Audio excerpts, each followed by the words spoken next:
Okay, so first question, we have binary search tree.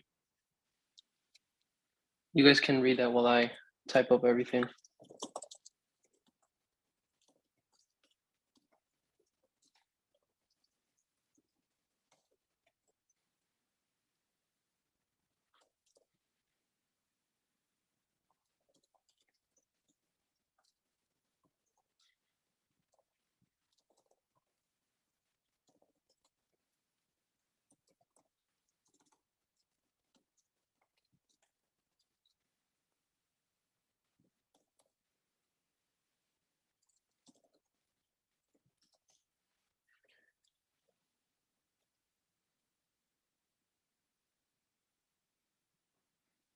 Okay, so pretty much what we're doing, we're gonna be searching the binary search tree for a specific target. So when we're looking through a binary search tree, typically we're not just gonna wanna do like the naive approach where we're going through every node in the tree. Since it's a BST, we know that things are organized in a certain way. So in a BST, everything to the left, like the left subtree of a node, the left child is gonna be smaller than where you currently are. And then if you have something in the right subtree, it's gonna be larger. And hold on, let me just make sure my mic is working. Is my mic working? Yeah. Yeah. Okay. Okay, cool. Okay, just making sure. So it's gonna be like a pretty regular function. You guys have probably done this a lot of times in projects, but first things first, it doesn't say here if we have to handle an empty tree at all, but it's still a good thing to check for. So first things first, if we're gonna search, we're gonna wanna check if where we currently are, if it's null or not. So if we're passing an empty tree, you're not gonna find target in there at any point in time. So we would just return 0, and that would mean that it's false. We didn't find the word in the tree. And now at this point, since we have a character, we're comparing a character array, we're comparing strings.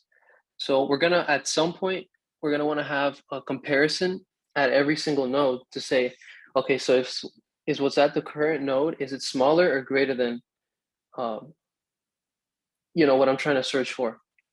So then you can make your decision. Do I go left or do I go right? So you can store here.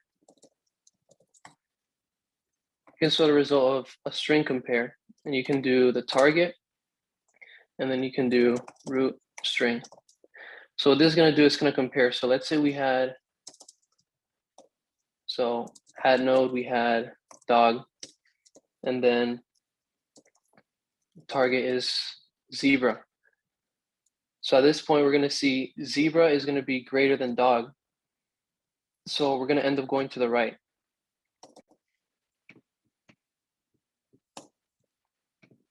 So we can do both cases. We have a left case, a right case, and we also have an equal case. That's going to be when the word that you're searching for is exactly where you are right now. So let's do the less than case first.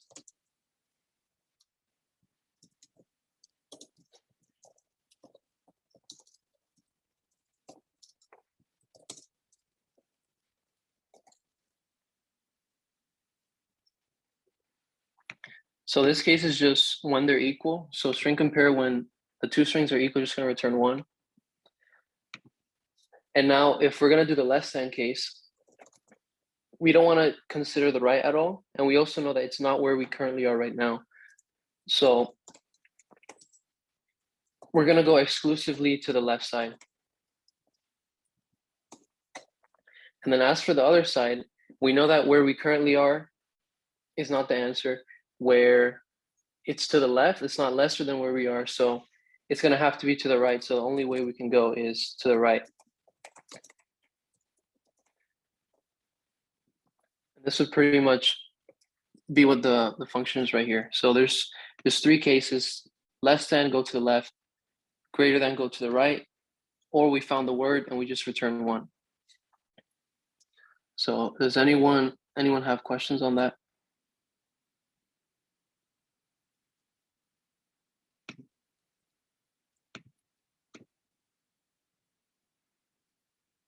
The condition to get out could be if the target matches whatever's in the root. Yeah, exactly.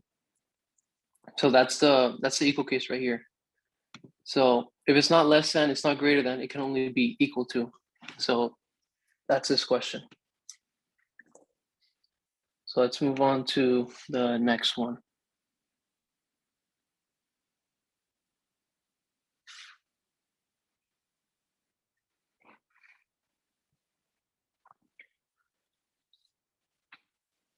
So I'll give you guys some time to read it.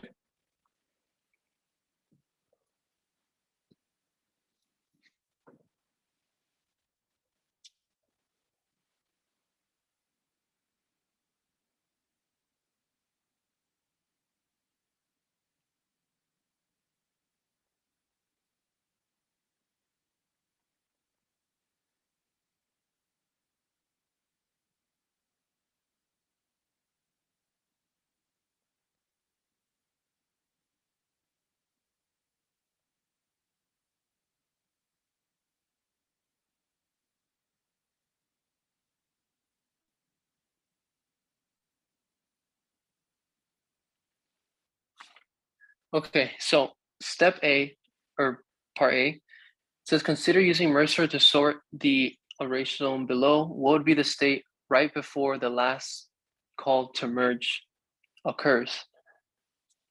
So this question, it's actually a lot simpler. This part is much simpler than it looks. A lot of times people with this, they'll try to go all the way down and you know, fully merge it out and see what the last call would be. But you can really work backwards. So if you think about how more sort works,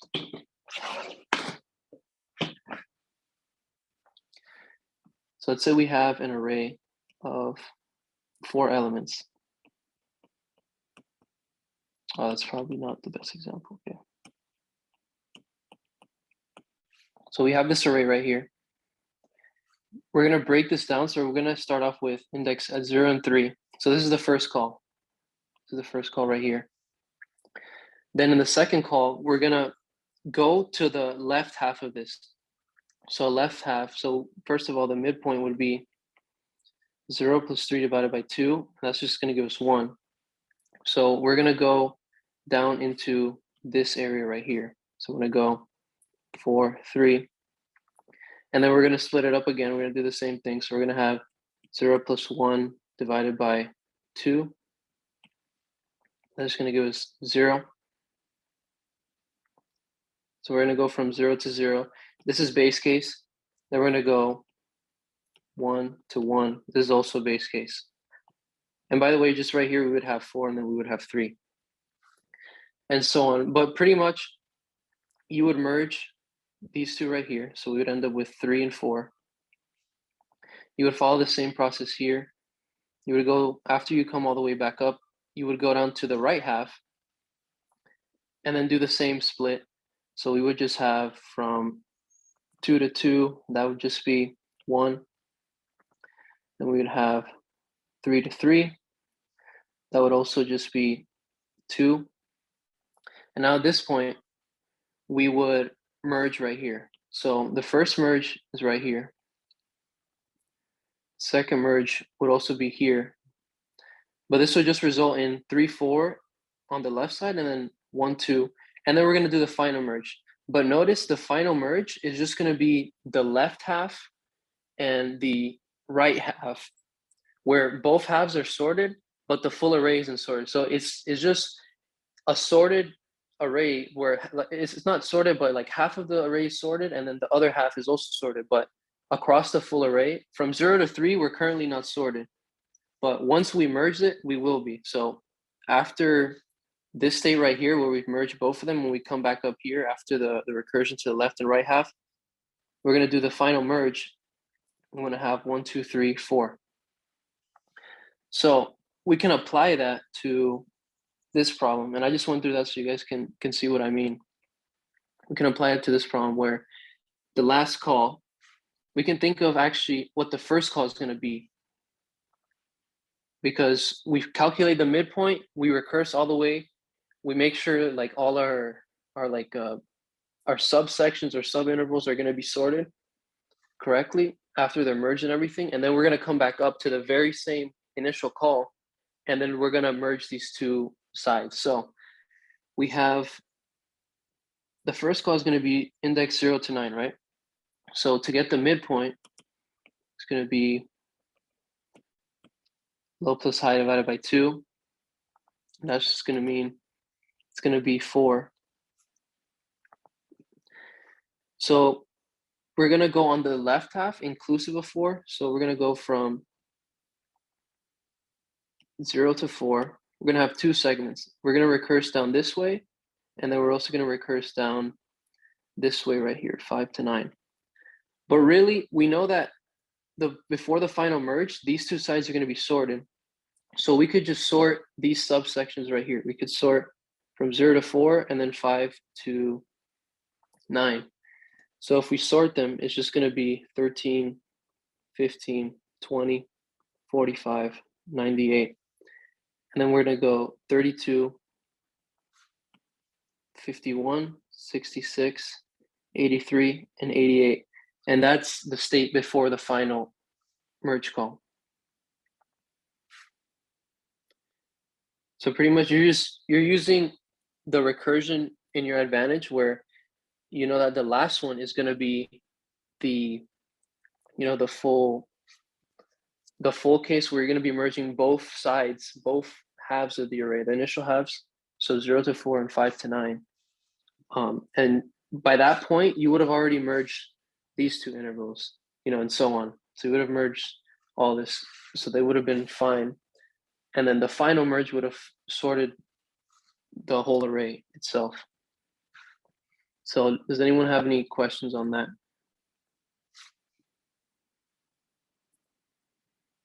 Okay. All right. So part B, if you guys have to read that, I'll give you a minute.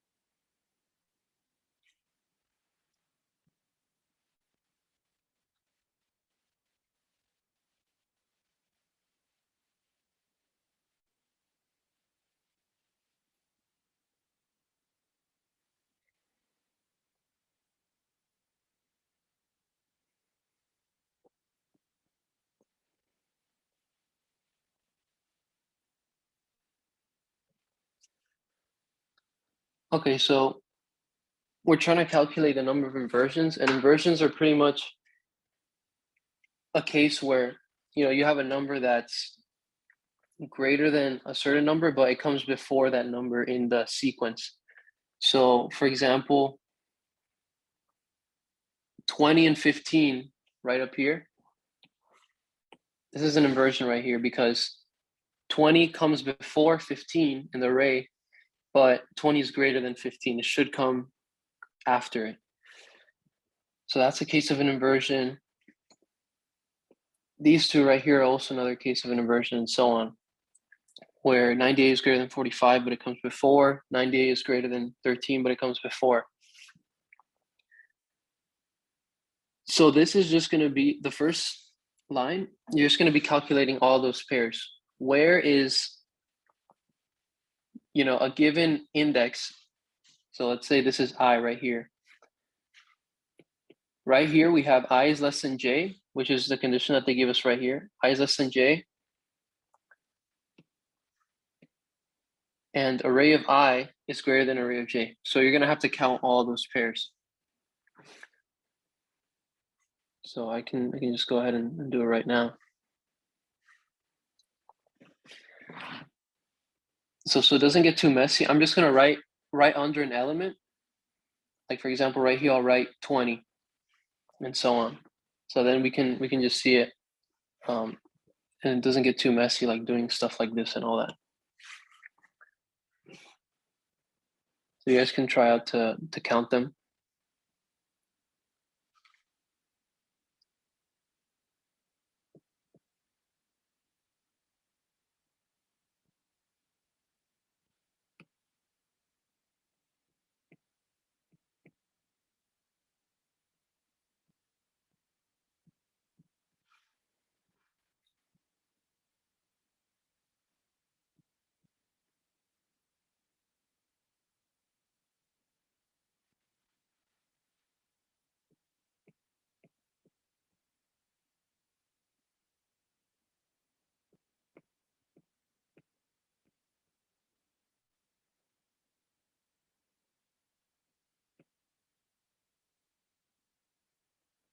And this is the final one.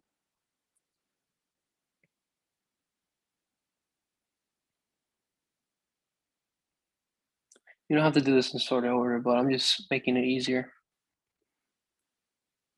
for you guys to see.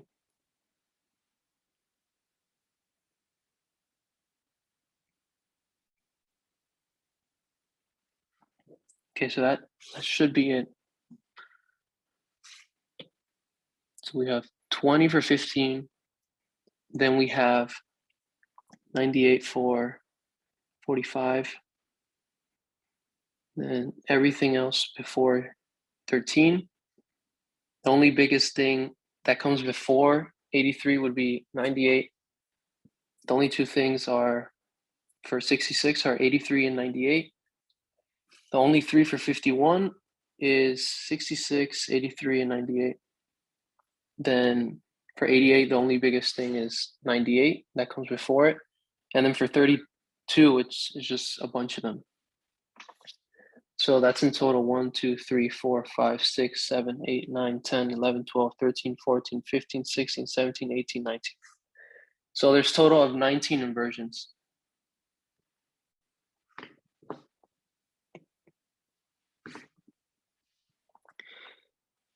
And it also says that there's a problem in how it's calculating the inversions. So it says, unfortunately, there's a bug in the program. Given that the array is passed to a function with all distinct values, what will the function always return no matter the order of the values in the array in terms of n? Okay, so we have what defines an inversion. So we have it underlined right here. I'll just rewrite it. So I is less than j, and array of I is greater than array of j. So we can just look through the code, and since an inversion has to be a pair, the only way to get the pairs are, iterating through the array like this. Or it's not the only way, but this is one way of doing it. So we have to iterate to get the pairs. And one thing that we have to consider is that we have to consider this property right here. And notice that I, for example, let's say we have n equals 5. I could be at, let's say, 4. And then j, since it starts at 0, it could be at 1, for example. So this is I, and this is j.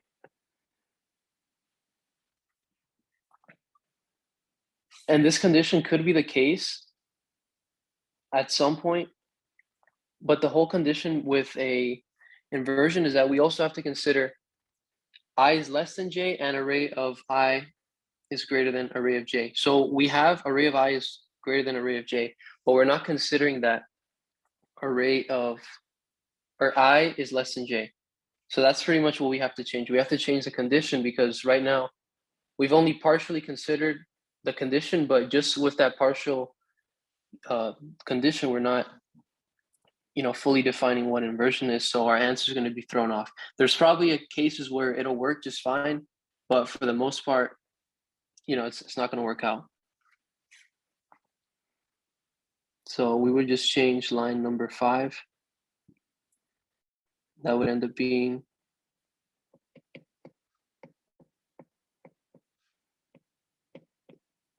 we have two conditions we want to check for. So I is less than j, and array of I is greater than array of j.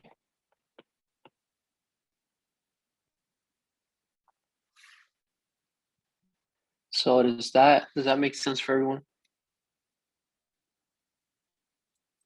Oh, which year and semester is the exam from? I'll check in a sec. And why is the return value 19? So 19 is because we use a definition of inversion, and they want us to base it on this array that they give us right here.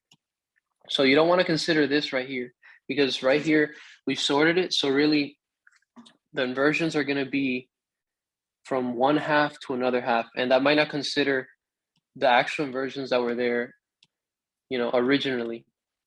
So we're going to take the original array and then we're going to go from there. And we're going to see so index I, this can be an I, for example. This could be a J. So right here, I is less than J, but element 20 is greater than element at 15.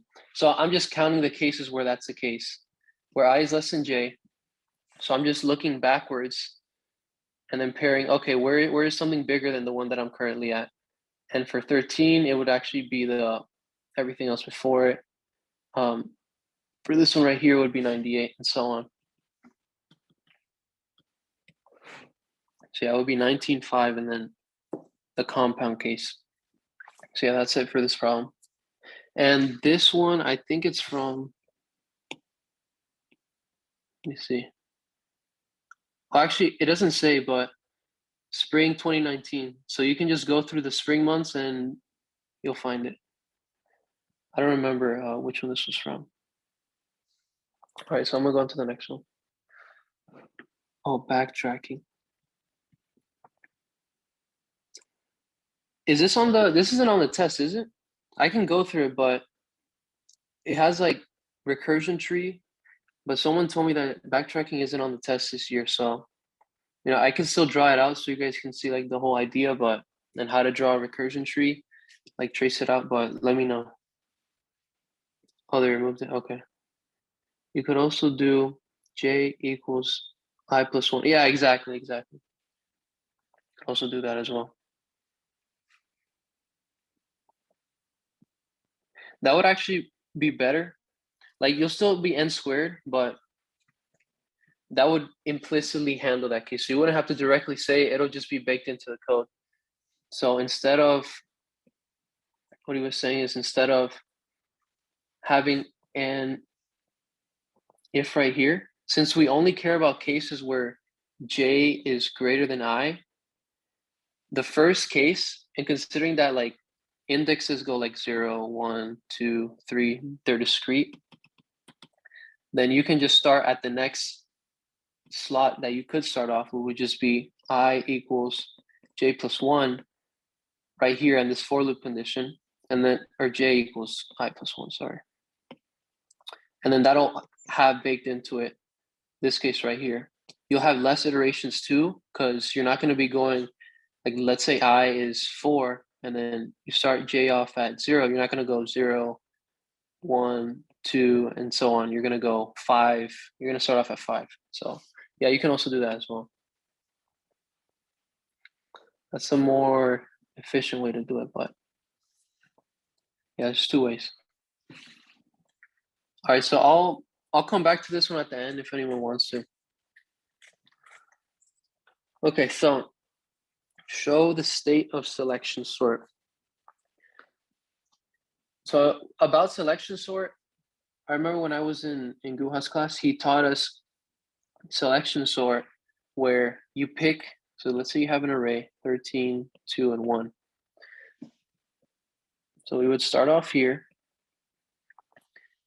And the way that he taught it is that you're going to pick the smallest element. So you're just going to scan ahead past this element.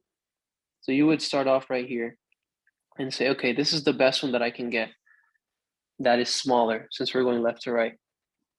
And then you would scan the rest of the array and try to find the minimum value that you can swap into right here. So right here we would have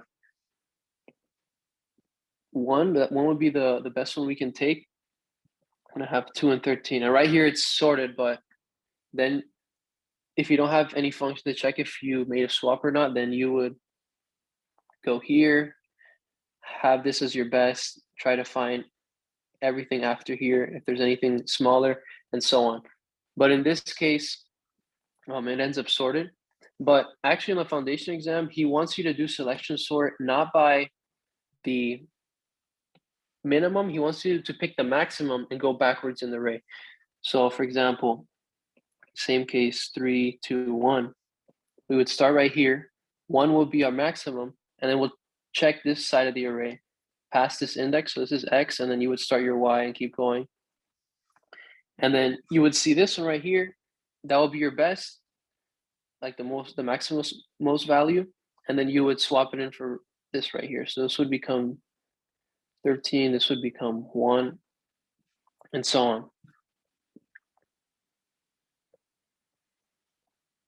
So you're gonna go from right to left. So in the original, we had 31 here, and then they did the first iteration for us. So we found 88, and then now that means that we already found the maximum for this. So the way selection sort will work is that at least how he wants to teach it, the right side is going to be the sorted half, and then the left side is going to be the unsorted half. That's when you're doing by maximum. If you're doing by minimum, the left side is going to be sorted, but the right side is going to be the unsorted part that you're scanning through, and so on. So as of right here, this point right here, this is sorted. Sorting at this, so this is sorted. And then this is the rest of the array that you have to scan through for the next best element. So right here, we're going to start off at 22. 22 is going to be our best. And let's scan through the array and see if we find anything bigger. We find 45 is the best. So we'll just swap those two. And yeah, this will stay 88. 88 is just going to stay all the way down. You can just fill these in right now. And now that we've selected 45, it'll be the same.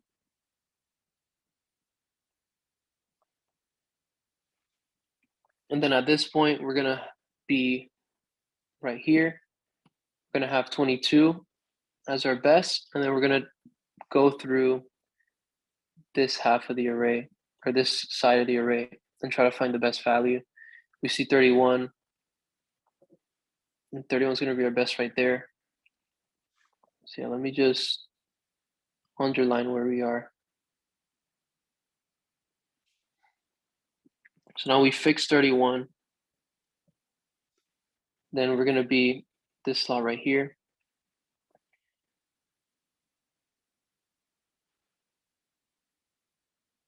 And we had 22 right here. And by the way, at this point, all these can stay the same.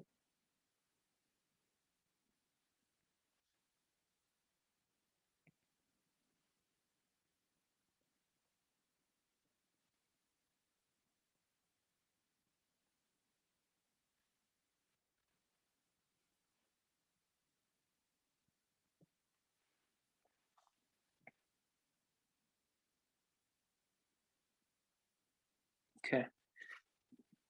So we're going to pick the next best element. We're going to see 27.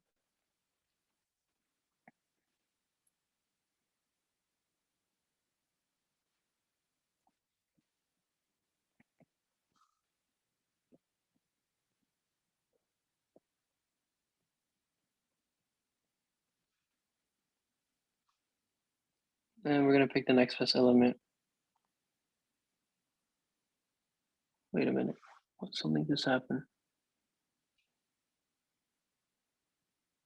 Oh, wait, I did this.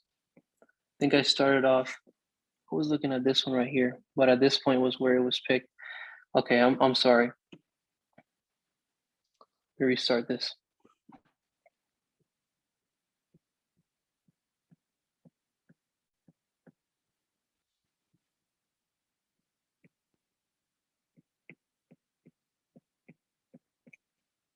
Okay, so this is where we were. Then after the first iteration, I accidentally started off right here. I knew something was wrong.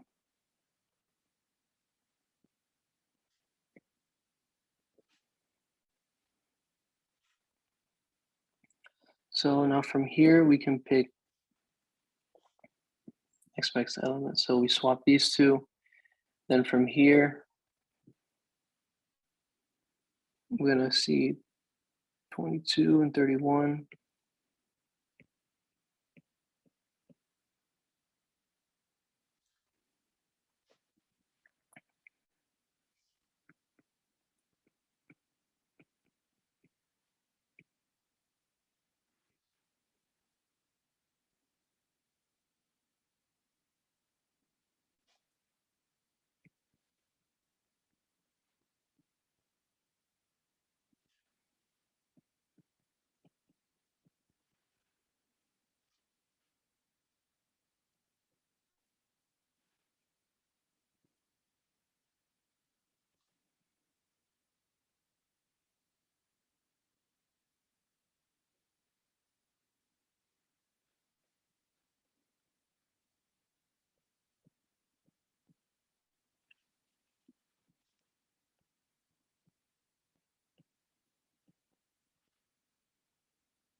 Okay, yeah, so there's only a small part left to fill up. So at the fourth iteration, we chose the best for this index right here. Then at this point, we would have find 9. The best one would be 22. We would have 12 here.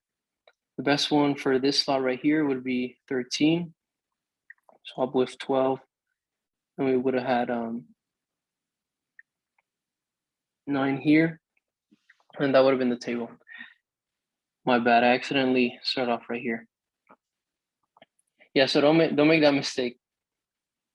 Always start from the original. Don't assume that you can start from right here. This is the first iteration after all. So that would be the final right there. So if anyone has any question, let me know. Why is there 22 twice in 4?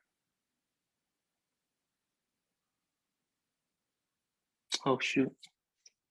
That was meant to be 9, sorry. There we go. Okay, so that's in selection, so right there. So you're just picking, it's useful to draw these lines, so then you can like guide which one you're going through and so on. So then you know everything past or to the left of this line is what you're gonna be looking at and scanning from and so on. So you can really draw like a little staircase or something.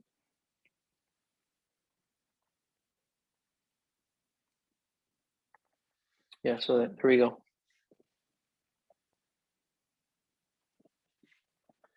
So next, it's tries.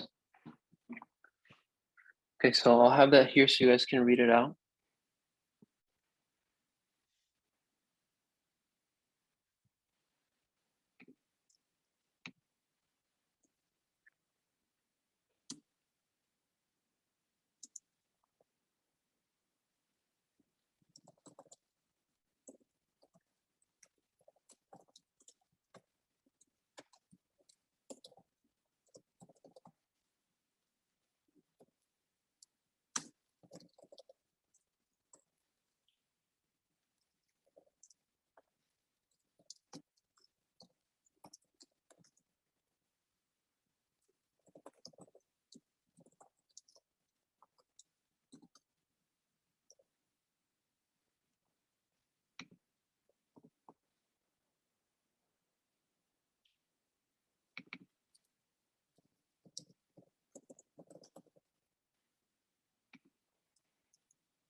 Okay, so we have recursive function. We're given a root of a trie.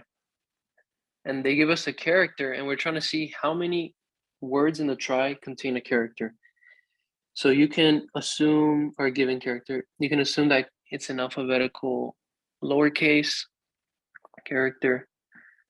Then we're not simply counting how many times it comes up in the tree. A trie contains only string apple, avocado, and parmesan. So P, if we think of the structure of this trie, we're gonna have, a node like this, then we're gonna have A,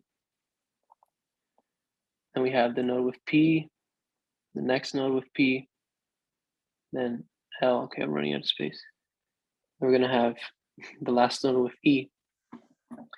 Then instead of going to P, we're gonna have avocado, V, and so on. So I'll just draw that as a triangle. So this is for avocado.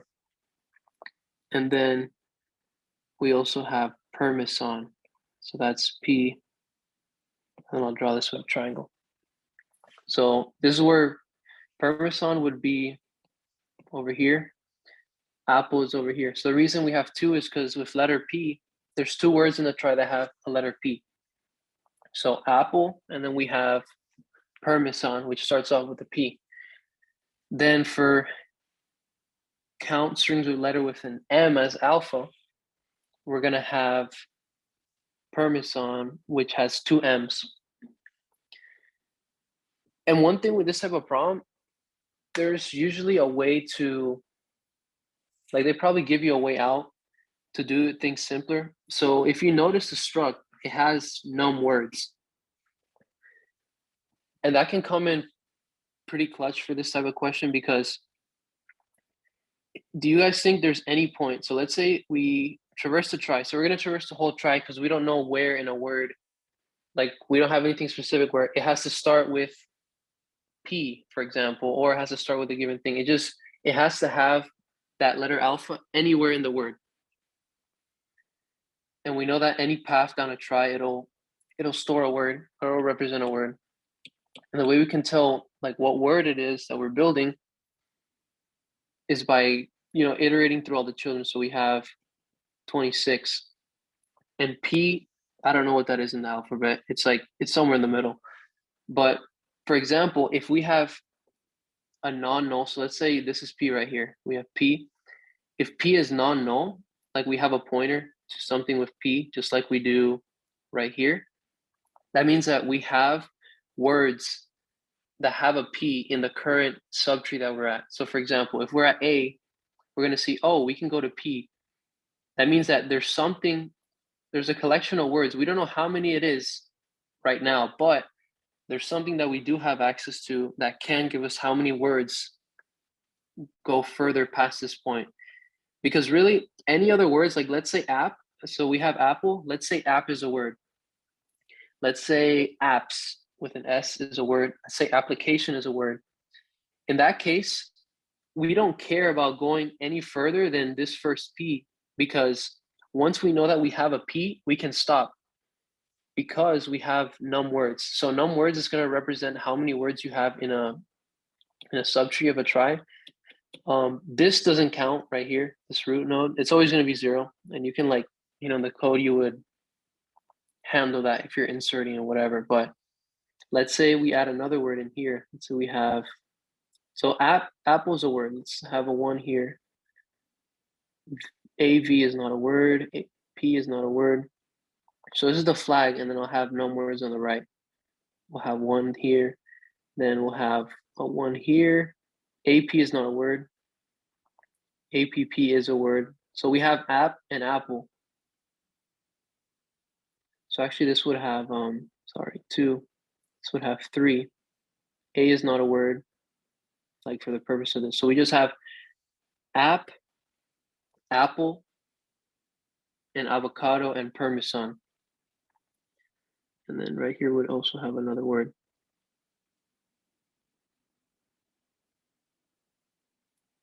Okay, sorry. So notice that once we get to this point right here, we know how many words have a P that come after it. So it can have another P, it can have no P's after this P right here, but we fulfill the requirement where we want to see if it has a P. If a path has a P, we have all the words under. So from right here, we can see what the num words would be. Like if we have app and apple, we know that we have 2 words in this subtree of A that start with a P. At least at this point right here. But there could be something else down this path that could also have a P. So that's why we have to traverse the whole trie. We can't just stop wherever we find the first P. So we're gonna want to recurse through the whole tree, and wherever we find, a given word, instead of visiting, instead of going down all this way past this point, we just want to stop and not recurse past this P, because we know that it's there. And therefore, everything under it in its subtree is also going to contain a P. So first things first, if root is null, return 0. What if they give us an empty trie? Then we can have, so it's going to be answer. That's just going to store like the sum of how many letters have a given character, or how many words have a given character. And then we're going to iterate through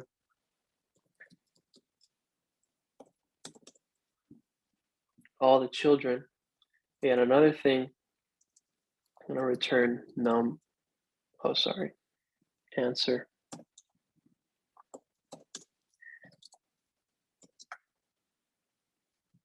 So we don't want to go any path.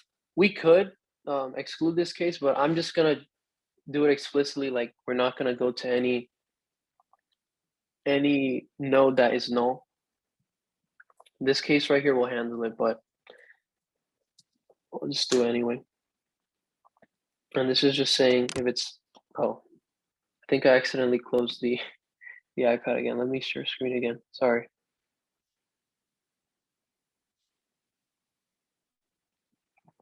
Can you guys see the screen again?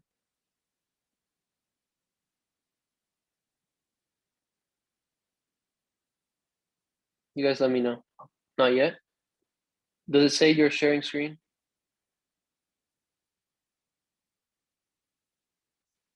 Hold on, let me see. How about now? Okay, cool. All right, so if root children does not equal null, we're gonna go down that path. But let's say x equals.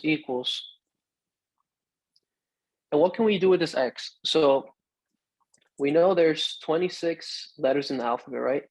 So if we think about it, index 0 represents A, index 1 represents B, and so on, right? Until we get to 25, since we're like 0 based. So 25 would be Z. So we can either do this two ways. We can bring down the character, because the thing with lowercase letters, they start off at 97. So this would be A, and then you would have Z at 122. So we can either subtract 97 from the letter, or we can add. This is probably the way that most people will do. Just start from A plus X. So it's just going to shift it up. So let's say we're currently at index 1. So that represents B. We're going to do 97 plus 1, and then that'll give us 98, which is B. So we know that right now, where we at, the node is non-null. And if the index that we're currently at is, the target, then what we're going to do is we're just going to take the subtrees, like how much words it has in it. So we're going to do answer plus equals root children x num words. Else, we just want to keep on searching. So we're going to do answer plus equals string with letter root children x and then alpha.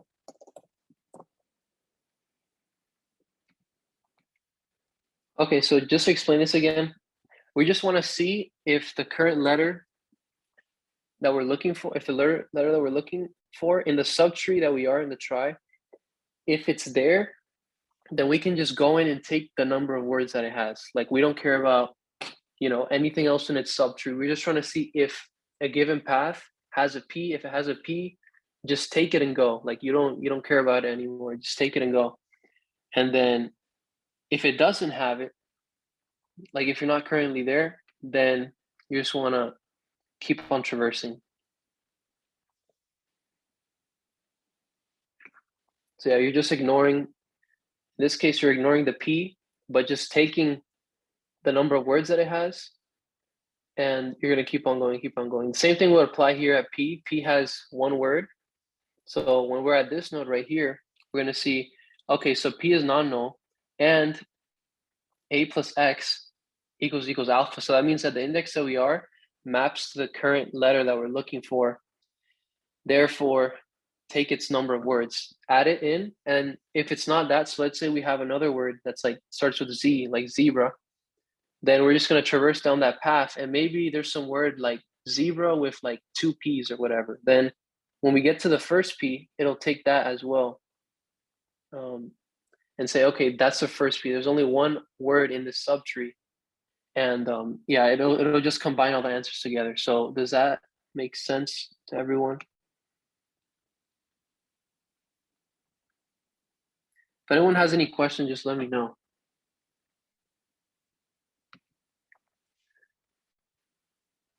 Yeah, so this would be the code for that. All right, so next question. Oh, another try. Guess you guys can read that out real quick.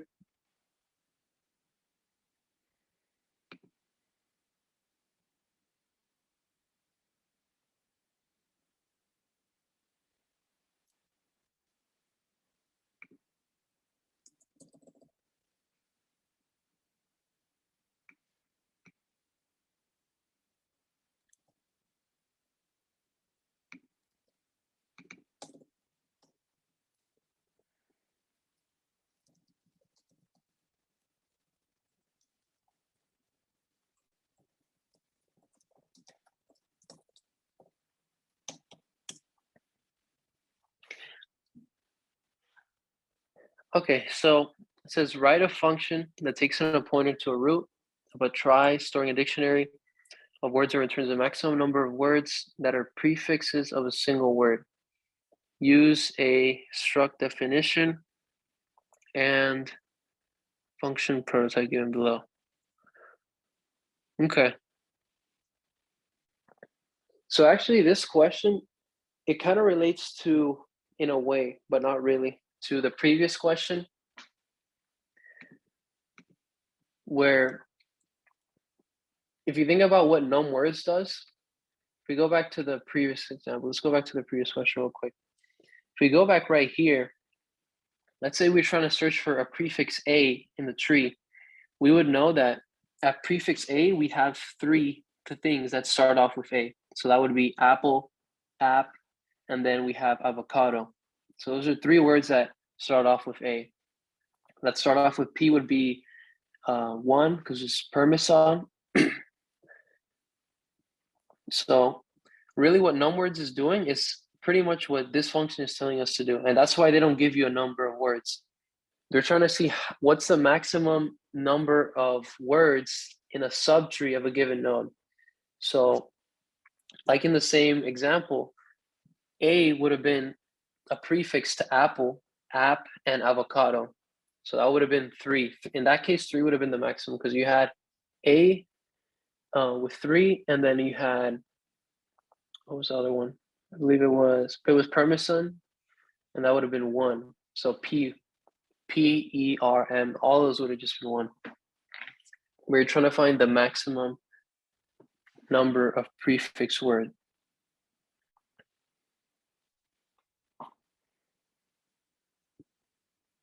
So let me just draw out. Let's say we had the same case, but let's write some smaller words. So let's say we only have a flag here. So let's say this is A, this is 1.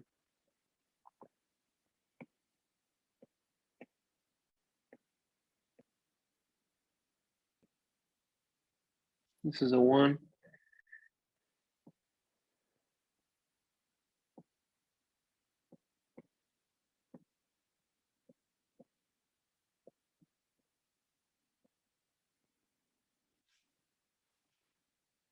Okay, let's just say do is not a word. I know it is, but let's just say it's not. We haven't inserted it. So we have app, A, and dog. So the answer in this one would be 2, because if you notice, inclusive of itself, A is a prefix for another word. So this would eventually return 1. We have 1 plus 1. Then we would return ultimately right here, we would return a 2. We would go down this path. We would pass this. It would pretty much just come all the way back up. There's nothing else to search. We would pass up 1 up here. We return 1 here. And then we would take the maximum of these two. We're pretty much collecting maximums as we go, because that's what it says to do, max number prefix words. So we're going to want to traverse the trie. We're going to want to go as far low as we can first, because the whole thing is we're trying to see how many words a given prefix has. So right here, A has, it actually has 2 inclusive. So actually it's inclusive of itself. Let me try like that. So right here, the answer would be 2. But the only way we would know that is if we go as far low as we can first. So we're going to do the typical recursion. We're going to do the for loop and everything, recurse down. But the magic happens on the way back up. So let's say we're right here. It has no children. It has nowhere else to go. And this actually happens to be a word. So you can think of, even though this ends, it's like terminal, it's at the end. The prefix right now is APP. And notice how it says the word intention has 4 prefix, and it happens to be intention is a prefix of itself. So APP is its own prefix. So we can think of it like, okay, so right now we have a prefix of 1 past this point, including this point and onward. So we know that there's nothing after that, but if we didn't, we would calculate and we would see, okay, it's the only one with a prefix of app. So we would return that information upwards. And also we would see, like, you know, it's a word, so that we would take that into account. So we return 1. Now right here, we would have taken the maximum of all of our children, which was 1, and then we have the root flag, which is at 0. So we're gonna see, okay, so for the prefix of AP, so let me do it in a different color. The prefix of AP right here, okay, this is getting real messy. From here onward down, we only have 1 word with a prefix of AP, and that's APP. So AP is a prefix of AP. So we're going to return that information. So we're going to have 1 plus 0. It's going to return a 1. And now at this point, we're back where the red circle is. So now we're considering, actually, more like right here. Yeah, so we're going to see what is the maximum number of words that come after P. We're going to see 1, like on a given path. And then we're going to see 1. We're going to do 1 plus 1. It's going to be 2. And we can see that inclusive of A is a prefix of itself. So that's good. AP is not a word. But A is also a prefix for AP. Or APP, sorry. So that's where we would end up getting the answer of 2 ultimately. 1 plus 1, 2. And yeah, so then we would go down the other path, like I said, go all the way down. Dog is a prefix of itself. There's nothing under it. You would return 1. Then DO in the tree, in the trie is not a word. So the maximum would be 1. Same thing here. There's only, 1 child. We'd end up returning the maximum. And none of these have words except for this one right here. So if we think about it like we did on the, if we think about it how we were thinking about on the other side, dog is a prefix of dog. DO only has 1 word under it, which is dog. D only has a word under it, which is dog. So ultimately, we're going to have a 1. And then we're going to take the maximum of these 2. So it would be 2. So 2 would be the ultimate answer. And that would be because of A. So I just wanted to give that explanation just so you guys understood. So then we can go through the solution. So like I said, the magic happens when you're coming back up, where you're accounting for, the whatever the best answer is. You can do it on your way down as well. It doesn't really matter, but all right, so let's start off. So if root is null, it's empty, there's nothing in there. There's no words, there's no prefixes, there's nothing. So 0. Then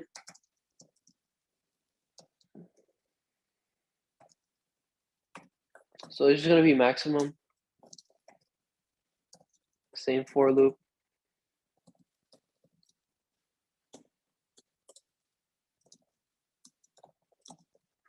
We're going to check if the children, I always do that. Some people don't like that. The not equal null. Okay, so we're iterating through them, and we're gonna see if they're non-null. If they're non-null, we can go down that way. And we can call this a sub-result because the recursion is really the answer past where we are right now. So we can just think of it like a sub-result. Max prefix. So we're gonna recurse down that path.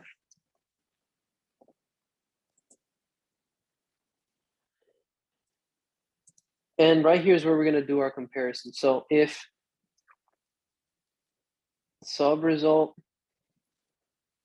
is greater than maximum, that's what I'm going to do.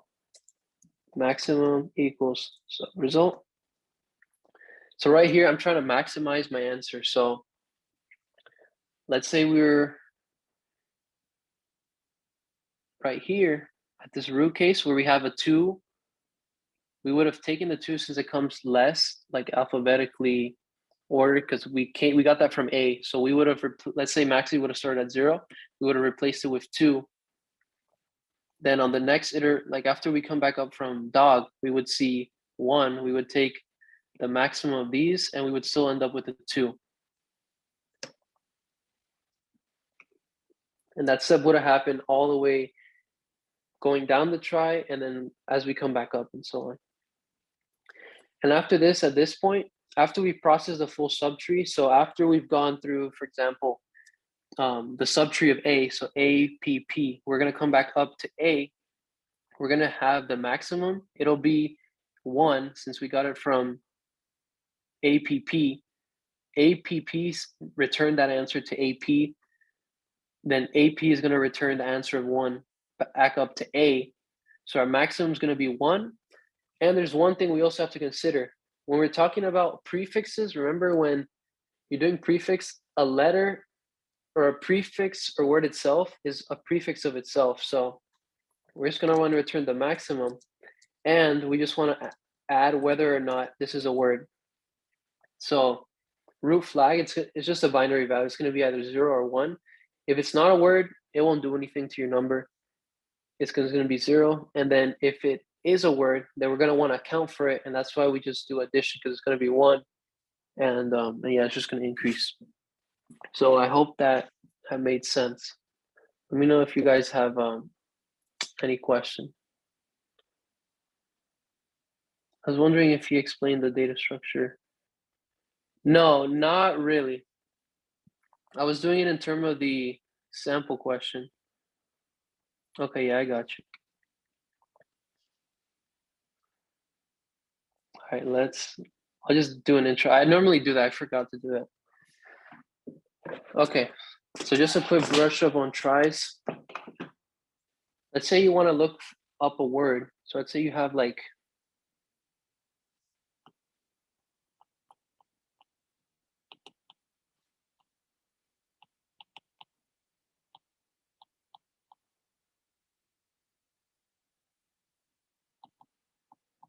so you have these words right here. So a try pretty much helps you look up things, and the runtime is going to be the length of whatever it is you're searching for. When I say thing, I mean typically you use words. They can be used with numbers and uppercase, lowercase, and all that stuff. You can do all of them at once. But the way they're going to ask you is going to be lowercase only. So you always have a try root at the top, and this value is just a dummy note. It just anchors everything else under. It's not like a binary tree where this is relevant to anything. It's really irrelevant. Like let's say, typically there's multiple variations that they'll ask you about. So it'll just have children, and then there's 2 things that they add on for the purpose of the exam. They'll have a flag, and this is like 99% chance. It's because if you don't have a flag, then what are you doing? So you're going to need a flag. That's always going to be there. And I've seen 2 things in terms of foundation. They'll give you num words, or I think once I even saw like count.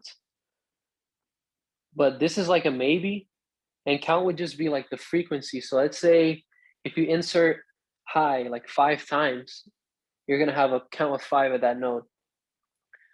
But yeah, let's just go through inserting this right here.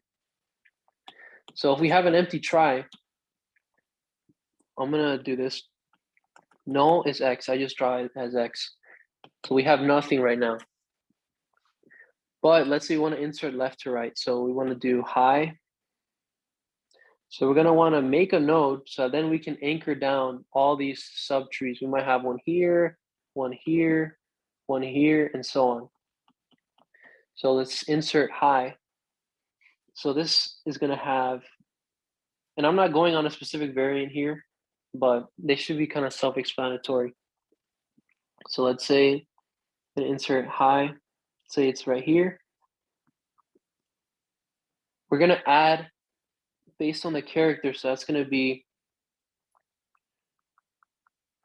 root children. And this is assuming like the root that we have is non-null. Root children of whatever the string is. So we're gonna take the index k minus a, and I'll explain why this is.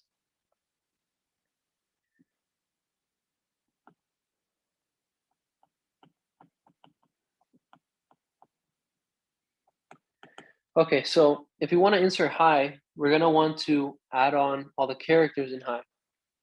So the first one is gonna be h, but this array, it starts off always as a bunch of nulls, 26 nulls. So since we're given a word and we're given an index, so then we can go through the word and, we know when to stop and everything. This is gonna be how you're gonna, index into the string to be able to guide how you're making the trie and everything. So k would start off at 0, so index 0 of this word, and we would check like, if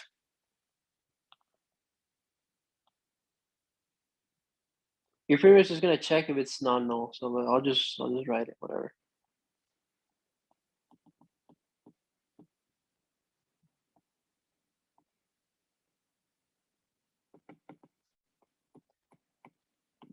So this is when you're making the trie. So if a given node is not there, that means you don't have a path to continue past that letter. So like I can't insert I to complete high, like H and I, if I don't have an H. So I have to have the H there to represent, okay, there's something on the way past H that I'm gonna be adding, or H might just be a word itself, So that's what we're gonna do right here. And then we're just gonna recurse down where we just went. So we would, let's call this F, this function. So we just made the node. Let me move this out the way.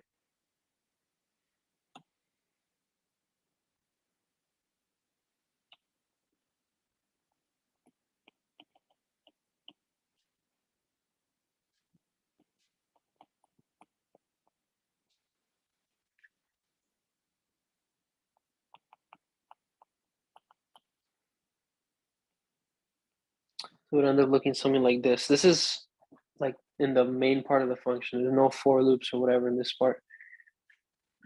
So we were at index 0 right here. And then now we're gonna go to index 1. So we're just going down to the node that we just made. So we just made H, at location H in the main trie. And now at this point, this would be initialized to 0. It's not a word. This one's also never a word, but H is not a word. And we're still not at the length of the string. So the length of the string, let's just have an n here. So n for high would just be 2. So this index is still not there. That means that we haven't completed the word. So now we would pretty much follow the same code. We would see, there's nothing in there. It's null at I. And then we would go and add the node at I. So we would have the path to I from H. And then here, K is going to be equal to N. So that means that we've just completed the string. So notice we just completed high. And whenever this is the case, that's when you're going to want to like return backwards. You're just going to like return and be done with the recursion, or you can do this iterative too, but let's say we're recursing. at this point, you're just going to want to set the flag of the current thing. So normally it would be 0 at the start, but you're just going to want to start off or change it to 1. And that signifies that you just insert a word. So you just recurse all the way down. And then now you're back on your way back up. And yeah, let's say we had, what could you call it? Oh, num words. Let's say we had num words.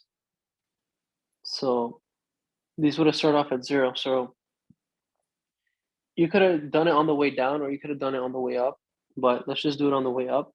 This would have started off at 0. We would have incremented it to 1.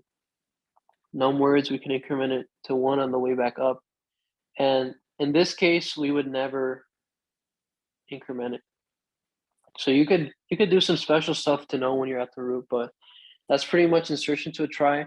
And then from there, you can search through it and find, like what some of the questions ask you, like how many nodes do I have to create if I wanted to add hey? So if we wanted to add hey, that would be, actually it would be to the left. So it would be somewhere here because it would come before I. But yeah, you would have to create 2 nodes. You would have to create the node to E and then the node to Y.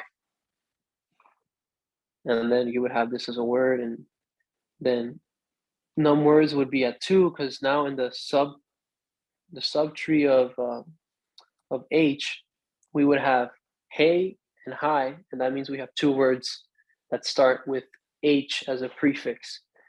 So yeah, pretty much most of the questions are going to ask you about like prefixes, what's the maximum count, how many words are in the trie, insert a word into a trie, and so on. So yeah, if you got any questions? Let me see. Why not put everything into one array? Why make a new node with an entirely new array? Well, because lookup, if you have all the words in an array, so say you want to look up hi in an array, but let's say hi is not the first one. So we have like there, hey, hi. Just have it like this. If you want to look it up, let's say you have n words. So you have n words, and each word has its own length, right? They're not always going to be the same. So let's call this s. So if you wanted to look up a word, O of ns, because you would have to iterate through n words, and you have to compare, the length of the word and everything. So that's why. But then when you have a trie, when you want to, so making a trie, it would just be O of n times s. So if you have s words or n words, then the time it would take for each word to be inserted would be s, the length. So for hi, you have to do like not exactly 2, but you would have to recurse based on the length of the string or not, whatever it is. So yeah, but when you have a trie, when you're looking up, it's just O of s. So your search is being guided by whatever the character is and if it's there or not and so on. So instead of just looking blindly through something like an array, you can look it up in a trie and it'll just be length of the word. That will be the runtime. And in the binary search tree, like say it's like balanced and everything's really nice, then it would still be O of n log s, because you would have to compare the words, and then at every comparison, you have like n nodes on average, and then you have to do the comparison every time. So it's still better if you just do O of s. So I hope that that answers the question. All right, so let's go back to questions. Okay, trees. And this one's really easy. I'm just saying right now, don't expect this on the test because this is like week 2 material. So, or maybe not week 2, but you know what I mean. So it's saying print the post order of a binary tree. So I hope everyone's got that down. But I'll still write it. It has to be recursive.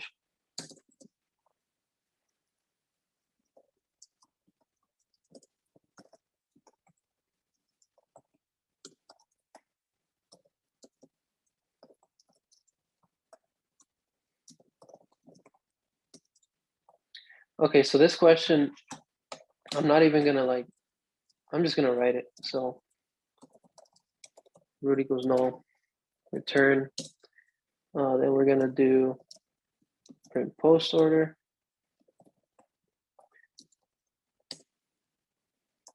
Print post order.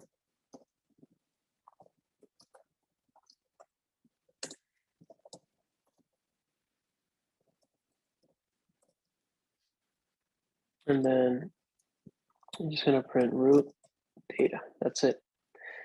So yeah, you just post order. Post order is just where you recurse to the left and right, and then you just print the data at the node as you come back up.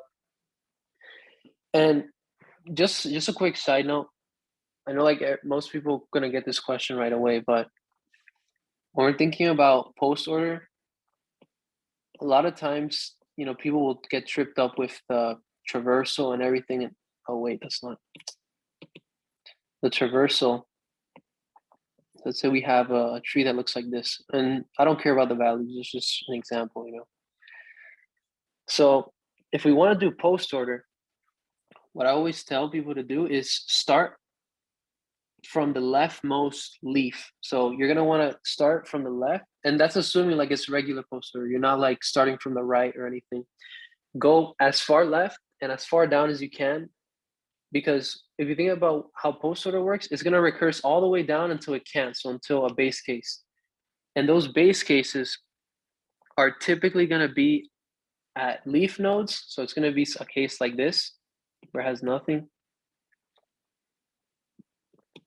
Or sometimes it might hit something where it's like, okay, so you have a node and then it goes to the left, and then you'll go to the null, then you'll go to the right. But either way, a tree will always end in leaves. So it always ends here. It doesn't end any other way. You're always gonna have leaves.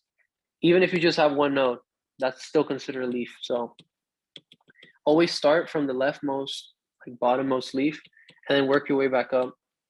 This is just like for traversal type of stuff. So really, you don't even look this way. Just start from down here, go up. You would come back up here. Hold on. So you go like this. Then you're really going like this. Then you're going like this.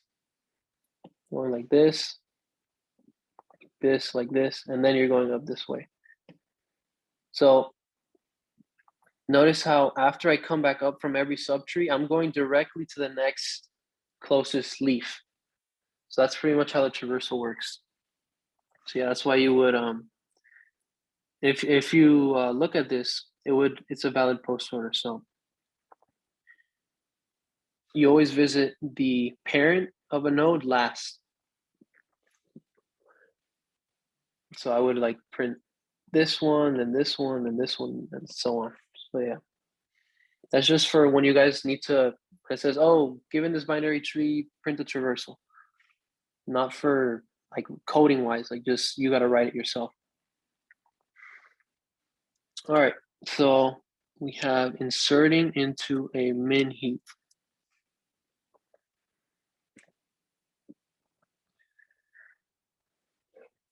Okay, so I'll give you guys some time to try it out. Just like a minute or two.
All right.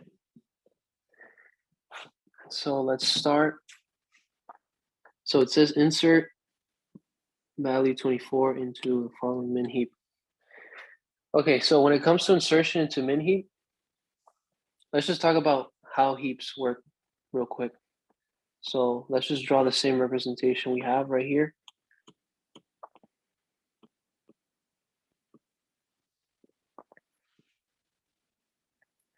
So min-heap are complete binary trees.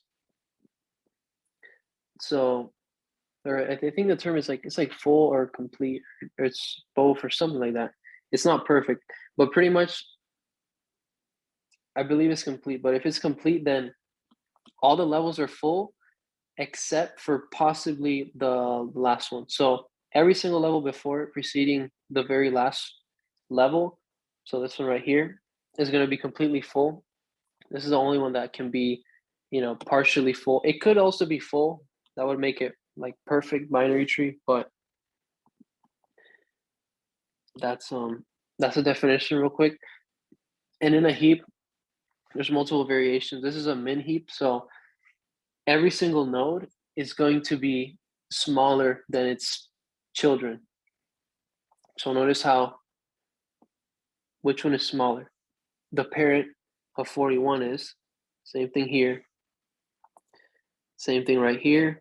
And same thing right here. The parent is smaller. But if it was a max heap, the parent would be bigger. So yeah, that's the definition of like what a min heap is and everything. So notice also, it's kind of logical, but if this node is smaller than 33, it's to be a valid min heap, its child would also have to be. But since the children are always greater, then it's just like logical that if 41 is a child of 33, then and 41 is greater than 33, then any child of 41 would also be greater than 33 as well, assuming you insert it right and everything. So that's just a quick recap on that. But on insertion, I'll do it in a different color.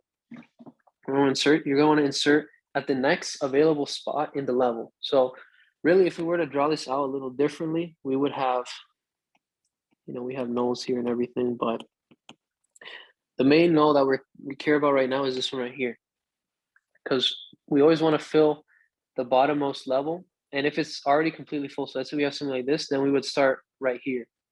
But that's not the case right here. So we actually want to start from right here. And insertion, you would do just that. You would just insert at the bottommost level, as far right as you can, pretty much wherever the first node is that you can insert at. So we're inserting 24, and we have 77, 41, 33, 50, and 92, and 89. So now we enter this, the step right here, some people call it percolate up, some people call it sift up, but you're just going to want to move towards the root with this node. So you're pretty much going to want to compare, is 24, like which one is the smaller one, 24 or 98? And while you can keep doing this comparison, if the node you inserted is smaller than your parent, then that's where you just want to swap. So right here, it would be the case that 24 is smaller than 89. So you just swap 89 with 24. Now, we're still not done. We're still not at the root, so we're not done comparing. We still have a parent. Always know that like when you're at the root, you don't have a parent because the root is the parent of all nodes in the ultimate parent. Like it's the ultimate ancestor of all the nodes. So, but yeah, right here, 33 and 24. 24 is smaller. So we're going to have 33. Then we're going to have 24. And then now at this point, we have nowhere higher to go. So final answer.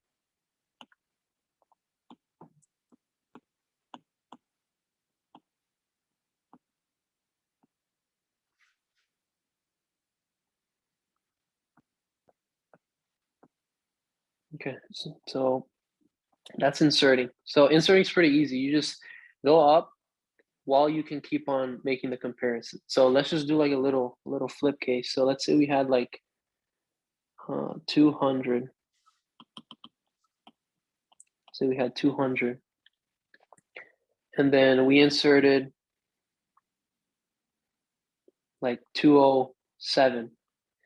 Then in this case, we would try to make the comparison is where I'm currently at, because where you're currently at, since you're guiding it, like let's say right here where we start off here, we're gonna compare where we currently are at with our parent, and then once we made the swap, we would be up here where we're currently at, we're compared with our parent. So we're just comparing 207 since that's where we're currently at. We just inserted that. And then we're gonna wanna check against our parent, assuming we're not at the root because there's no parent. So we're not at the root. Our parent is a root. So we're gonna see is 207 greater than 200? No. So it just stays right there. You actually don't have to do anything since it's a min-heap. Now, if it was a max heap, that's where you would swap the two, but this is min-heap. So yeah, that's the answer for this one right here.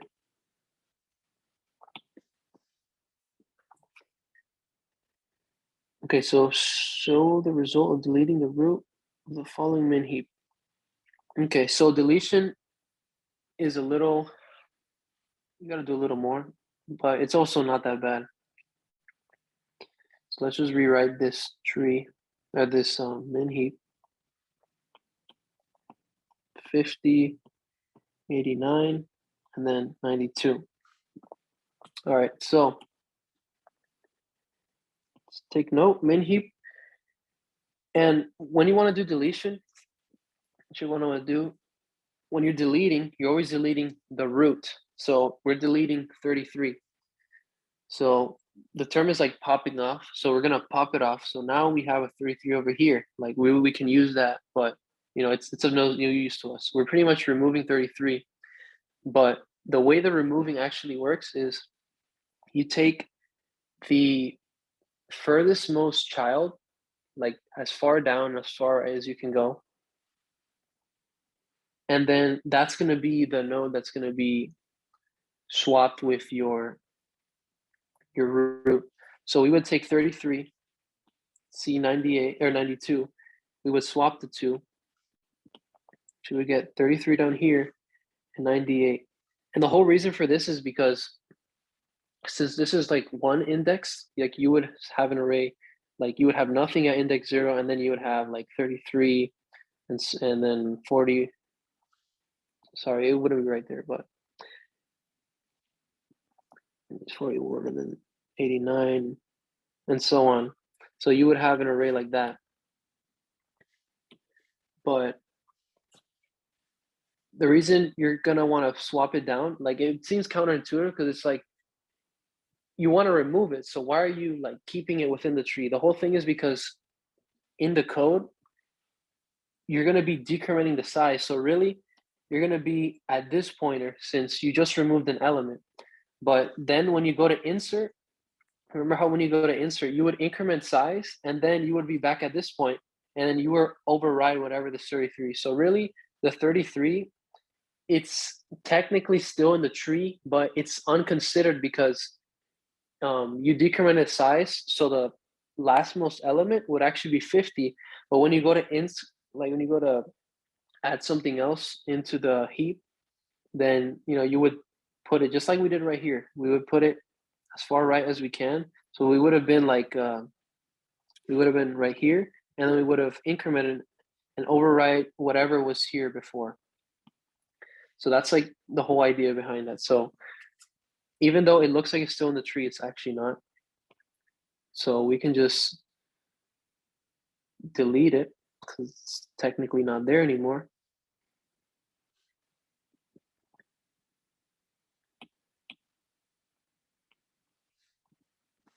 Right? And then now what we have to do, this is like the percolate down, sift down operation. We're going to look at our two children, and we're going to want to see, okay, which is the minimum that I can swap into. So you're just taking the minimum of here, and then based on that minimum, you're going to swap in that direction. So the minimum of 41 and 89 is going to be 41. So we're just going to perform swap between these two. So this is going to become 41. This is going to become 92. And then now we're going to do the same thing. Take the minimum of these two. And then now we're going to swap the minimum with what we have up here. So we have 92 right here. I'm going to swap these two. So this is going to become 50. This is going to become 92. And then let me just redraw it so you can see it. It's going to have 41, 89. I'm going to have 50, 77, and 92. And if we think of the property of min-heap, or heap in general, but specifically min-heap, every element is smaller than its children. So 41 is smaller than 50 and 89. 50 is smaller than 77 and 92. So you know how you did it properly. So there we go. Yeah, and always just check that. Like you can definitely do it wrong and then it'll still work. Like you could somehow swap these two and it'll still be valid, but for the purposes of how they actually want you to do it, like it would be wrong. So yeah, just always check that. If you always think about like these type of data structures, aside from, the steps that they tell you to do or whatever, if you know like the definition and how things work and all that stuff, then it makes more sense and it's easier to like look back and say, okay, I did that right. Because on a min-heap, the children are bigger than the parent and so on. So yeah, if you use those like little definitions, it could help out. Okay, so part C, using big O notation, what is the worst case runtime for deleting the minimum element in a heap that has n nodes?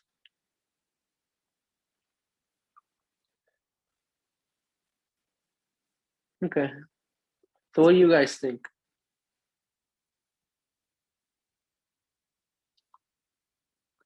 You can do the Abdul trick where you draw the. Oh, I don't know. I don't know. You talking about post order? I didn't really watch his traversal video, but I don't know. I always just start from the leaf when it comes to post order.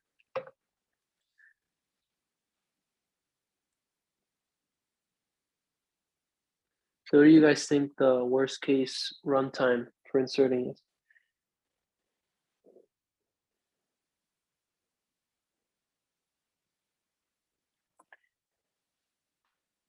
Well, not necessarily. So you're on the right track, but not necessarily any tree.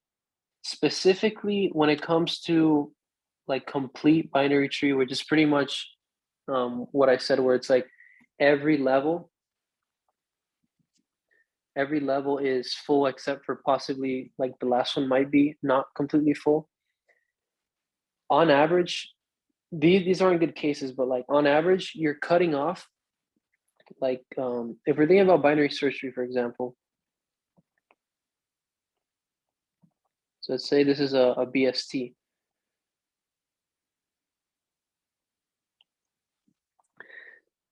So let's say we want to search for an element like, say this is 50, this is 22, and this is 75, right?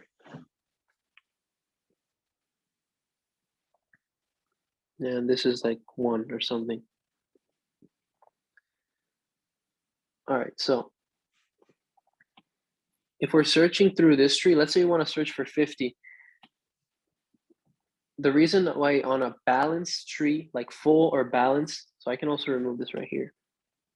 Full or balanced binary tree, binary search tree. The runtime is log n to search is, let's say we're at this point right here. Let's say we're right here and we're searching for 50.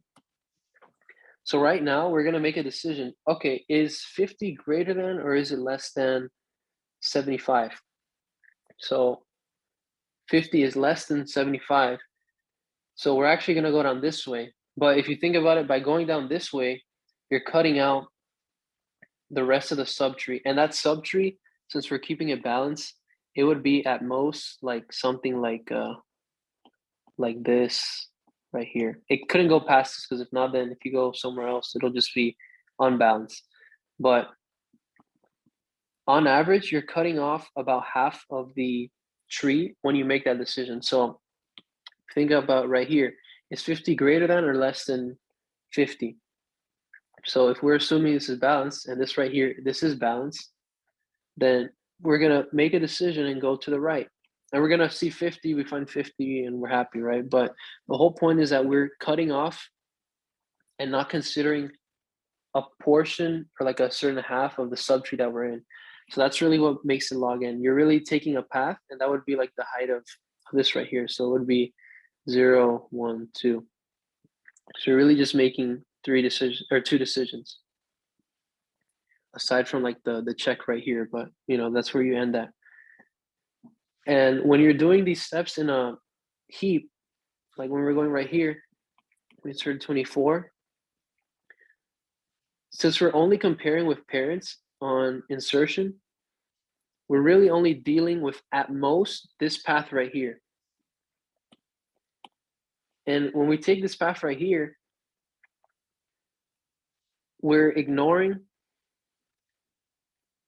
So since we're actually going in this direction, we're ignoring this right here. We're gonna go past this. So this would, you know, we're swapping and everything. So 89 would become 24, 24 would become 89, and so on. And then we would get to 33, that would become 24. And then like right here would be 33. But the whole point is that we're going up one specific path on the tree, and we're not considering the other half of the tree. So that's the whole point behind the runtime being log n.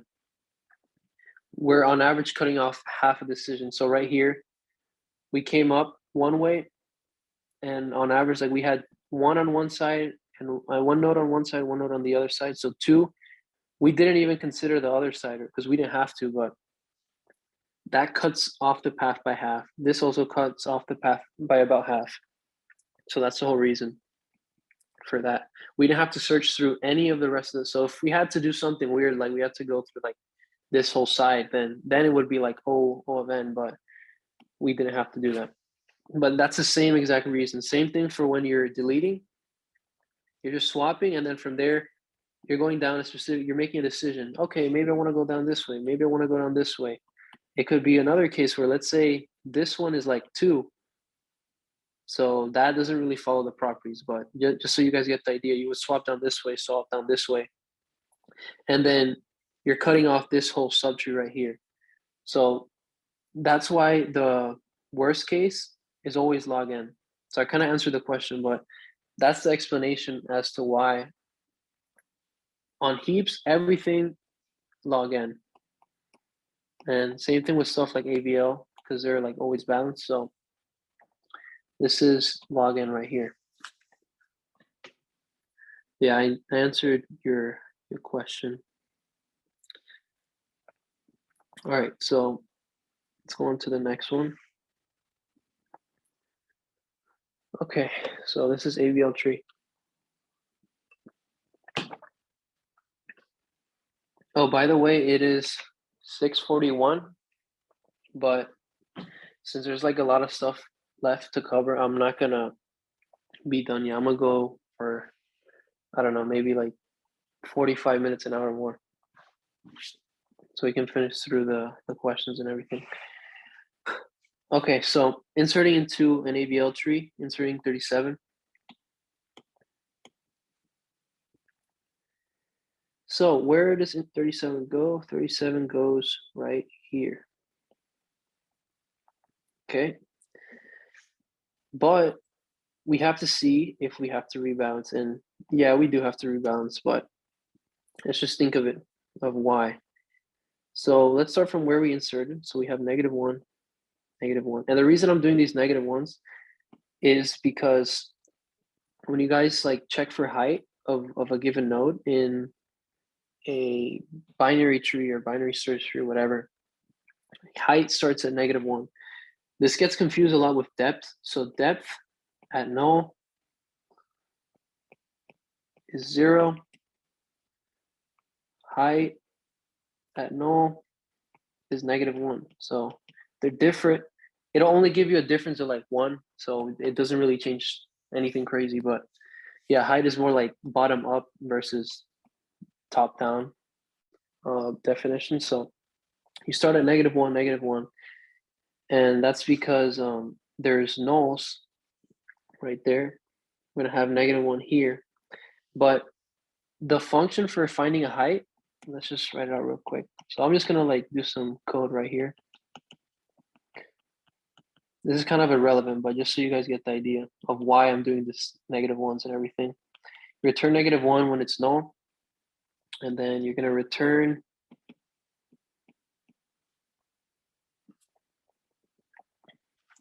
the max. So R is just root. And then f of R right. And then you're just gonna do +1. So I'm pretty much like replicating what the code does right here. So -1, -1, take the maximum, and that's, you're gonna add 1 to it. So that'll be the height for this node right here. And then from there, we're just gonna follow the same process. So -1 and 0, take the maximum, 0, and then add 1. So now we're gonna have 1 on this side. Then we're gonna have -1 from here. And then the thing about, if a tree is balanced, the difference, so the absolute value of left minus right for balance would have to be, oh, what just happened? Oh, damn. Okay. Okay, I just don't know what I did. Okay. So for balance, this would have to be less than or equal to 1. So they're either equal or there's a difference of 1. So if it's greater than 1, meaning it has to be 2 because it's integer. If it's 2 or greater, then we're unbalanced. So notice here the difference between left and right subtree height, -1 and 1. It's just 1, 2. So we have an imbalance there. So what we're gonna do is we're gonna label these. So I just label them with the numbers of height and everything. But when you're doing these rotations and all this stuff on a AVL tree, you're gonna want to get it into one form at the end of the day, BAC. So you could just think of it alphabetically. A is the smallest in the alphabet, or like the earliest. Then B is the second earliest, and C is the second or the third earliest, right? This is ABC. So A is going to be your smallest number, B is going to be your middle number, and C is going to be the biggest number. So you can just label these as you have them right here. So you're going to have, this is going to be your B or your C. It's going to be your A, and this is going to be your B. And then you're just going to rotate it. So now we're going to have 87, 25, 106, 212. We're going to have 12. Then we're going to have 37, then 30, and 39. And at this point, we are balanced. I'll run through the height and everything so you guys can see that it's balanced.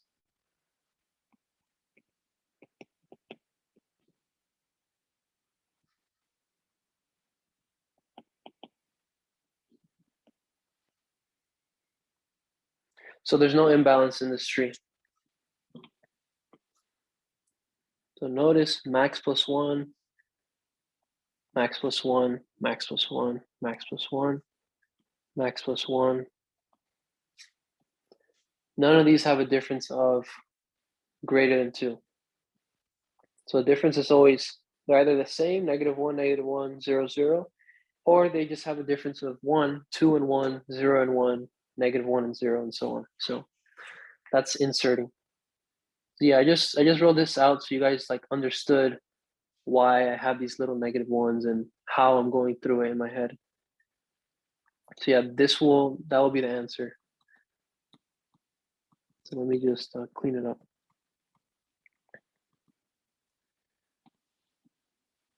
That's the answer. Okay, so big O, give the best case runtime for inserting into an AVL tree. Okay, so best case runtime is log of n. So I know that a lot of people they'll always ask, oh, what about if it's empty? I guess they're not considering that because it says n nodes, and the whole thing that professors say, n must assume n is infinitely big. I'm sure that if they wanted the answer to be O of 1, because you're only just making one node and then you're calling it a day. But with n nodes, your whole idea is like, oh, n is infinitely big. So you want to think past n equals 0. I'm sure that if they said inserting into a empty tree or whatever, then it would be O of 1. But assuming we have n nodes and n is greater than 0, it can be like a million, then it would just be log of n. The worst case, so everything AVL, log n, similar to heap, because like I said in that previous example, they are high balance. So that allows you to cut off about half at every decision that you make when you're searching. Then give the best case runtime, inserting into a new element in a binary search tree with n nodes. Okay, so this would just be, let me see with n nodes.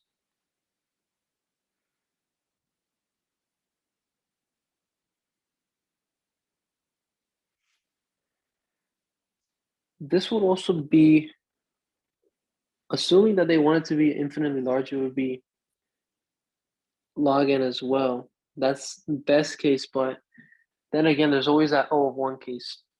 So I'll say this. I actually have to ask why this is, but I remember this question specifically because I remember me and my friends, we did this once. The best case AVL, no question, log n every time for especially when it comes to foundation. But for some reason, best case binary search, they just always say it's O of 1. If you're assuming n is infinitely large, then I guess you don't want to just think it to be the best case, it's empty, but this is the answer that it is, and you guys can go check it, but this is the answer that they tell you. So I'll just go with it. But definitely AVL, everything is log of n, but they say O of 1 for binary tree insertion, best case, so it is what it is. For E, worst case, inserting into binary search tree. So this one is a little easier to actually think about, and I'm sure your guys' professor went over it. So the worst case would actually be when it's not balanced. And if you want the worst case, you just have something that's completely skewed. Because let's say you want to insert. So let's just start off. This is going to be 5, 4, 3, 2. Right? So we would have started off 5. There's nothing in there. So I guess that's all 1 pretty much. But then if we want to add something else in there, we would have to go through 1, and we would hit here to 4. Let's say we want to add something else. So we're going to add 3. So now we're going to have to go all the way down here. Sorry. We want to go all the way down here. We want to add something else, 2. I have to go all the way down here. So notice how as the tree grows, since it's completely skewed, you have to iterate through all the elements. So at one point, this was n. At another point, this was n. At another point, this whole thing right here was n. And then the final point, when you go to insert something else, that's going to be your n. So that's why worst case can be O of n. Because then you're going to have to iterate, n times. You're going to go through n elements. And you're not really like cutting off like you would in something like here. Like you want to insert, it's less than, go this way, ignore the rest, the other half. So hope that makes sense. Does anyone have any question? Yeah, O of 1. These get uploaded to YouTube. So I don't do the uploading, but it's normally like a day or two after. Since there's a lot of material, I'll tell the person who uploads them, maybe they can do it like, soon, but I'll send out a message in the Discord. All right, so hope that makes sense. All right, let's go through this question.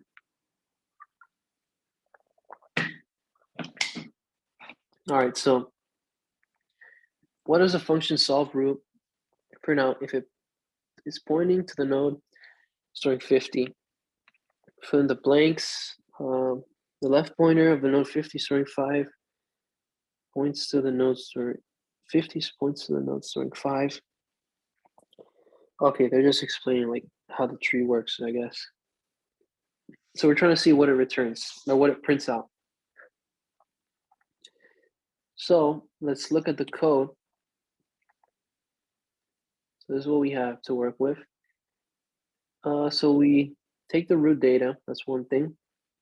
Base case, we need that. Then notice how we're doing the recursion first. So what type of traversal is this? This is post order. So we're doing a post order traversal. So like that previous example, like I said, the way we're actually going to want to look at this is going to be in this order. So I know that was like pretty quick, but this is the order that we're going to want to traverse the nodes in. So I'll just write it out like this.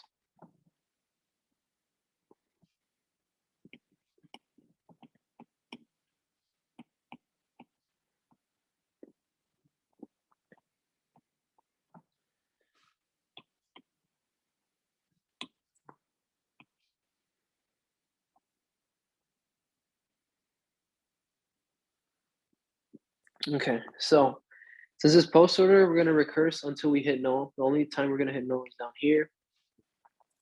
Then we're going to be at 18. So if it's null, it's going to return 0. And by the way, when it comes to these tree problems, like please draw it out and annotate, like just like I'm doing this. Like this is what I would do on the actual test itself, because a lot of times people get caught up in looking at the code, but if you can't visualize it yourself, then you're not going to be doing anything. You're just going to be looking at the lines and trying to do it in your head. But it's better to not try to do it in your head and make sure and draw everything out, so you can see how everything's flowing in the program, and then you can like see the pattern and everything, and maybe you don't have to think about it too much later on in the problem. But okay, so now we're going to get 0 plus 0, because it's saying we're going to do if left plus right is greater than res, and res starts off at root data. So res right now would be 18, and we're going to see 0 plus 0, is it greater than 18? No, so we're not going to reassign res to be left plus right. So that means res stays at 18. We're going to print 18. So 18 is the first thing we print. Then now we're going to return this value up. So I know I drew this out like it's visited this way, but really, for us to even be able to get from here to this node here, we come back up here, and then we go down this way. So yeah, but the whole point is like we're not going to be printing until we're done processing, both subtrees. So now from here we're going to have 18. I'm gonna go down the right path. So we're gonna go to 16. Then we're gonna just go all the way down to the leaf. So let's just start off like I did right here. We're gonna be right here. We're gonna be at 7. No, no. And by the way, we would have gone here. It would have returned a 0 because there's nothing there. Then we go down to 7, 0, 0. So is 0 greater than 7? No. So we're not going to reassign res. So now the next thing we're going to print is 7 because res started off at root data and we didn't update it. So we just have 7. Then we're going to return 0 up this way.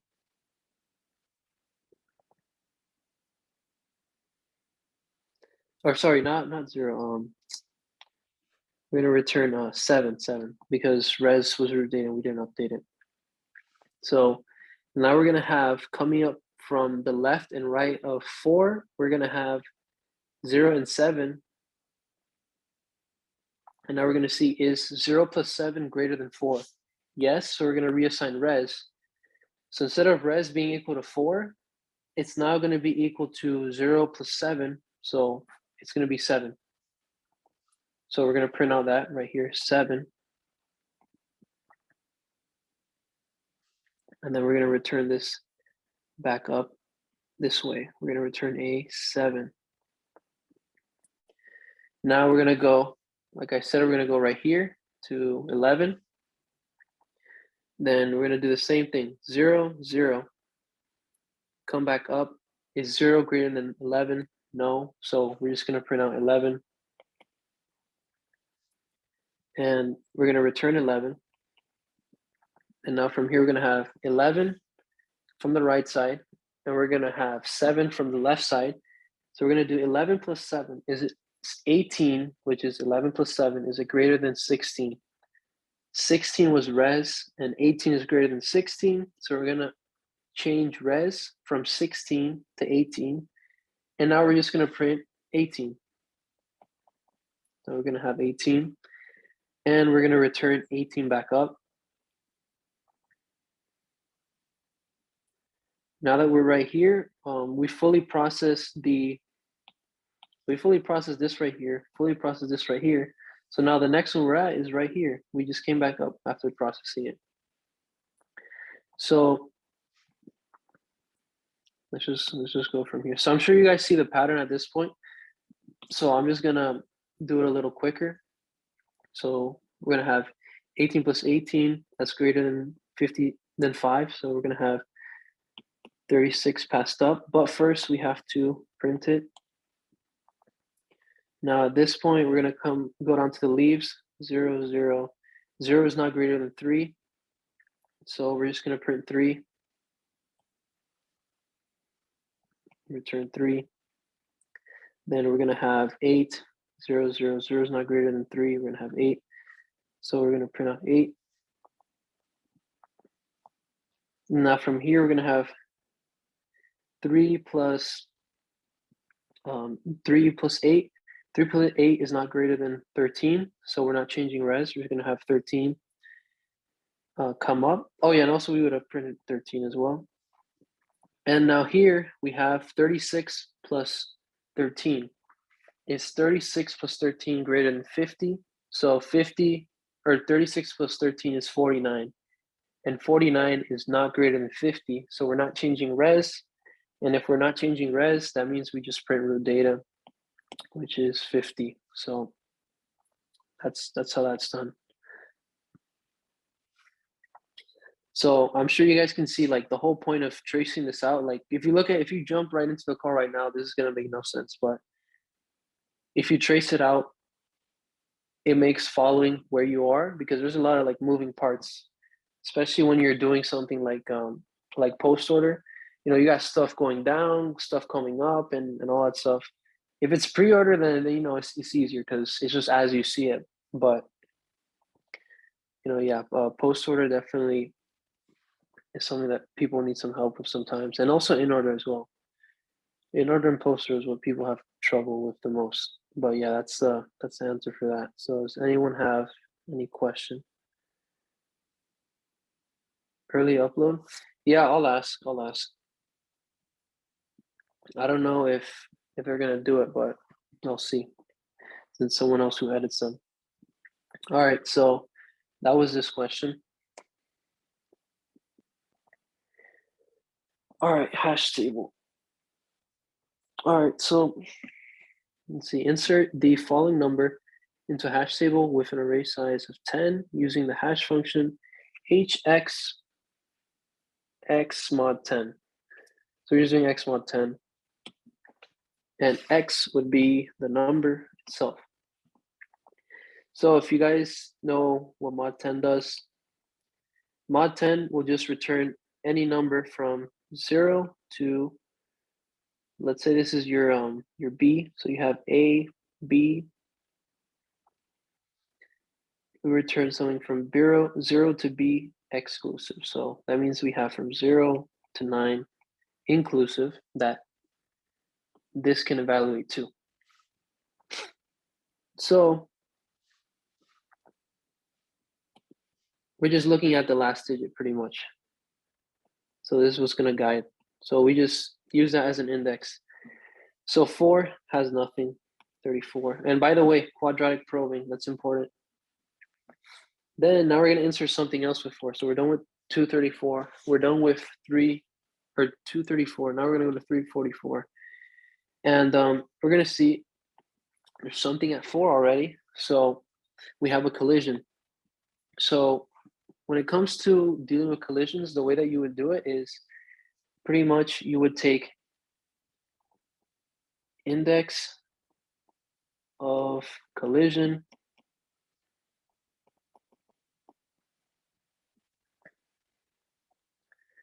so let's just define a little.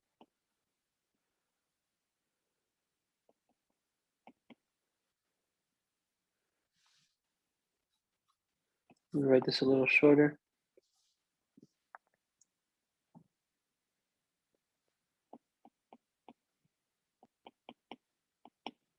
So while it's not empty, let's just say we have a value, it's empty.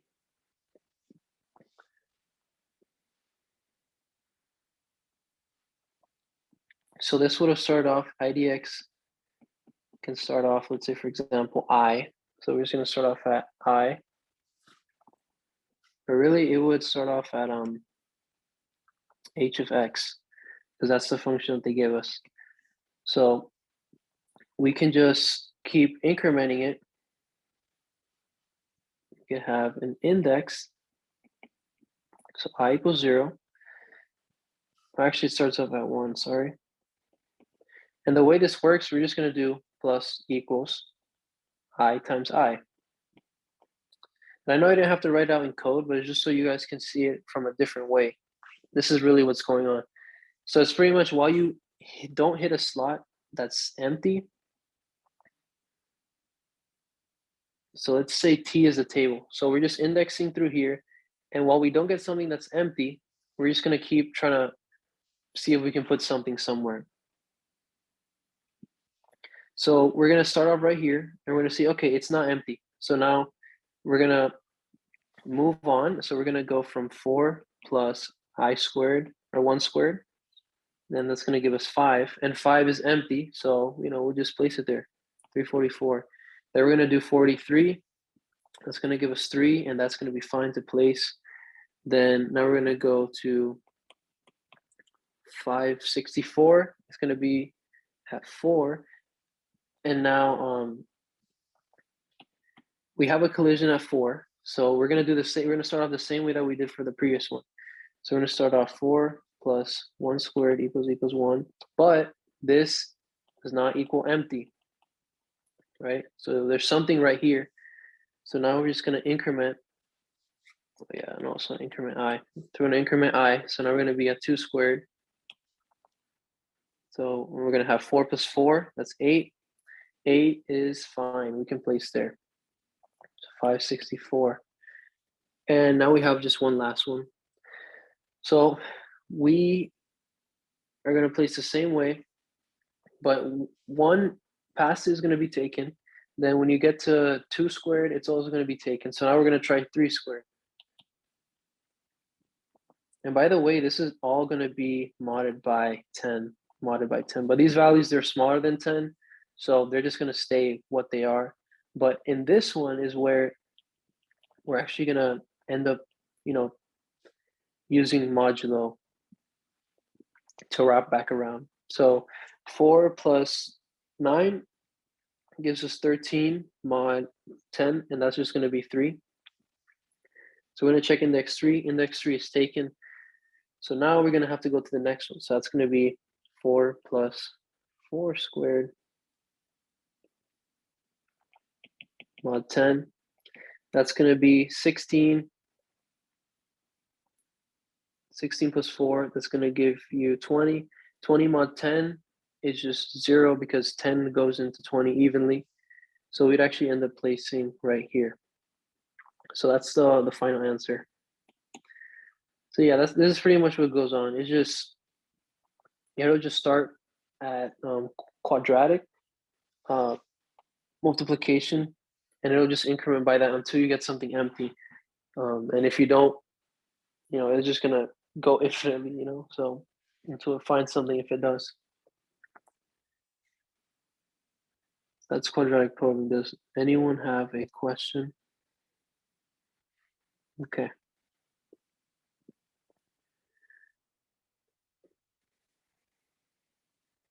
Okay, so we have tries again.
All right, so pretty much what they're asking us to do is they give you a frequency array, and just to touch up frequency array, just will store how many letters, or for example, how many numbers are in a a given string, or a number or something like that, how many digits. So let's say you have a number with like 3 5s and 1 2, then at index 2 you would have 1, and then at index 5 you would have 3. In the case of like a word like apple, you would have 1 at index 0 for A, 2 at index P for, well, the 2 P's, 1 at index L, which I don't know what that is, what number that is, and then E, that should be like 4 or 3 or something like that. But yeah, that's 4. So that would be what a frequency array is. So it just stores the count of each letter, and they're giving you a frequency array, and you're gonna have to use what contents it already has. So it's already seeded with the values that you can use.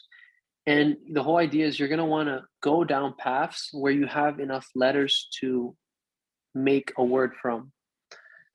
So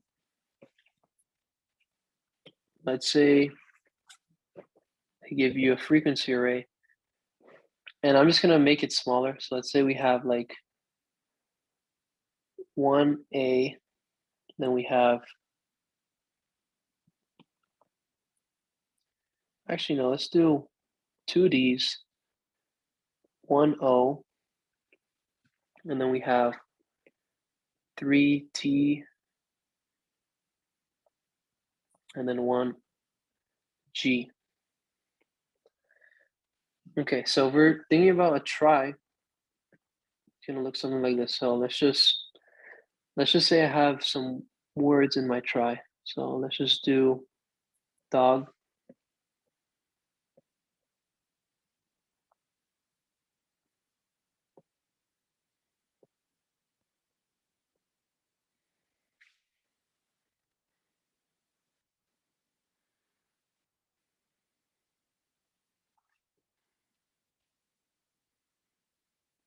Okay, so let's say do is a word, dogs is a word, and dogs is also a word, and dot is also a word. Let's say we just have some other stuff here, like it doesn't matter, but this is our example. So this is our frequency array, DOTG, and we're gonna start. We're gonna see D up here is the first like lowest one. So we're gonna go to D, explore it. But the whole idea is that we're gonna want to add and then replace, or we're gonna want to remove and then replace words that we just went down a path from. So if you have a D, like let's say you're currently at index 3, and that's going to represent D in the alphabet, then we're going to see, okay, so we have a letter that we can place. So let's go and explore what type of words we can make, if any. Because it could be the case that you just can't make any word, but let's say you go down this path, right? So now you're right here. So by using that, by going down that path, you're going to be taking a character out of your pool because you just used it. So it's kind of like if they give you is like a board game and you're trying to spell out a word, and once you use a letter to spell out a word, then you can't use it because you're using it somewhere else. And in terms of recursion, at this point, we would have just had one D. Like after we get here, we're gonna have one D, one O, three T's, and one G. Then we're gonna iterate over all like places where there's a node, and we're gonna see O. And luckily, we have an O. So we're gonna decrement it. And then now at this point, we have no more O's to use. So now we're currently in this subtree right here. Then at this point, we're gonna see where can we go. We have only a T and a G that we can use. So we have G comes first in T, so we'll go down that way first. So we're gonna decrement this, and then now we're gonna be in the scope of this right here. And now we're gonna actually search past here, and we're gonna see, okay, like we might have had an S, but the thing is, we don't have an S to place. Like we have a word or a path in the trie that goes down to an S and so on, but we don't have that specific letter in our pool of frequencies to use. Like S, it would be somewhere here, but it would be S, and that would be at 0. So we have no S's to place. Therefore, we can't go down that way. So we're not going to consider that. So we only want to go down paths where, it's non-null, meaning there's something there. And then it's also the case where we have that letter to place. Because if we don't, then the whole idea is you can't go down that way. If you look at the hint, it says right here, it's like placing a tile down, meaning updating that. When you try a tile, you're going to put it back in your pool. So editing it again. So we can think of placing down as recursing down, and then placing back or putting it back when you come back up from the recursion. So if we're storing the number of words, we're gonna have to get our answer of the subtree somewhere. So our frequency updates are gonna happen here and here, at these two lines right here. So if we're recursing down a path, we're gonna wanna decrement it. And if we're coming back from the path, we're gonna wanna increment it. So let's go back to the text editor.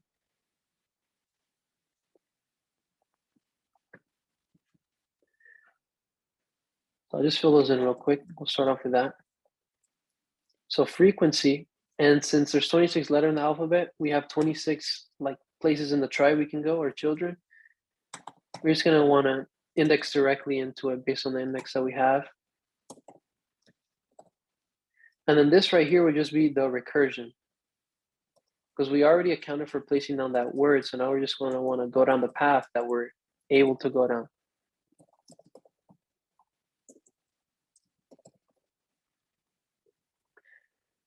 Now we just have a few more lines left. So let's think about it. When would we want to continue? So like I said before, if we have something null, notice that we don't have a base case, like if root is null. So I guess we're being passed in a root that's always non-null.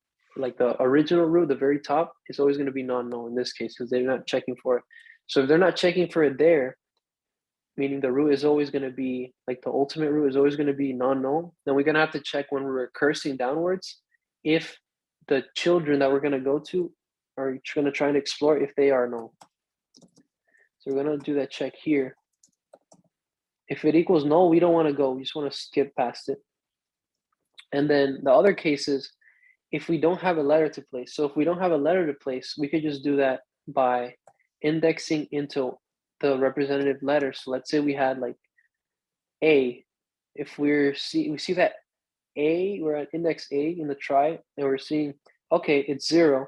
So that means there's no letters that we have that start off with A. So there's no point even exploring that subtree.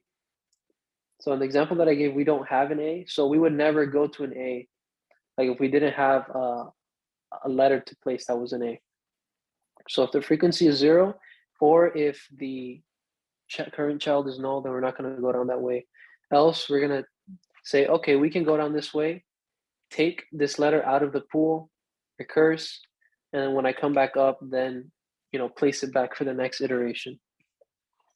Because there could be another word on a path like higher up that might use a letter that you used previously, but if you don't account for that, use and then unuse, then it's going to mess up your answers everywhere else. So anyone have any question? Okay, that's the answer for that.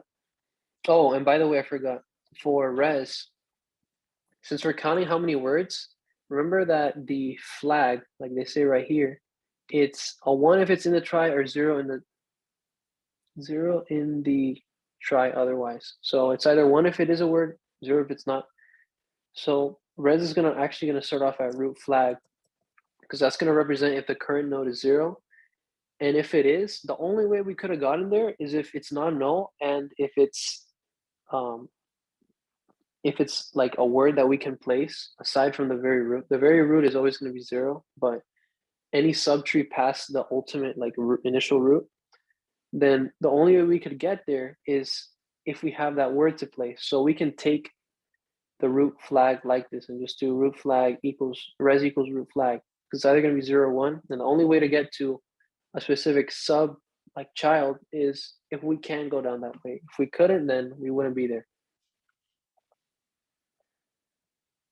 All right, so that's that question.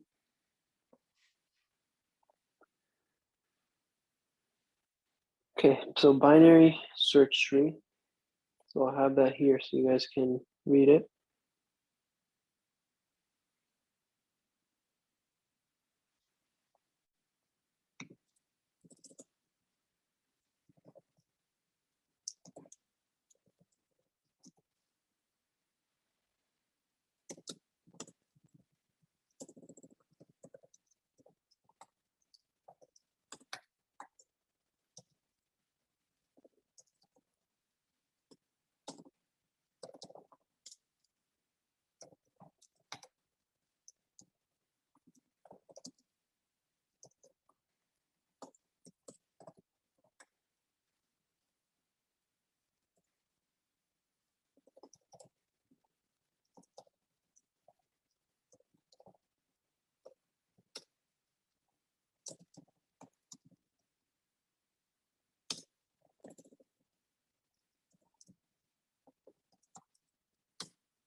Okay, so we're gonna have to modify BST. So we're doing an insertion on a different type of BST. So the only thing that's different is the sum. and it says that we have a sum variable in the struct, and it says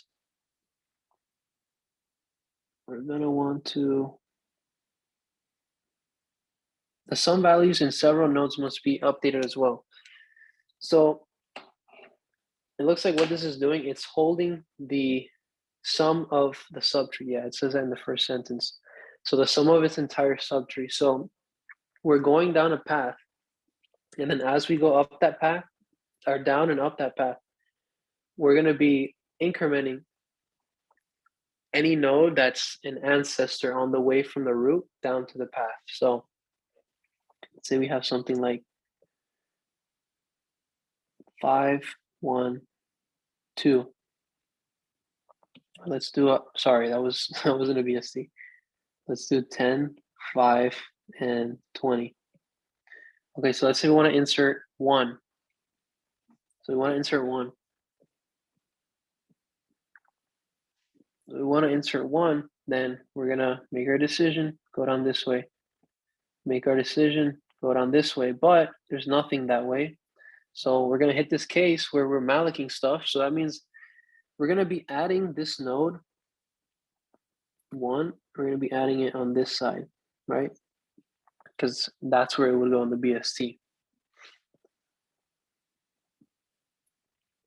So we would be reassigning the left pointer because that would be the only way to know.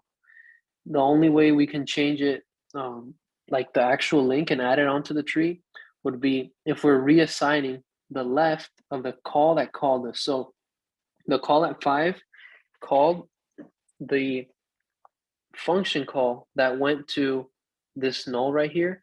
And then at that null, we return a BST node. So we return like this node right here, and then that's where we reassign the left. Instead of being pointing to null, we point it to the new node we just made. So that's an important step. And also you can tell that by the return type. Like there's always these little hints you can get from the question, and also like what it returns and what the return type of what it returns is. So like always look at those little things. But yeah, so if we think about a single node, the subtree of this node is inclusive of this node. So for example, the subtree of 20 is just 20. The subtree of 5 is inclusive of 5 and everything under it, like its children. So if we want to get the sum of entire subtree, then the entire subtree of this would just be 5, which was the node itself, plus whatever you just added onto it. So it would be 6. And if 5 changed, then that means we have to like kind of like propagate that change back upwards. And the way you would do that is by, either as you go down or either as you're returning up, you're going to want to change the sum by the value that you're inserting. So you're assuming like the value is not in there already. So if you're inserting 1, this 5 would change to 6, and then this 10 would change to 11. This 20 stays unaffected because it's not in the subtree of the path that, holds, I guess, like ancestry over the node you just added. So only 5 and 10 are added because they're like ancestor of the child 1. So that's like the whole way you can think of it. So, but if we look at the code, it seems like, so if we're going to the left, if it's less than or equal, I don't know why they did equal, but if it's less than or equal, then that means we're going to want to go to the left. Else, we're going to want to go to the right. That's where we're making our decisions, like left or right, which way we're going. So aside from that line,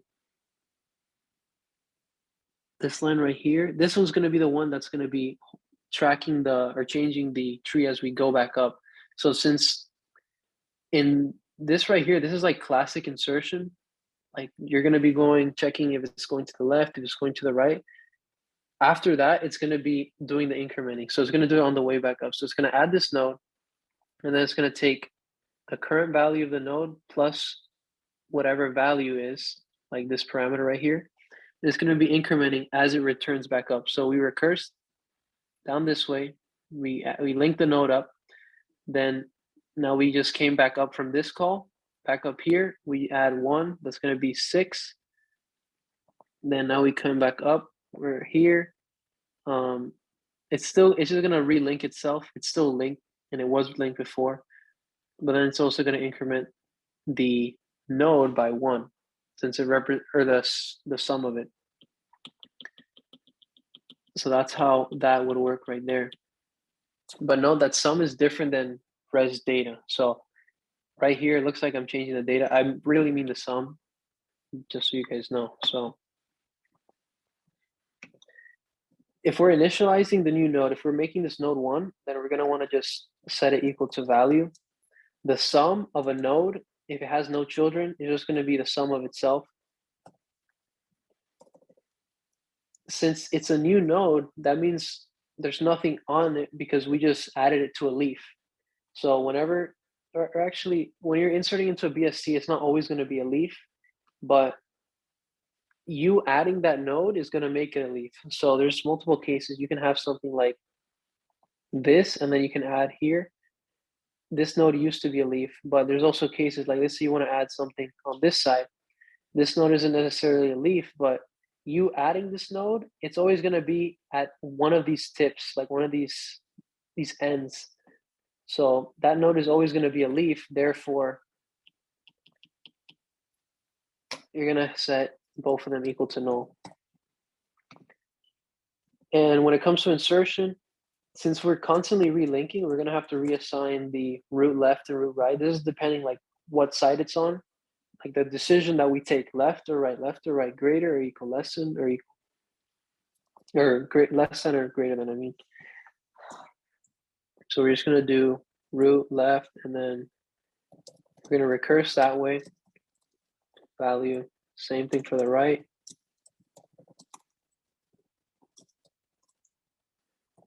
And then this is the post order step that we're going to do as we come back up on the path that we took. We're just going to want to increment the sum by whatever value we just added. So we just added a value, and we haven't accounted for this new value that we added to our subtree. So as we come back up, as we're done adding 1, then we're going to increment 5 by 1, then 10 by 1, and then we'll have our correct answer. So that's how that works. So anyone have any questions? No, okay.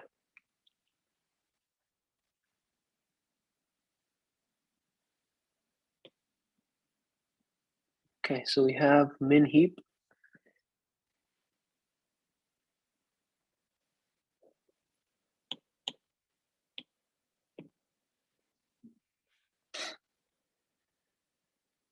Okay, so they give us a heap in the middle of being inserted, and we want to draw a picture of the heap as a balanced binary tree after the completion of the insertion of the item. Index 0 is not shown because the root of the heap is index 1. Okay. So pretty much we're going to want to fill this out like level by level, left to right. So 1, 3, 7, 8, 5, 2, 11, 10, 10, 12, then 15, 13, and 9. So there's something out of place. This should be pretty easy to tell which one it is. But remember, this is a min-heap. So it's a min-heap. We're in the middle of the operation. So remember, the whole property of min-heap is, let's say, parent of I. So let's say I is a given node, right? So parent of I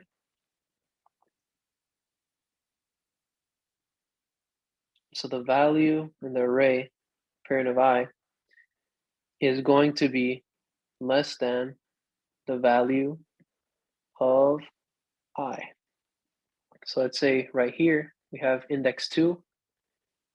Index 2 is going to be greater. So right here, index 2 is going to be greater than the parent of index 2, which should just be index 1. So 3 is greater than 1, so that's true. And we can just check this throughout as we go. So let's just circle these out. These are good. This is good. This is good. This is good as well. This is good. This is good. This is good. This though, this is not good because 2, so we follow this. This is not true. So we have an issue right here. And which one's out of place? Really, it should be that 2, it should be the other way around. We should have it something like this. So that means for this to be the case, this comparison would be like this way. That means 7 would have to be down here and 2 would have to be up here. At least just in this current step that we're at. That's not saying like that's going to be the answer for the overall like heap insertion or anything, but at this step, the node that's out of place is 2. But at the end of the day, yeah, the answer is just going to be just that. It's just going to be, so we're going to have 2.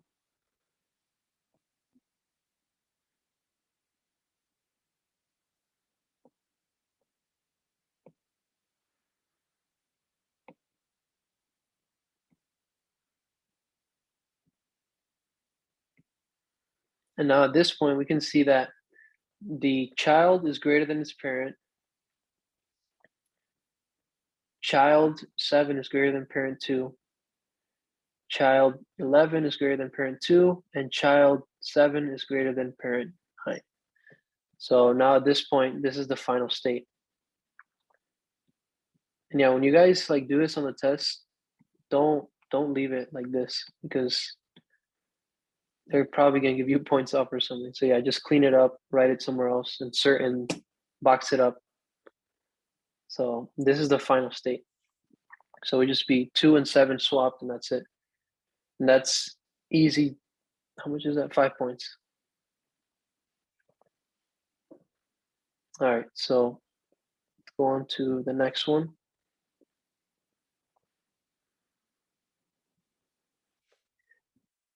All right, so it says find smallest leaf. So we're taking a pointer, root of a binary tree, as the only argument, and it returns the smallest leaf in the tree, leaf node in the tree. Note that the tree passed to your function will not necessarily be a binary search tree. Okay, so it's not guaranteed, so we have to work around that. That means that we're going to be searching like the whole tree pretty much. Then if the pointer root is null, return int max defined below. You cannot write helper function. Okay. So let's say we have a tree like this.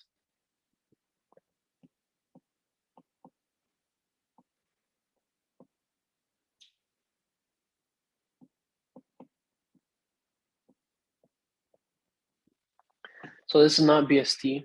It kind of looks like one, but it's not. Let me just change these values up actually. There we go. Now it's not. It's clear that it's not. So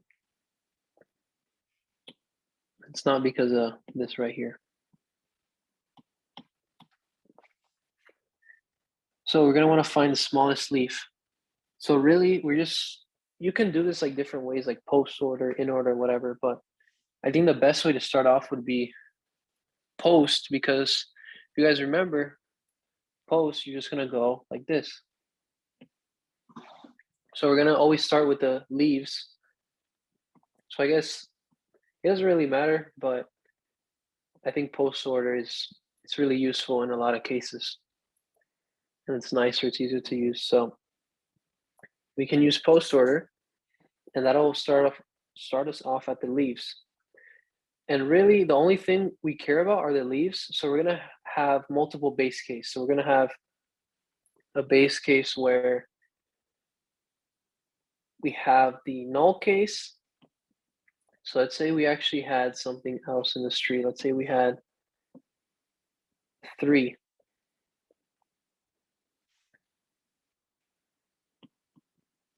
Actually, let's say it was right here, 3. Then we would go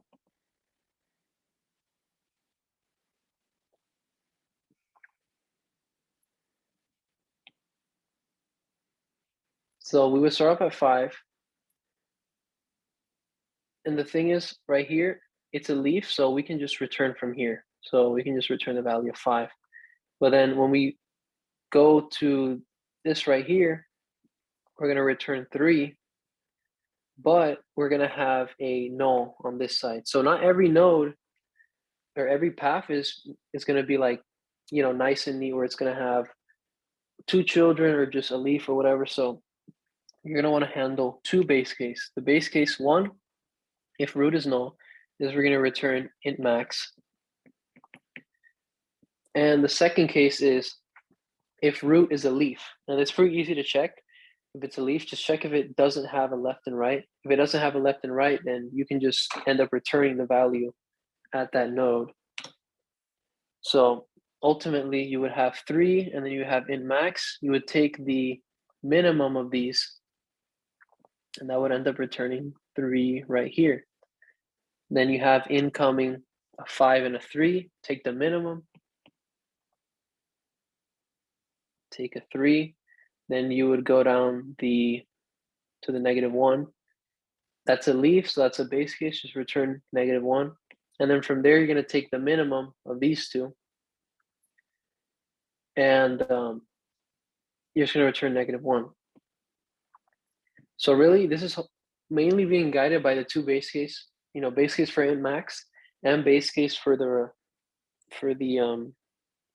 root or for the leaf node. And then at any given node that's not a leaf or, you know, it's not null, then you're just going to be doing your decisions like, is it smaller? Is the left side smaller? Is the right side smaller? Okay, whichever is smaller, that's the one I'm going to take, and I'm going to return up to my parent and so on. So let's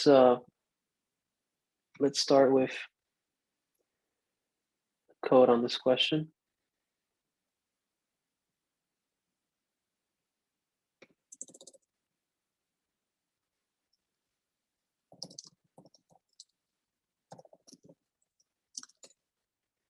All right, so we have one base case, and they tell us to do it too. So we just return int max.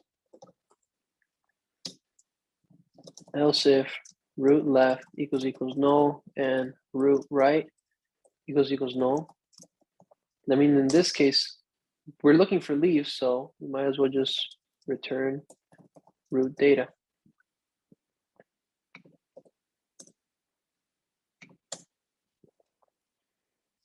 Then now we're going to want to store we don't really have to store left and right, so we could store left and we could store FSL root left, and then right equals FSL root right. This is one way to write it. So we have the left and the right, and then from there we just return. We don't have a min function, so we actually have to do it this way. So we don't like, you know, recurse more than we have to. So we just do if left is greater than right, just we're trying to minimize, we're just going to return right. Else, if left is not greater than right, that means left is smaller or equal to right. Then on the case that it's equal, it doesn't matter. We can return left or right. If left is smaller, we just return left. So that handles both cases. So for all 3 cases, and that's the solution to this. Int max, then you just return at the leaves as a base case. Take the maximum that's coming from left and right. So really, your answers are just coming. If you think about it, your answers will only ever come from a null or from a leaf. So that's why like this question is so simple, code-wise. All right, anyone have a question? No, okay.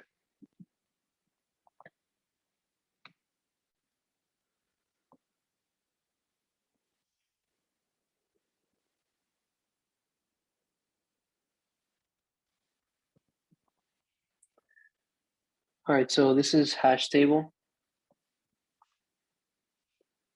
So we're given a hash function, index string length -1, and to_lower of string index -a. So we're gonna want to hash it. And if we just think about what this function does and what it's going to return, the length of a string -1, that's going to be the index for the last letter in the string. And then 2 lower is just going to return a lowercase. So it'll pretty much be from 97. So this is A, and then this is 22. This is like ASCII, the number in ASCII. And then it's going to do -97. So it's just going to do, a number in this range -97, which is A. So it's just going to return something from 0 to 25. So for this type of question, like, don't waste your time trying to do it in your head. Like, what I would just do is just write literally every letter. So, A, B, C, D, E, F, G, and so on. I mean, yeah, you guys can watch me do that, I guess.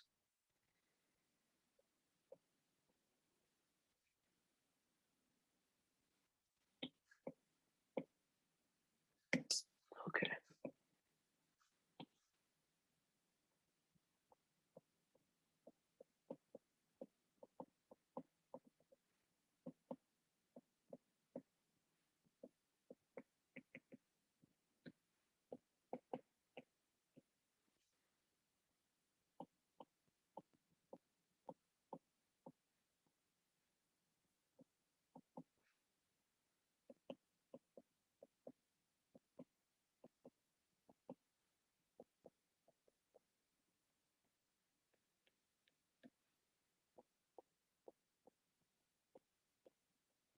Okay, so those are all the letters. So T, the last letter not is T. So we're gonna get where is it? 19. So 19.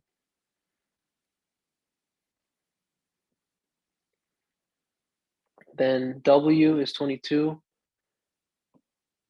T is 19. Moon is 13. W is 22. All right, so now using the hash values, use quadratic probing, and it says dealing with hash table, there's a standard technique dealing with hash table that exceed length of the table.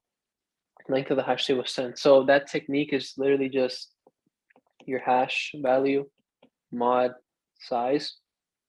So we're just doing h of x mod 10, since that's the size they give us. So we're going to do 19 mod 10. That's going to be 9. Then we're going to do W. So that's 22 mod 10. That's going to be no. Bright. That's 19. 19 is taken. So we're going to do 9 plus 1 squared mod 10. So that's 10 mod 10. That's going to be 0. There's just bright.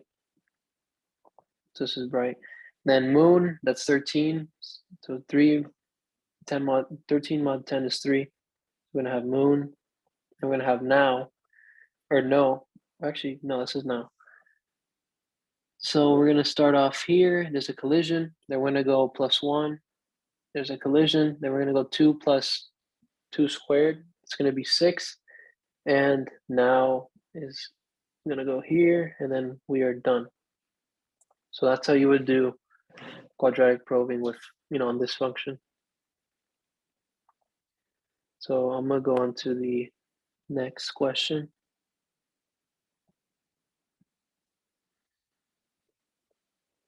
Okay, so we have tries, and this one's a little different. This one's non-recursive, so it's useful to know how many starts with a particular prefix, lowercase letter only. Write a non-recursive function that calculates the number of words that begin with the prefix to aid you in your solution. The struct that stores a trie node will not store whether or not that node represents a word, but what does it say? Oh, it will store if it represents a word, and also how many words are in the subtree, called num words. Okay. You may assume the trie node pointer represents a root to the whole trie, storing the dictionary of words. You may assume that root is non-null, and the prefix has at least one lowercase letter in it. Okay.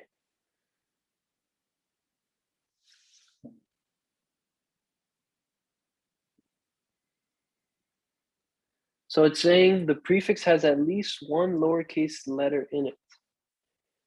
So this, I mean, they're telling us what they're not telling us at the same time. Like they're saying it has at least one lowercase letter in it. They're not saying where it is. They're not saying, you know, the whole thing is lowercase. So you're gonna have to make it lowercase yourself, because if you don't have it guaranteed, then you're gonna have to, you know, do that step yourself, I guess.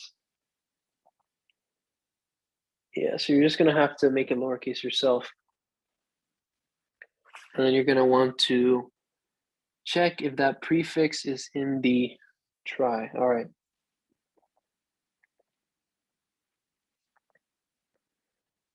So it's gonna work pretty similar to, you know, if you're looking for a recursion. I think I did that example earlier on, but more on insertion. But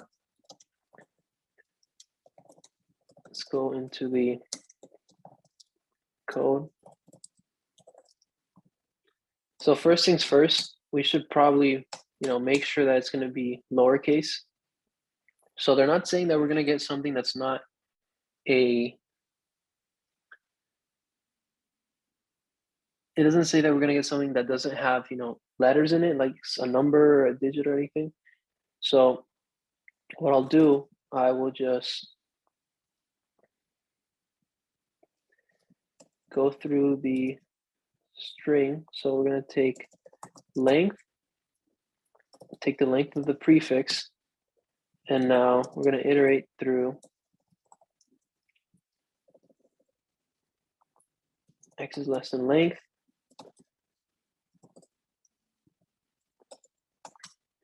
And now we're going to go index by index, and we're just going to see if x of st, or prefix of x, and I'm just checking if it's uppercase or not.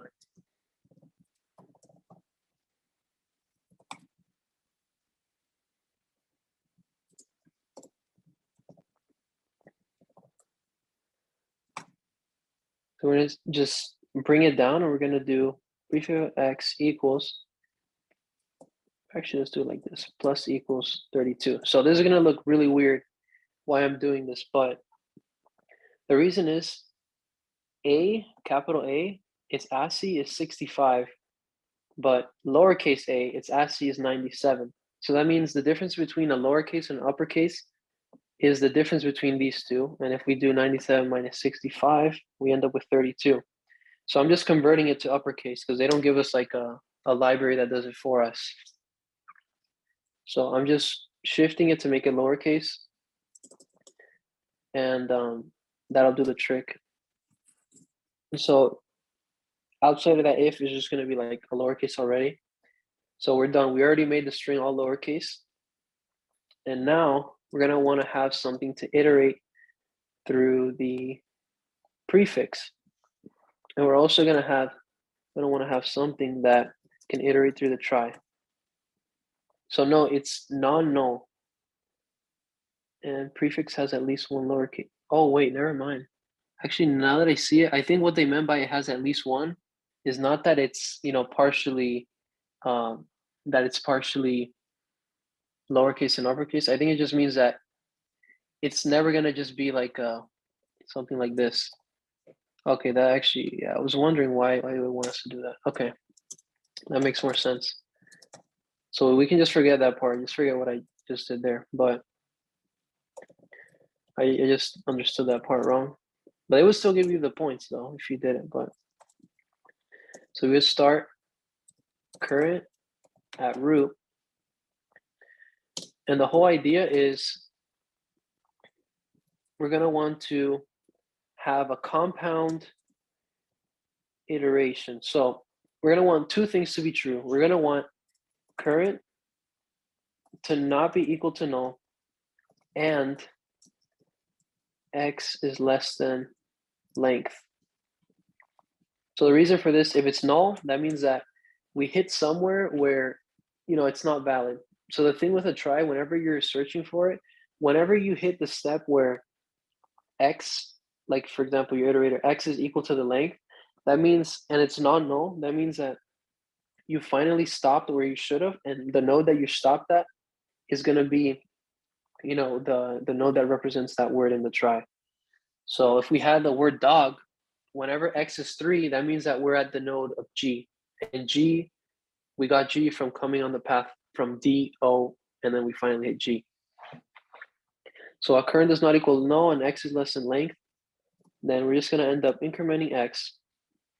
And we're going to be setting current equal to root children prefix of x minus a. So pretty much we're just moving it downwards, and then we're also incrementing what letter we're going to focus on for the next node. And if we ever hit a case where we are null, like I said, we're never going to be past length, but if we hit a case where we're null, that means that we know that it's not there. So we can just do a check. After this while loop, only two things can be true. Either, since we have two statements, either current is equal to null, which is why we broke out and now why we're after line 166. So either current equals null, meaning the word was never in there, so there's no prefix of it. So there's no num words that have like that prefix, or x is equal to length. Since we're incrementing by 1, we're never going to overstep past length. We're always going to stop when it's equal to, if that's a condition that breaks it. So we can just check. If current equals null, you're just going to want to return 0. Else, we're just going to want to return current num words. So like I said, if current is null, that means we weren't able to get to the node that represents a word. Else, we just return the number of words at that node. So that's that. So if anyone has a question, let me know.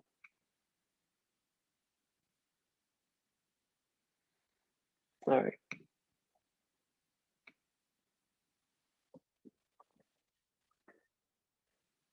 Okay, so consider the following binary tree traversals. So they gave us a pre-order, post-order, in-order. Is it possible for a single binary search tree to give rise to all three of those traversals? If so, draw the tree. If not, clearly explain why it's possible. Okay, so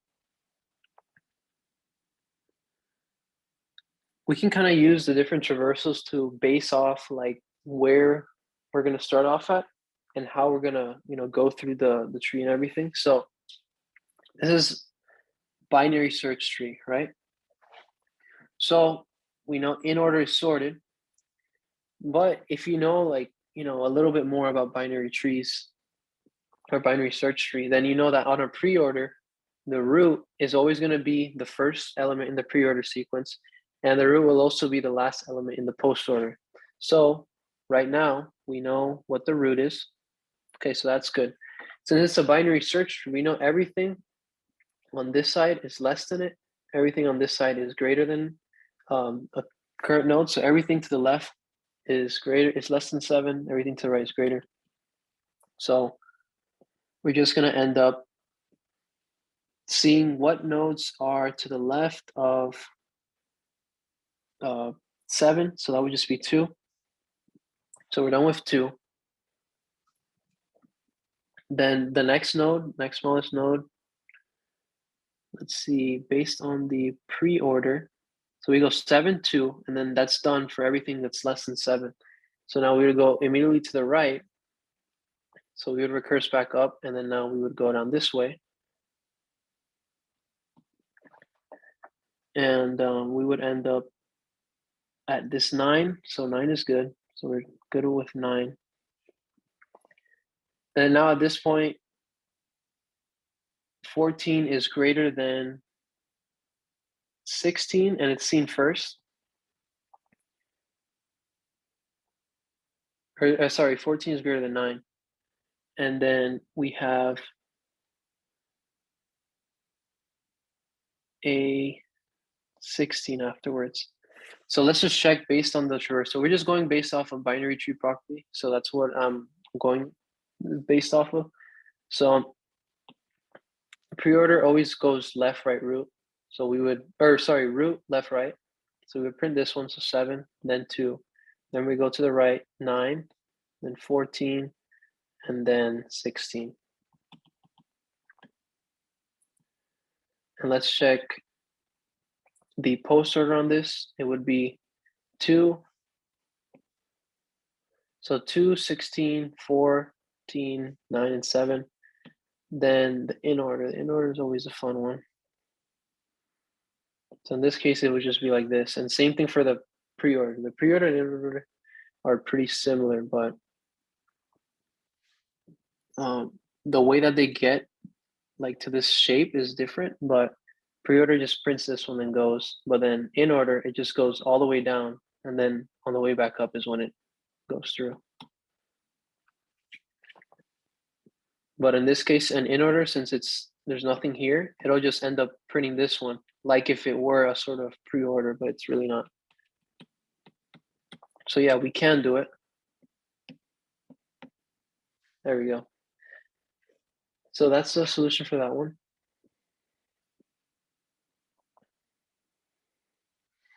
Okay, so I think we all got hash tables down, but we done I think a couple of those. So I'm just gonna skip this one. AVL tree, a double rotation. So when it comes to double rotation, there's really only 2 cases. So you have something like this, or when you have something like this.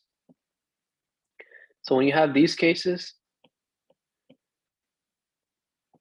these are not double rotations. It's whenever it just turns more than one time. So in a binary search tree, this would be the smallest. So this would be your A, this would be your B, and this would be your C. So that's a CAB case. And then you have your A is the smallest, then you have this is the greatest, and this is the smallest.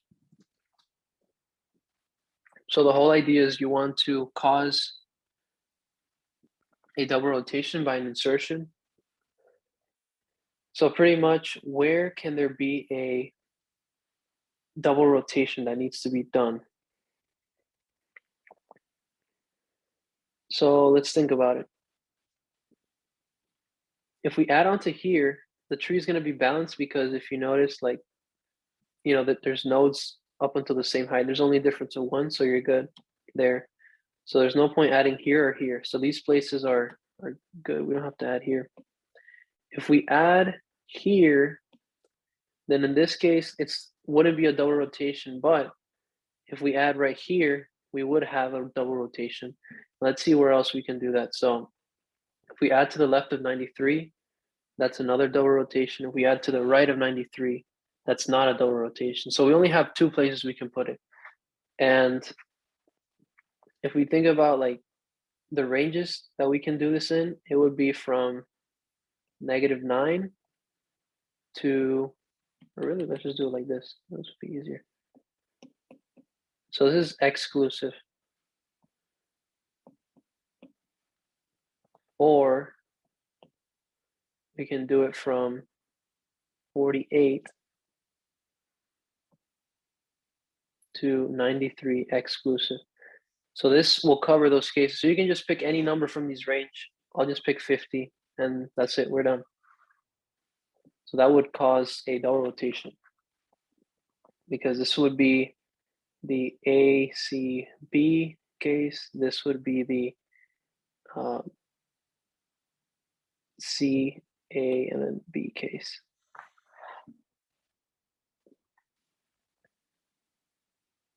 So anyone have a question there?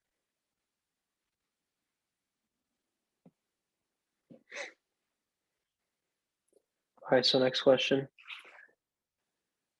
Is this the same one? Yeah, okay. All right, so this is a try question.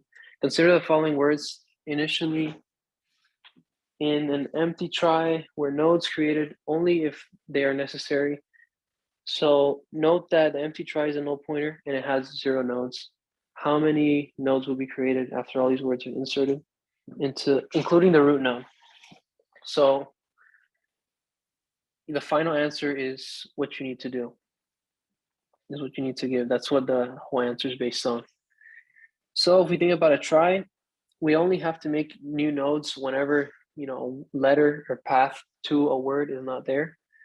So we have all these words. So what I would do in this type of question is, since there's only a small number of letters, just sort them, you know, in yourself. So we have arc, we have art, right? And then we have, let's do B's, there's no B. We have C, so we have car, cart. I'm not going to sort them really, I'm just going to group them, but you guys get the point by length and letter. And then we can do dog, dart, so do, and dog, we have dart.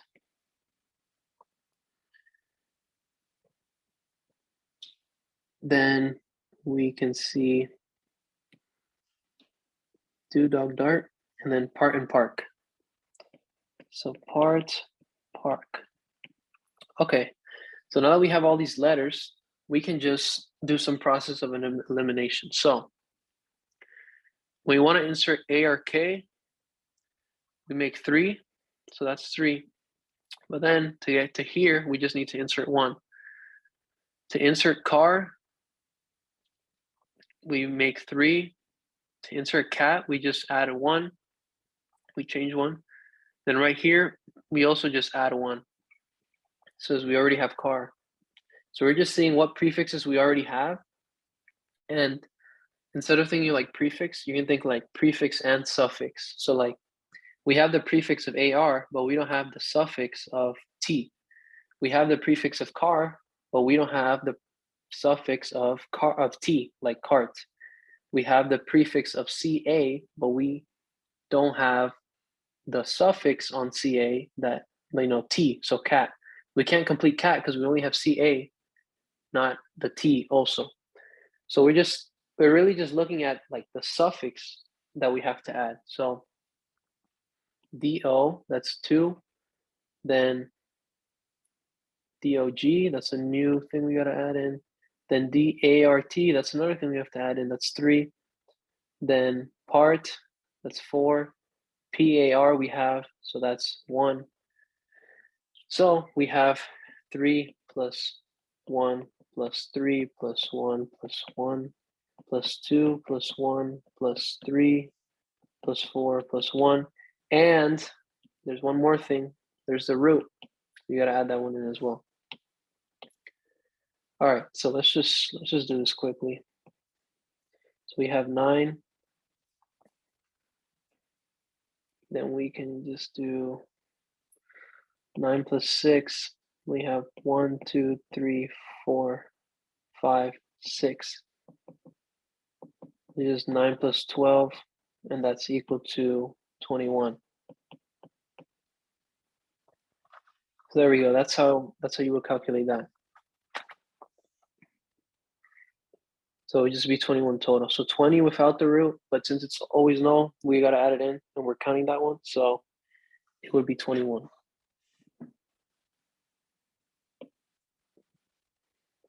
You could have also drawn out the try like this, but I think it would have been a waste of time. You can just do it like this as well. I think this is the quickest way.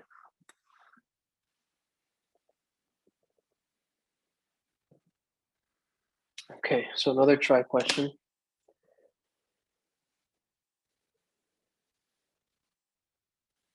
So let's see.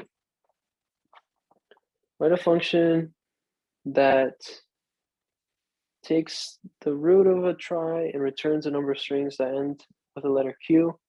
The count member shows the occurrences of a particular string inserted. So string can be represented in the try multiple times if a string ending in Q occurs multiple times, all occurrences, the value should be returned by the function.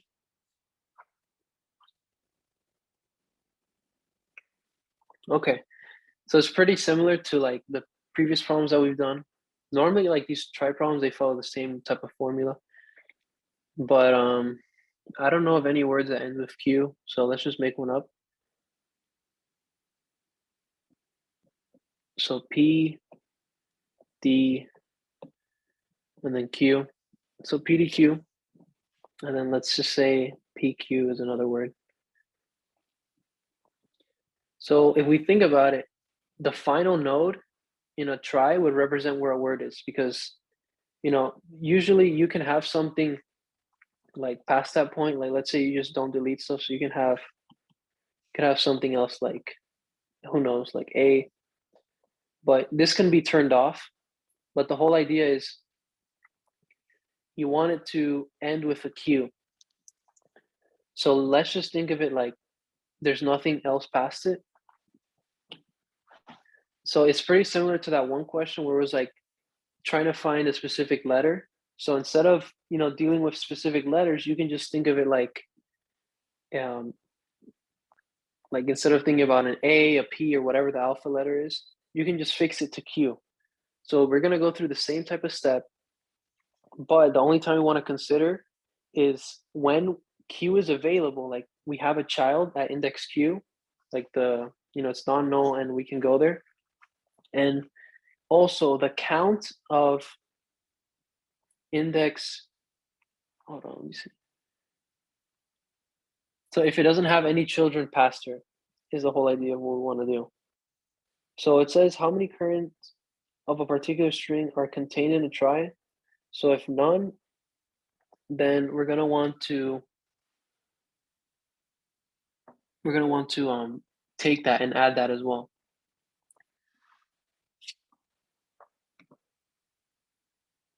So that's not going to be holding num words. It's really just going to be holding how many times we've been there. So you can go ahead and do something like this. You're going to iterate through the try.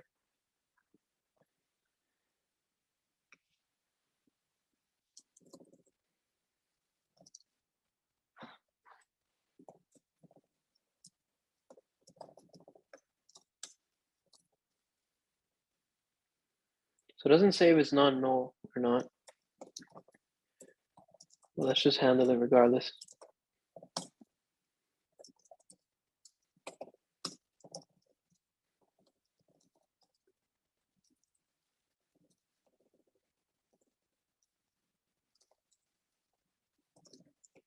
So if it's non-null,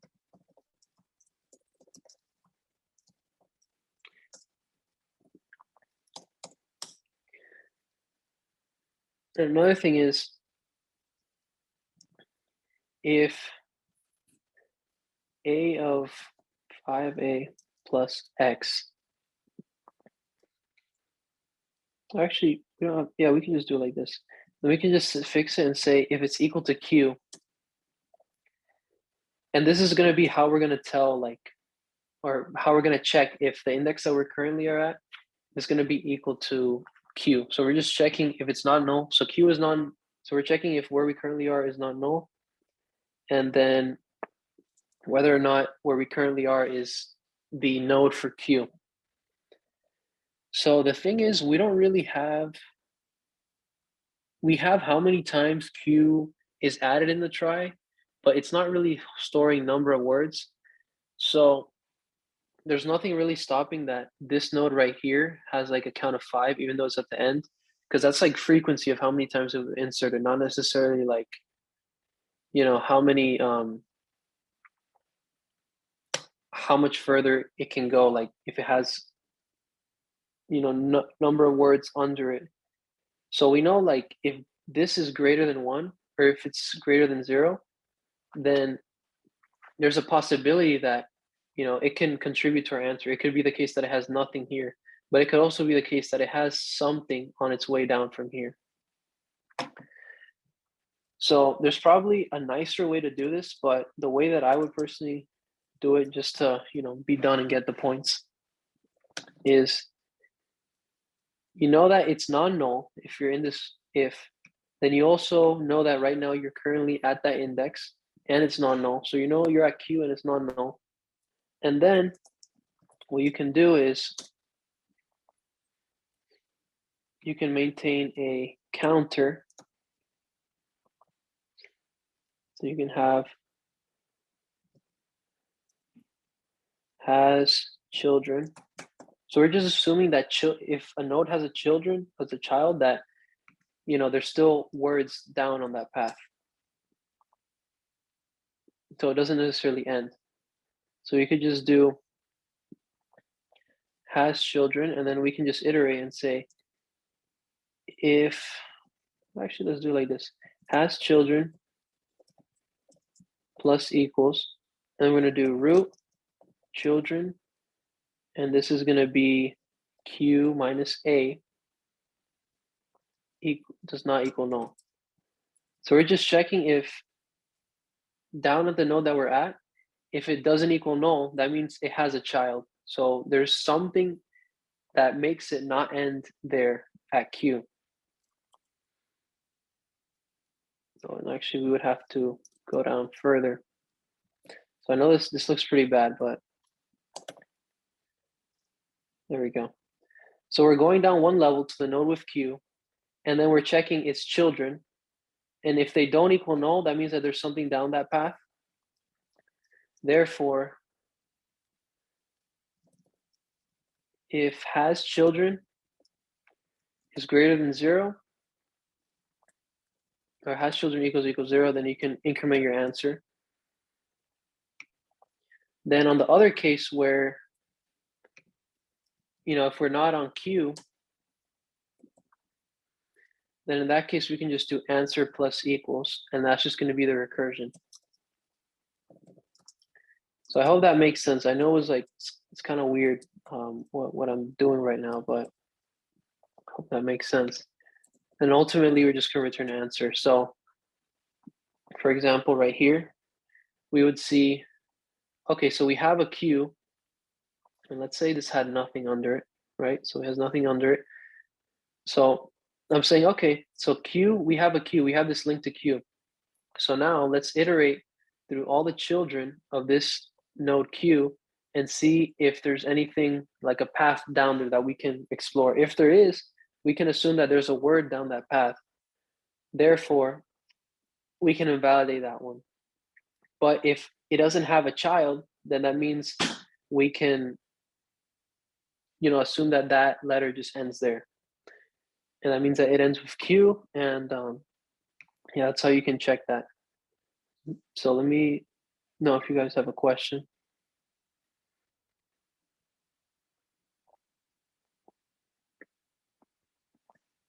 All right.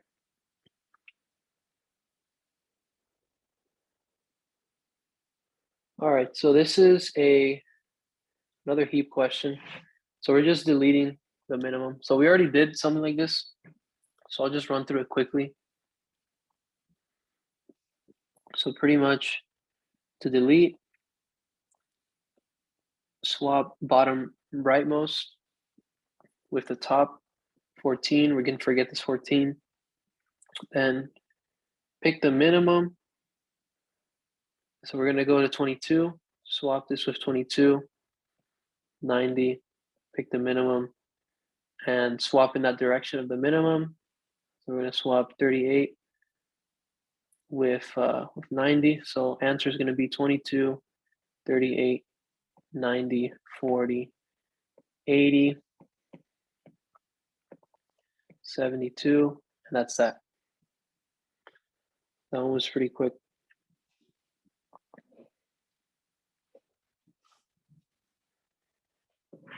All right, so draw a single binary search tree. That means the following condition. 7 nodes, its pre-order is the same as its in order, and the tree does not contain any duplicate values. So If it's not possible to draw the tree, say so and explain why not. So we're trying to see if the pre-order is the same as the in-order. So we think about pre-order, that is node left, right, versus in-order is left, node, right. So let's try to see what type of case we can come up with. And we can just keep it simple. Let's just have a little tree like this. And we can try out the different cases. So let's try out the different cases of tree. So the different cases you can have are, you know, it's just itself. And in this one, all the traversals are going to be the same. So please just don't try that. Let's try it where it's at least 2 nodes. So like this, then we have like this. And then the next case is we have something like this. So if we have, in this case, let's do 5, 4, 5, 4, 5, 4, and then let's do 6. So let's do pre of this one would be 5, 4, but in would be 4, 5. Then let's do this one. The pre of this one would be 5, 4, 6, but the in would be 4, 5, 6. But let's think about, there was a case that we were doing on one problem where it was actually pretty similar to this one, where I said that when you're going to the right, and if you have a node that, like a sequence of nodes that don't have any left, it'll be as if the in-order produces a pre-order, but it's really not the case. It's just, it'll go left, sees nothing, so it'll just come back up and then print the node. Go left, see nothing, come back up, print the node. It looks like a pre-order in this case. So in this case, the pre-order would be 5, go to the left, there's nothing, then 4, then in, go to the left, nothing, 5, go to the left, nothing, and then 4. So the case is just this. It's just, you can just do,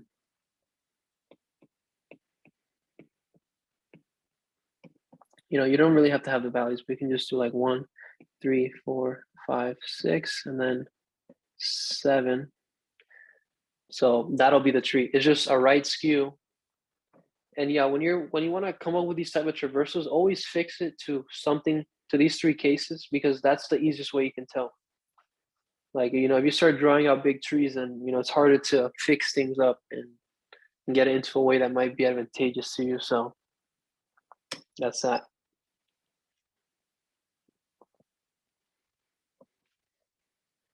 Okay, hash tables. No, I'm not going to do that. Binary tree.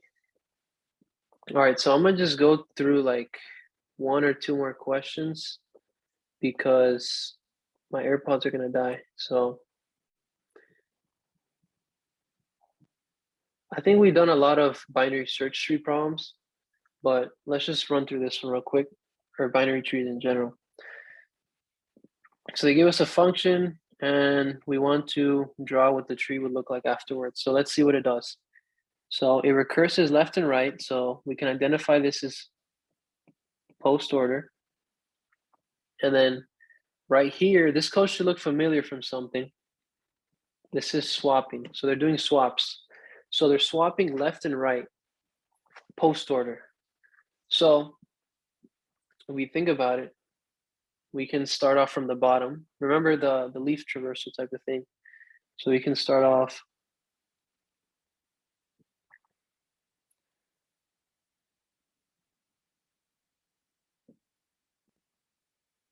go like this.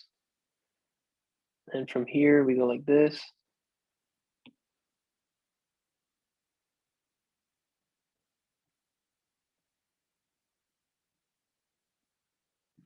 And from here, we're going to go all the way down here,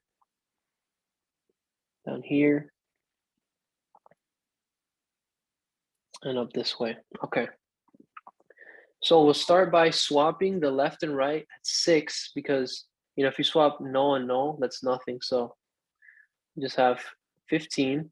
We're going to swap the side 15 is on.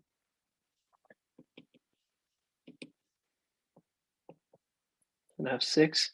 And now we're going to swap the side that, let me draw this a little farther off to the right. Swap the side that 6 is on. So 6 is going to be now on the right side of 42. And since we swapped the left and right side, then we're going to have 18 to the left of 42. And also we would have swapped the left and right of 18. So we would have had 9 and then 72. And I hope you guys see what's happening. It's pretty much at every subtree is switching left and right. So everything's just going to be switched. So that means that up here, 20 is going to stay fixed. That means on the right side, we're going to have, on the left side, we're going to have 13. Then 27 was on the, you know, in this case of this example, it doesn't matter what order you go in, but you would start from the leaves and go up.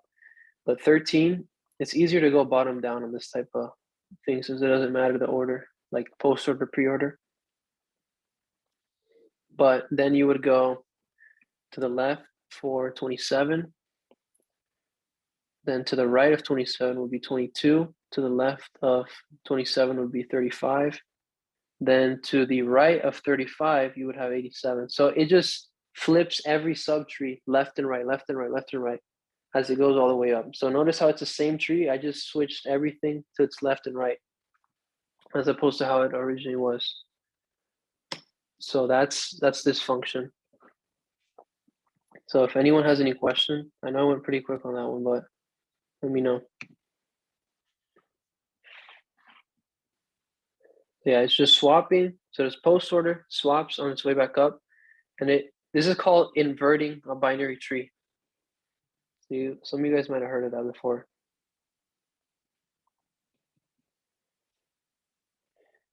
All right, recursive coding. So number of bits on, and they give us 17, and they should return 1 or 2, since binary of 17 is 1, 0, 0, 0, 1. It must be an O of B, the number of bits in N. Okay, all right. So you don't have to use bitwise operators, but for the purpose of this question, if you want points, you have to. So let's think about it. If we have a number 101, then the answer would be 2, right? So how can we break down a number? So we kind of want to process all the numbers until we end up at 0, because 0 would mean that we've processed and gone through all the numbers since it has to be recursive. So the way we can like slide things over and, you know, say, okay, now I don't want to look at this bit. I want to look at the next bit. I want to look at the next one and so on, would be using right shift. Because if you think about a number, like this was actually number 5. If we take the immediate like and 1, this will just do 101, 001, take the and that'll just give us 001. And if this is 1, that means that that's an answer that we want to take. Like we just want to increment it because we found that bit to be on. So we would get a 1 and then add 1. So we want to take that answer. But you know, after we process it, regardless if it's going to be 0 or 1, we're going to want to shift it down to the right by 1. So then instead of having 101, next time we have 01, because we just, actually, sorry, 10. Because now we just cut this bit off, and now we're looking at the next immediate bit. And then we're going to go so on until we end up shifting all the bits over. So we're going to have this, and we're going to end up with 1, and we're going to have 1. We're going to end up with 0 because remember, to the left of all binary numbers, there's a bunch of zeros. And when you shift, you're actually adding a 0 from the left and deleting 1 from the right. So that's how that works. So that's the logic behind it. So pretty much whenever we're at 0, that means every single bit is 0. And since we're shifting in from the left zeros, and then we're removing from the right, there's going to be a point where we have no more ones. And then since only zeros are getting shifted in, so if n equals 0, I'm going to just return 0. It's base case. And as for our answer, we're just going to track if that immediate bit is 1. So the way we can do that is we can just do n and 1. This will just check, is it odd? And really, if at any point when the bit is shifted down, if the lowest bit is 1, like the most immediate one is 1, then that means it's an odd number. So if you have this number right here, this number is actually 7 right here. If you shift it down, you're gonna have 0, 1, 1, and then we're gonna have 3. And that's assuming that it ends in 1. If it ends in 1, it's gonna be odd. So 0, shift it down one more time, 0, 0, 1, you're gonna have 1. So if the lowest bit is on, it'll be odd. And this just checks, this is another way to check if it's odd. And that's why he said, like, you don't have to use bitwise. Really, you can use mod 2 equals 1, but this is pretty much equivalent to the same thing. And we're gonna do plus num bits on, that'll be n shift down by 1. So we're just gonna take whether or not the bit is on, shift it down and cut that bit on or off, and then we're going to end when we have our base case. So I hope that makes sense. So that's that question. All right, I'll be back in just a second. Give me like a minute or two. I'm gonna go to the bathroom real quick.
All right, so let's start off with the jumping frog. Okay, so you guys can read that.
All right, so you have a frog. Frog's in the well, and pretty much the frog is trying to get out of the well. So the frog is n feet below the top of the well, and it elevates u feet. If a jump gets the frog to the top of the well or past it, it escapes. Okay. But he slips down every single time that he jumps. Write a recursive function with nud and return the number of times the frog must jump to get out of the well. So let's see this example that they give us. So they give us n equals 10, u equals 5, d equals 3. So let's think about this frog. He's n feet down, so this is n, this is 10 right here. And then u is equal to 5. So u is actually how much he's jumping by. And then d is how much he's slipping by every time he jumps. So the whole thing is that he's going to be jumping by 5. So this is 5. But then he's going to be slipping down by 2. So really, what happened was it's 10 minus 5 minus 3. So we made a jump by 5, but he slipped down. So it's kind of as if he didn't even jump by 5. We can just think of it like he only jumped by u, which is how much you're jumping by, minus d. So really, each jump is u minus d instead of u, since he's just slipping down. So it doesn't really matter whether or not he goes up and then down. So he's really jumping by u minus d, and we're taking n, and n is constantly changing. So for example, we're going to go up by 2. So that's going to be 10 minus 5 minus 3. So that's going to be 10 minus 2. It's going to give you 8. So we're going to stop at 8. And now from 8, we're going to do the same thing. So this is one jump. Then we're going to jump up to 3. Then we're going to go down by 3. We're going to be at 6. Then now that we're here at 6, that's where we're going to make another jump. We're going to make one jump by 5. We're going to be at 1, but sadly, we're going to jump down by 3. We're going to be at 4. So now that we're at 4, we can actually make the jump, and we can get to -1. And remember, to get out of the well, you have to be at the well or above it. And in this case, to be at or above the well, you have to be where n is less than or equal to 0. So this is your way out. This is your base case. This is saying, okay, I'm done. I don't have to jump anymore. There's also other ways to write this base case to make it a little quicker. Like you can also do n minus u is less than or equal to 0. We can do it either way. Let's just do it this way right here. Because it's just saying if I can jump but get out, and I don't have to consider slipping, then we can just return 1 in this case. In the case that you do a base case like this, you would just return 0 because you're out. But in this case, you would be out only if you do this jump by u, and that's why you would want to consider return 1 instead. So that's really like the only difference between those two base cases. So let's just think about how the code would be. So we would have our base case. If n minus u is less than or equal to 0, you just want to return 1. So that means if we can get out from where we currently are by jumping how much we can jump by, return 1. Else, you're just going to return 1 plus the number of jumps. So that means where we currently are, we can't get out based on how much we can jump by. Therefore, we're going to have to make a jump. So if we can get out where we are just by jumping and we don't care about slipping, return 1. But if where we are right now is currently like below the threshold of jump to get out, or to the top of the well, like 0, then that means we're going to have to jump. There's no other way. And this would be what the solution is. So you're just jumping minus u minus d. So your current location minus u minus d, and that'll be like the actual distance you really jump, since you're always slipping. And it doesn't say he's n feet below the top of the well.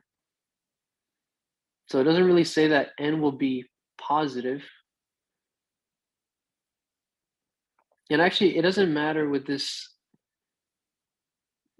Yeah, you're kind of assuming that he's below, but just in case to stay safe, yeah, you might as well just do this.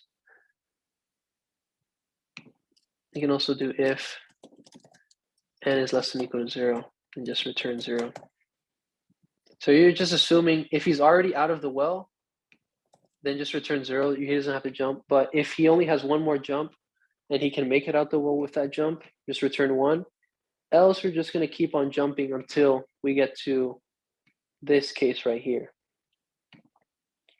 So I hope that makes sense. So we're just jumping until we can get out without needing to jump again. And if we're already out, then we're already like where we consider to be out, like at the edge or past the edge, then we're good. We don't care anymore. We just return 0. That's the answer for that one. And this one is insertion sort. All right, so let's run through this one quickly.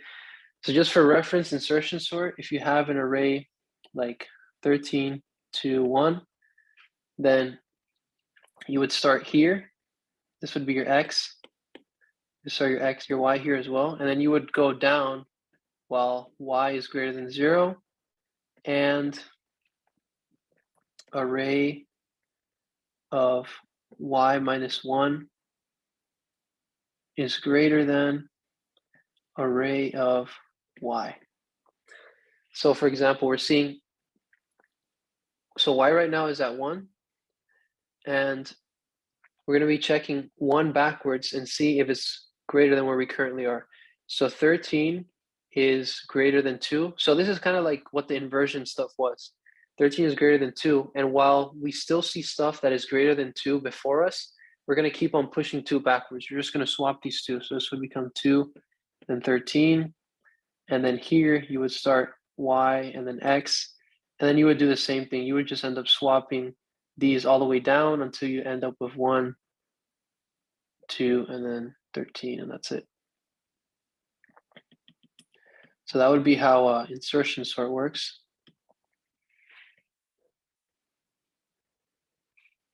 So we go left to right on insertion.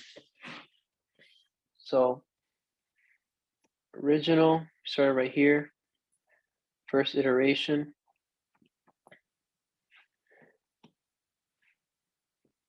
We always start right here.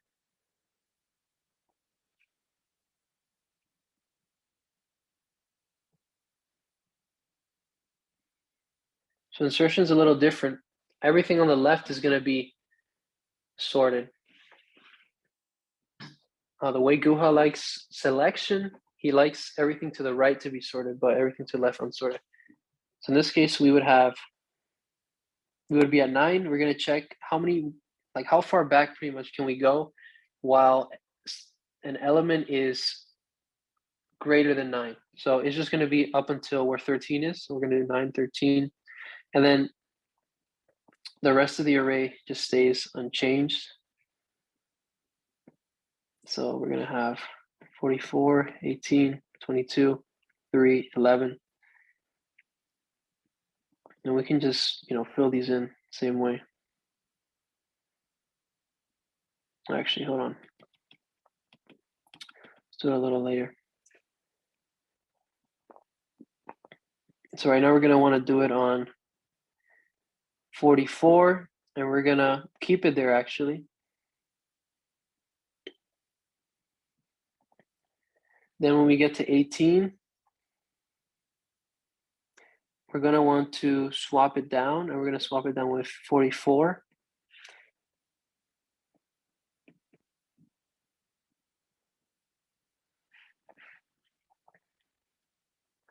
So just be 18, 22, 3, 11, 22, 3, 11. And this would be 3, 11. And then there we go. So now next one we're going to do is 22. And 22 is going to go right here. Wait, I skipped the box.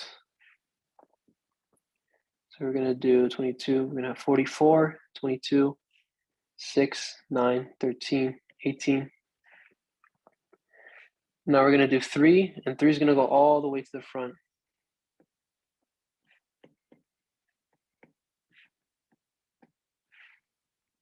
$22, and then we're gonna have 44 right here. And now we're gonna do same thing with 11.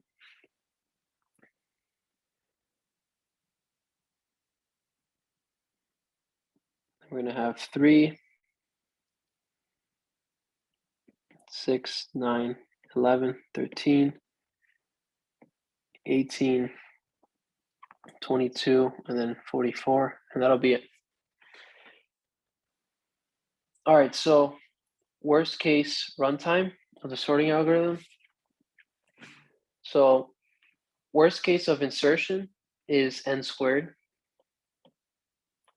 Worst case of selection, also n squared. So the thing with selection, it's always n squared. Bubble sort, always n squared. But insertion sort specifically, it's actually going to be best case O of n. And that's going to be the case where you have a sorted array, because if you have like 6, 9, 13, 15, since you start your x and your y right here, you're never going to actually propagate backwards like this at any point. You're always just going to see, okay, I can't go backwards. This element 6 is not greater than this. 9 is not greater than this. 13 is not greater than this. Therefore, I'm not going to go through it. So you're just doing O of n. You're just iterating straight through this array like this. Iterating straight through it like this. And you're never ever going backwards like this. So that's going to be your best case on insertion. But worst case, n squared. Heap sort, he didn't really go through it, but just think about runtime for heap. Anything on a heap is log n. So log n, everything. Actually, I'll do it for these two.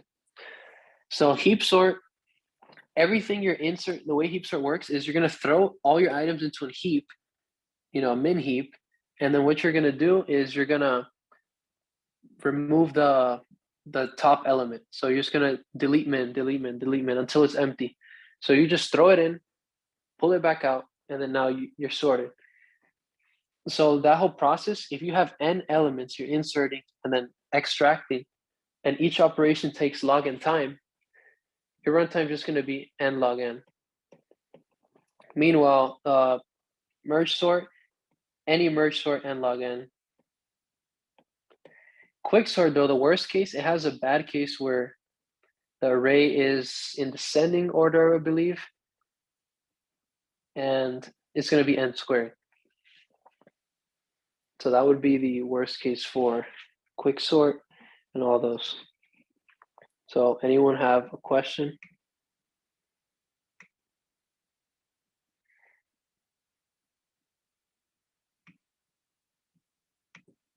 No? Okay.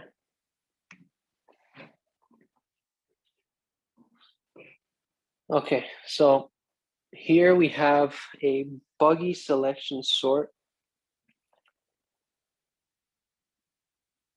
Okay, so they're pretty much asking you what's wrong with this this code for selection sort. So you have a best, then you're iterating inside, and pretty much what this for loop is doing is just iterating in a smart way. So it's just kind of doing what I was doing, where I was like segmenting off certain parts of the code, or the sorting, where in the way they are doing it from the end to the start, everything to the right is going to be sorted, and then everything on this side is going to be unsorted, right? So, but the thing is, whenever you're doing selection sort, you're going to start off your best right here. It's not going to be based on the value itself.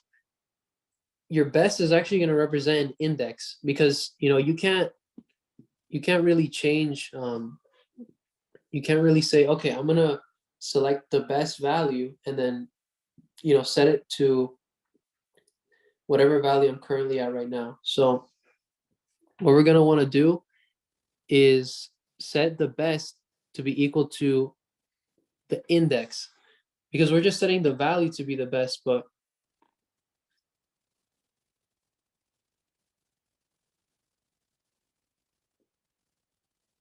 we want to use the index itself actually. So array of j is greater than best.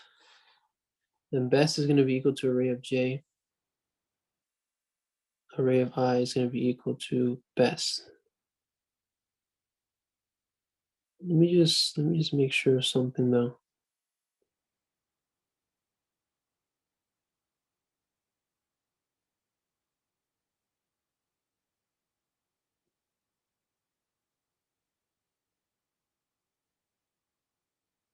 Okay. Yeah, so the issue right here is that best is starting off at array of 0. So imagine you have an array like, say, 1, or let's say 13, 1, 2, 6, 7, 9. So what it's doing, it's going to set your best to be whatever's over here initially. So it's going to start off your best there. And in this case, the best to place right here would actually be 13. But the whole idea is that you're going to want to start it off your best to be what's at this current index. Because let's say you have something like 1, 1, 1, 1, 9. So what's actually going to end up happening is by taking always the starting off at 0, you're not going to check against, what's the best answer compared initially to what I had at the start. So in this case, if I want to find something bigger than 9, I'm going to want to start at 9 and then see, can I find something better? And since this is starting at index 1, that's actually another issue, starting at index 1. It shouldn't do that, but starting at index 1, but it's selecting the best element. So really, it's never considering if we can take this element right there at index 0. So in this case, it would say, okay, 1 is the best, and then it would never find anything here that is greater from 1 to I, like if I is right here. So it would just stay at itself, but it would never consider the first element. So another example would be like if it was 13, it wouldn't consider this. It would just start off here, but then it would iterate through the rest of the array and try to find something better. It won't find anything better though. And there's something weird in how I'm understanding this, I think. Because my whole idea was, so the best answer is always going to be there, but if you find something better, oh, okay, I see the case. I'm trying to come up with a case that best shows what I'm trying to say.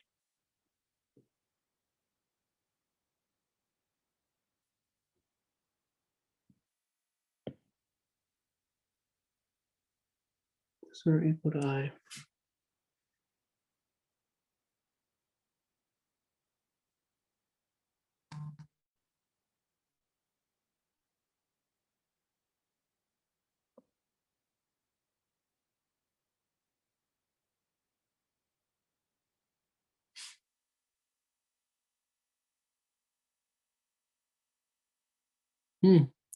That's interesting because I don't really.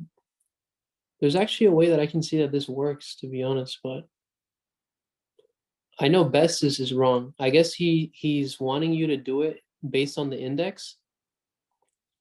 So that would be the way you would go. Like normally, the whole thing that I was saying at the start was best normally starts going off by the index.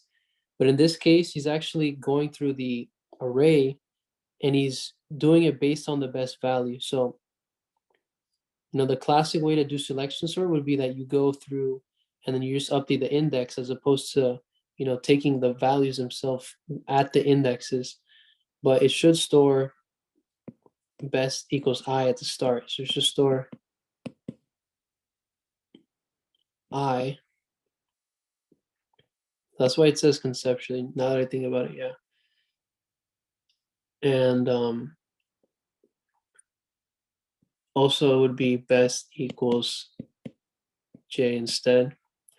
And it says, if we know if it stores what it ought to, we will have to both change the if statement inside the while loop. We fix these two changes. Best will store what it was supposed to store. Once we make those changes, we can finish the sort by replacing the line with 3 lines of code. Okay, yeah. So that's what it was. Yeah, I was gonna say, because like I was trying to come up with a case where this didn't work, but it actually does work. But what he means by buggy is that it's not being done like the way that it should be, really. Even though this does the same thing that a selection sort would do, it conceptually you do it based on the index, and then after you're done, then you swap the indexes on the values, like the values at the indexes, and then that's how you assume your best at the location, right? You're gonna say, okay, so the best answer I got from the left side of the array is gonna be this, so I'm gonna put it where I'm currently at, and then move down by 1. So 3 lines of code that should have given it away. He wants you to change it into index based. So instead of being like this, is going to be int temp. If it stores the index, we're going to have array of best, then array of best equals array of I,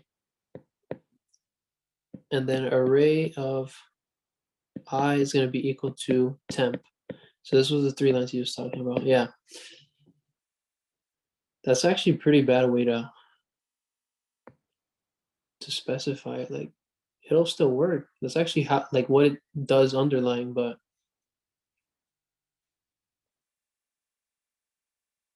all right.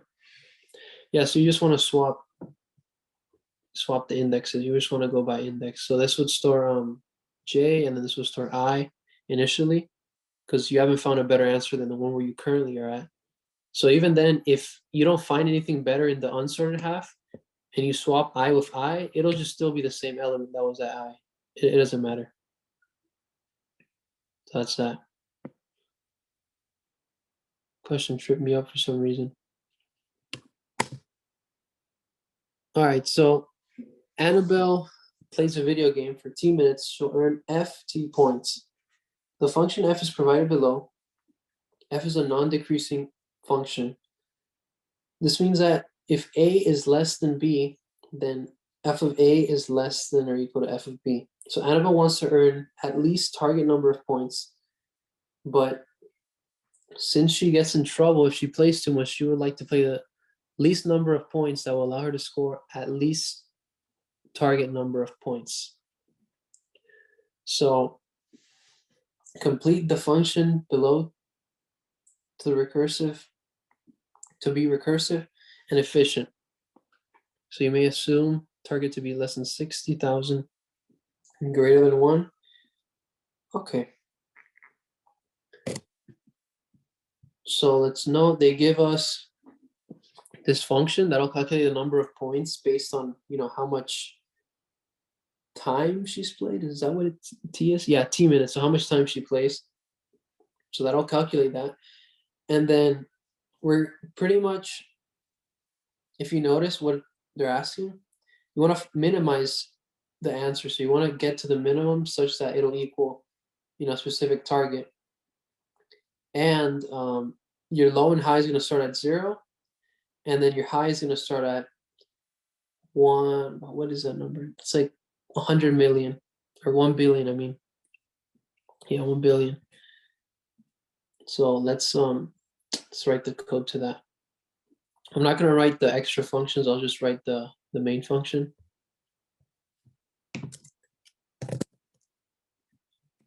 So we're going to be doing a recursive binary search type of solution.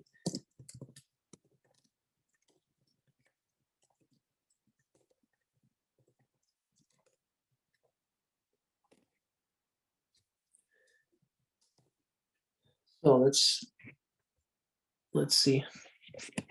So let's say we're kind of guiding how many points we're gonna get by, say, the minimum number of points allow her to score at least target number of points. So she wants to hit target, and the way you can calculate the number of points is by using, so target is equal to f of something, and that something is what we're trying to find out. So, if we pass something in here, this is going to be what's going to give us. So say we have m for mid. This is going to be what's going to guide us. If we have to go less, we have to go more in the range, how many points we can get based on the target that they give us. So yeah, this one's a little different. We're not really using indexing like an array. But let's give it a shot. So first things first, recursive binary search. If low is less than or equal to high. Right, and then if it's not, let's say if we ever hit out of bounds, I guess you just want to return 0. That means like there's no way out of this whole range you couldn't find anywhere such that she can, find the amount of points that she needs. So if low is less than high, and then here's where we're gonna do our recursion step. So our base case is that if low is less than or equal to high. If it's low is greater than high, we're not gonna do anything, we're just gonna return 0. That means we overstep the boundaries. And think about it, like if you have a low of 5 and a low of 1, or a high of 5 and a low of 1, if you ever hit something, let's just make it easy, 5 and 1, like this is your low and this is your high, then really you had this search space of 1 to 5. Like let's say this is a number line, right? And if you have something like this, then you've just completely evaporated your search space. Like you have nothing to search because you've already searched in that space, and you've actually exceeded that, like by going outwards on opposite directions. So you're done. You have nowhere else to go. We've already searched through there. So that's why we return 0. And now we want to calculate the mid. So mid is equal to low plus high, and then I'll shift it by 1. This is just divided by 2. It's the same thing. I'll just write it like that actually. And now we're going to want to take the points, use our function f, and then we're just going to pass in the current time that we're at. So we're going to have a mid. And if mid points, if the number of points we get at the current mid that we're at is less than the target, let's have our else. Mid points is greater than target. Else, this is the case where we found it, and we're just going to want to return the mid. This means that where we currently are at, we found the time, and that's where we're going to want to return the amount of time. Remember, low to high, it's working on the amount of time, but we're guiding our binary search based on the amount of time, since f of t is a non-decreasing function. So that means that if you think about, it's kind of like, in a way, like calculus stuff. Like you're not going to have something where it goes like this, where it's going up and down and up, and it's non-decreasing. So there's no segment that it's going to decrease over like this. It's going to be a continuous increase. It could be like something like this. So there's going to be a continuous increase. So pretty much if where you are at, if it's greater, like if you're going to have to play more, or if the number of points, let's write it this way, the number of points that you need is greater than the points that you currently have, then that's when you're going to want to play more, since it's a non-decreasing function. And if the number of points that you have is less, or the number of points you have is more, you're going to want to play less. In this case, you want to just return min play rec. Keep target the same. You don't want to change target at all. But the thing is, your low and high are going to change. So what's going to change is your low is going to stay the same because right now your midpoint is greater than your target. So that means your target is to the left of your midpoint. Therefore, our low is going to stay the same, but the high point is going to change. Since where we currently are, our mid is past our high point, we're going to want to decrease high so that then we can get a lower midpoint. And then from there we can, search. And the reason I'm not doing -1 and +1 is because we don't necessarily know like where the interval is going to fall. And since, let me see, is this a type of function where it's okay, so we're not really dealing with doubles. Okay, I was going to say, because if you deal with doubles, a lot of times you're going to want to keep it in this like not -1, not +1 case. The reason you actually don't want to do +1 or -1 in any of these cases, because like you can hit overflow in certain cases. So like, you have 1 billion. That's 10 to the 9. And sometimes there's overflow if you do +1. I know like the max is like 2 billion, but I've had cases where numbers that are supposed to be 10 to the 9, you add 1 and then it'll set fall. So that's one reason. You want to be as precise as you can be without, exceeding your limits. Else you're going to return min play rec target.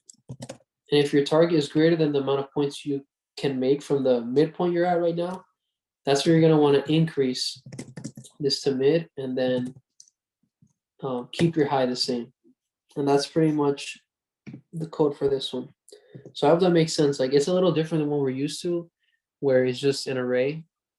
But the whole thing is that you're just guiding the direction you're going based on the points, considering that your point calculator function is non-decreasing. That's like the key. Like you don't have to deal with any cases where you have like some weird segments right here that go up and down or whatever. Like it's all continuously going up. So that's why you would do that.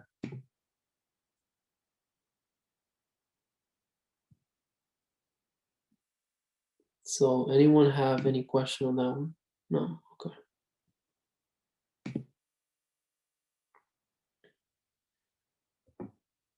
Okay. So write a recursive function that returns the sum of all of the even elements in an integer array vowels in the indexes low and high inclusive. For example, for the function call sum even vowels 3, 8 with array vowels, and the function should return 24, 8, 10, and 42. Since these three numbers are the only even numbers stored in the array, and the index is between 3 and 8 inclusive, so that's important, inclusive. All right, so we're talking about the index of the array. We can assume that, so hold on, so n-1. So we can assume that low is greater than or equal to 0. So this is going to be your low. And we know that high is going to be less than or equal to n-1. So that pretty much just says that it's either going to be equal to this range right here, or it's going to be like a sub interval of it. So it's going to be like nested within that range. So we're never going to have a case where like it's going to be greater than or less than.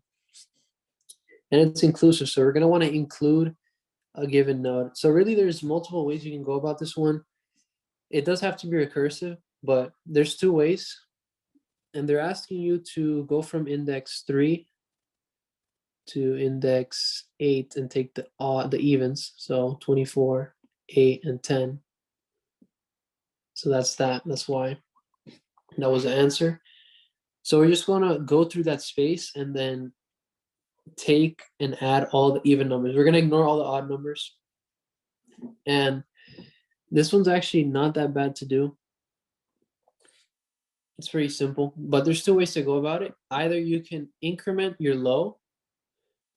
So you can go low, low plus 1, low plus 2 until you hit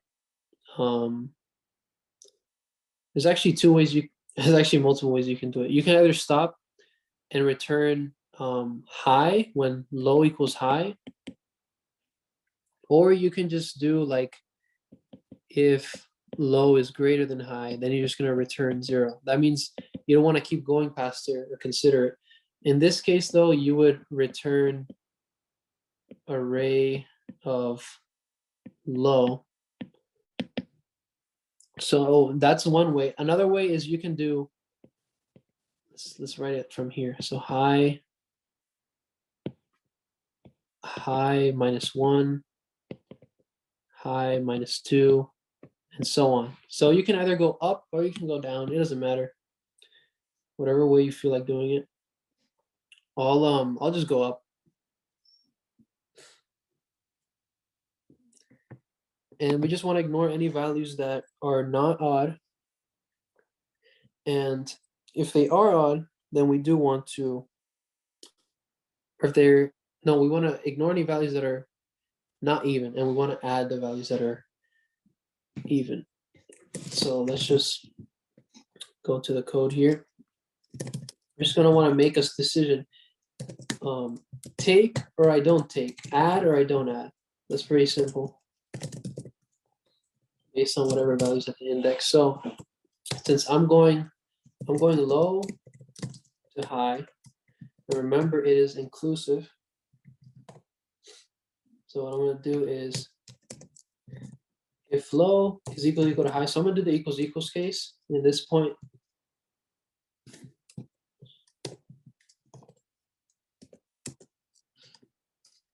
You know what? Let's do it a different way. Let's do it this way. If low is greater than high, because then I'd have to do like ifs, a bunch of ifs and stuff. So if low is greater than high, just return 0. And now in this case, what I can do is int take. And what this value is going to do is just going to say, it's going to store the value of whether or not I'm going to take the value where I'm currently at. So I'm only going to take a value if it's even. So we can do if vals of low mod, you can also use like and 1 or whatever, but let's just do mod, make it simple. If it's odd, so if it's even, I'm just going to take the value of vals of low. Else, I'm just going to keep 0. So I hope that makes sense. So if the current value at the index that I'm at, if it's even, I'm going to set take to be equal to vals of low. Else, if it's not even, I don't care about it. So I'm just going to keep it as 0. And then all we got to do is take plus some even vals, low plus 1, and then high.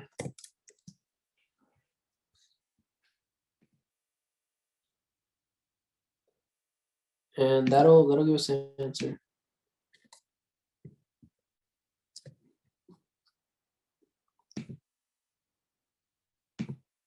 And yeah, that's it for this question.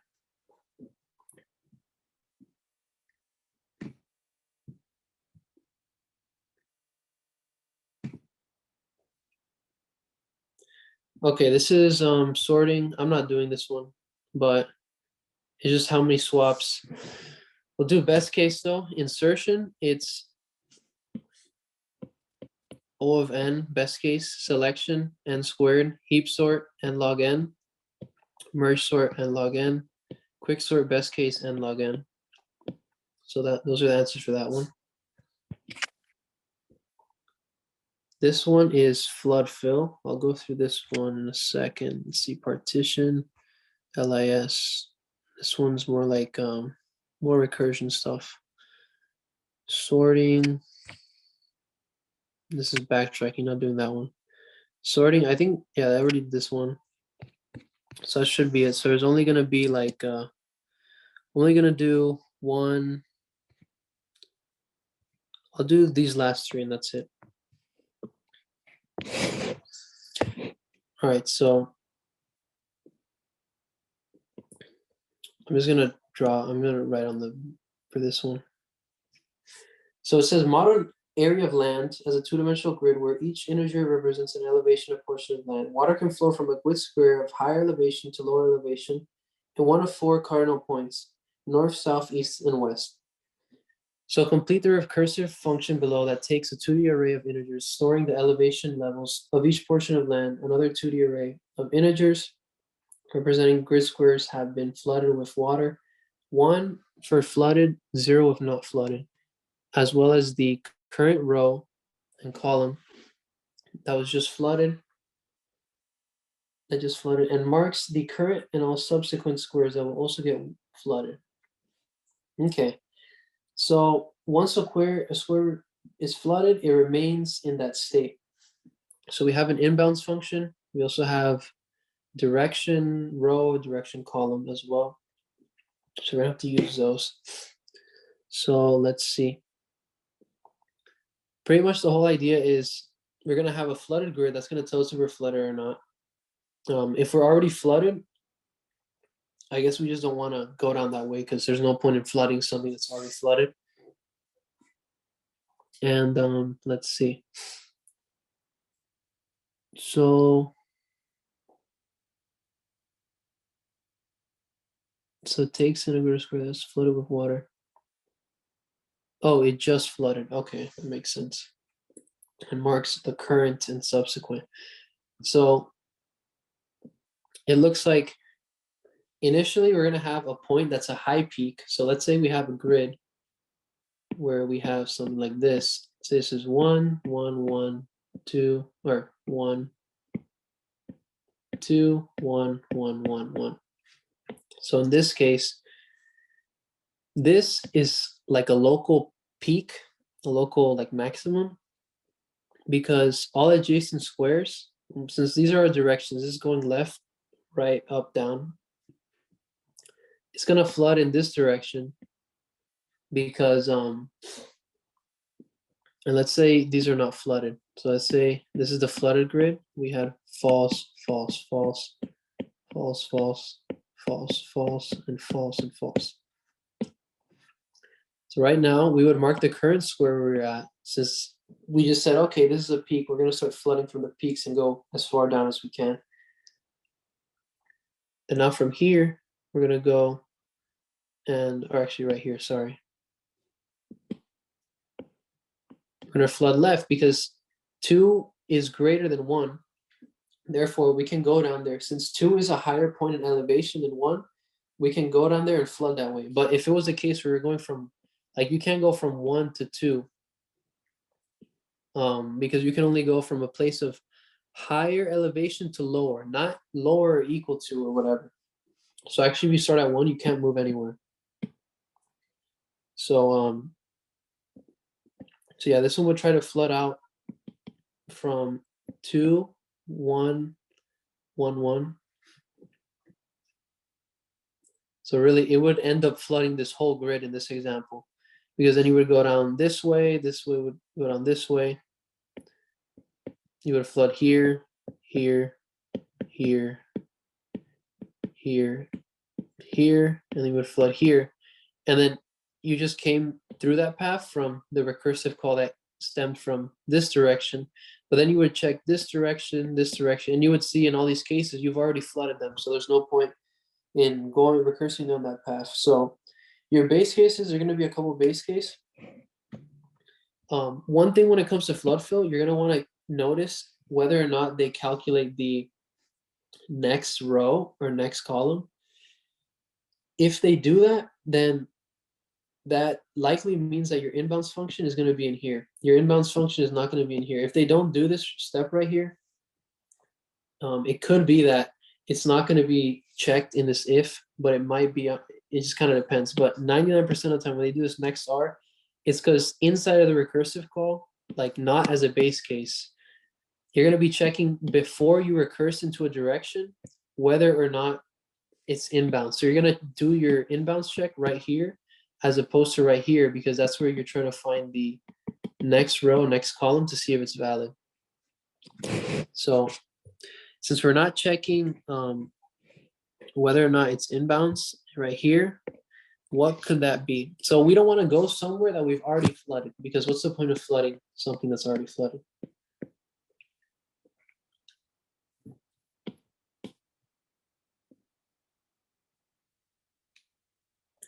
Let's see, it says, yeah, so it's flooded. We don't want to go down that way. Really, you don't even need that base case there either, but it just depends how you design the code and everything. So flooded of row of call equals 1. If it's flooded, we don't want to go that way. If it's not flooded and we just got here, that means that we can go this way. Remember, the initial call is going to be on a local maximum, like 2 right here. So 2 will always be, like the node you call it on will always be good on the initial call. So we'll set this equal to 1. We're flooding this one. And then the next row, next column, we're just going to use this array right here. We're going to do row plus dr of I, call plus dc of I.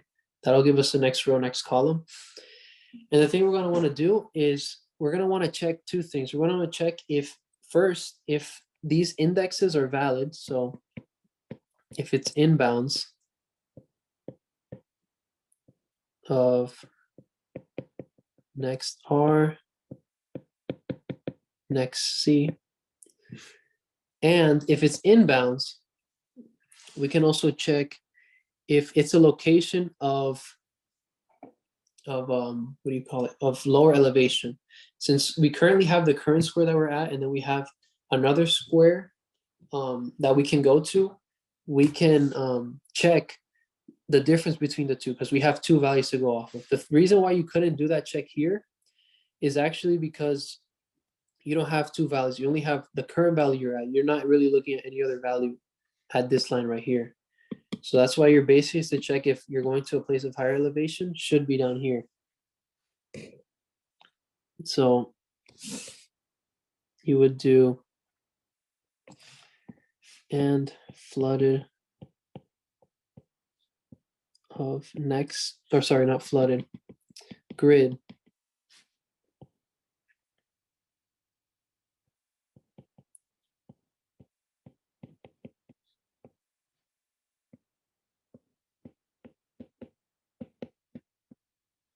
is greater than, strictly greater. It has to be going from higher elevation to lower elevation, not higher to equal or less than. It has to be greater than, or sorry, this is the, let me write this the other way.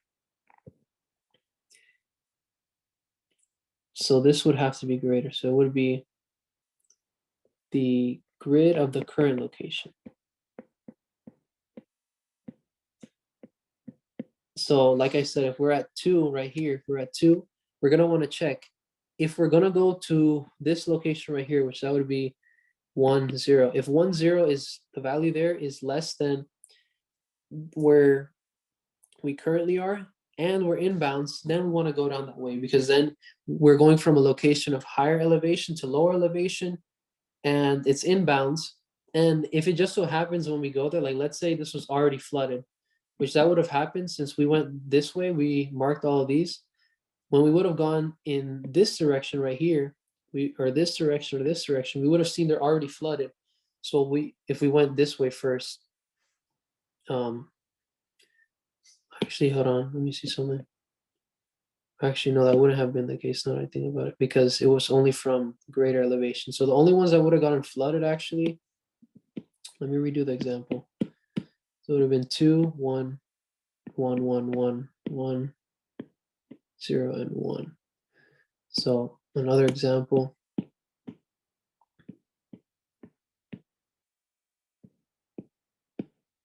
This is just a flooded array right here right here. So if we start off at 2, we can flood 1 So we flood 2, we can flood 1. And then 1, it can't go anywhere since there's nothing that's greater than or less than it. There's only things that are equal to than it that's not already visited, which 2 would be visited and flooded. Then we would go this way. We would see this one right here. And then we would look around and see, is there a place that I can go that's not visited and it's lower elevation? And yes, this one's going to be lower elevation. So yeah, we would have marked these. Then we would go from 2 to 1. This one would have been flooded, but then when we try to go here, we actually can't go because it's already been flooded, even though it is of lower elevation. So that would stop it out, and then we could end up going this way as well. And then from there, we would be done. So yeah, that's like the whole logic behind this program. You're trying to find, like you're on a mountain and you're trying to pour water and see where it goes. And water doesn't move, it's like, flat. So that's that question. So anyone have a question on that one? Okay. All right, just 2 more. Oh boy, that last one's gonna be fun. All right, so partition. Partition in quicksort takes in an array, a low index, a high index, specifies subsection of array, returns the index where the partition element lies after performing the partition. There's many strategies to make grading easier. Use the element initially at the index low to be the partition element, and execute in place partition. Cool. Assume low is less than high, and they give us a swap function. All right, so this one's gonna be, this is kind of one of those things that you're gonna have to know the algorithm. So there's not really a way that you can kind of BS it, but there's actually this algorithm. The guy's name is Hoare. So there's Hoare's algorithm. And what it does, it partitions the array such that everything to the left of the pivot value is smaller than the pivot value and everything to the right is greater. So let's start off. Like I said, this is one of those things that you just kind of have to know how it works for you to replicate it. But even then, you should be able to replicate it even if you don't know the algorithm. So we're going to store the pivot value. We have the pivot value, and that's going to be at whatever's at low. And now we can have another pointer that's going to be L equals low plus 1. And then we're going to have high, H equals high. All right. So the reason I did low plus 1 is because we want our pivot value to be low, but we don't want to actually move it. We just want to start off past that point and then pivot everything around it. And then wherever it lands, that's going to be like our answer pretty much. So the way Hoare's algorithm works, how it looks is you actually have 2 while loops. It's actually O of n. It just does this to speed things up, but it'd still be O of n regardless of the while loops because it's still running based on this subsection, and the maximum this subsection can be is from 0 to n minus 1. So that would just be n. So whatever it is, it's going to be bounded by n, like upper limit. So now we're going to do while low is less than high, and this is where we're going to move the low pointer up. So we're going to keep moving it while we find elements that are to the left or equal to the pivot value. So pretty much if we have something like I said, we have 5. So this is our PV. And then we have 1, 3, 6, 7, 2. This is going to be your low. This is going to be your high. We're going to keep on moving until we find something that is greater than 6. And it makes sense because you want everything to the left of where you're going to end up with 5. You want it to be smaller than 5. So you would stop right here. Then while everything is, and yeah, you would stop at the first thing that is greater than 5. And then you would go this way well, everything is greater than the pivot value. So 2 is not greater, so that means it belongs on the left side. So that's actually where you're gonna do a swap. Since H stops here, L stops there, you're gonna swap these two, and that's gonna give you 2. This is gonna give you 6. So now we have 1, 3, 2, and then we have 7 and 6. So now it's looking like it's actually getting everything into order. So that's how that's gonna work. And pretty much whenever left and right, left and high cross over, that's where we're going to stop the algorithm. And then we're gonna want to move the pivot around. So, well, array of L, let's actually call this R right here. I messed up. I mean L and R, L and R. Array of L is less than or equal to pivot value. Just want to do L plus plus while low is less than right. R of right is greater than the pivot value. So while we're good on the right side, like everything to the right is greater than, we're gonna want to keep on decrementing it. And oh gosh. So whenever these while loops are done, whenever they terminate, that means that we've hit the point where the two elements, like in this case right here, where 6 is not less than 5, so it belongs on the right side, and 2 is not greater than, or it's not less than 5, or yeah, less than 5, therefore it belongs on the other side. So we're just going to swap each side's element that are out of place. So we're just going to do if low is less than high. If they overlap, then we don't want to do this. We're going to do swap, and then it's going to be ampersand array of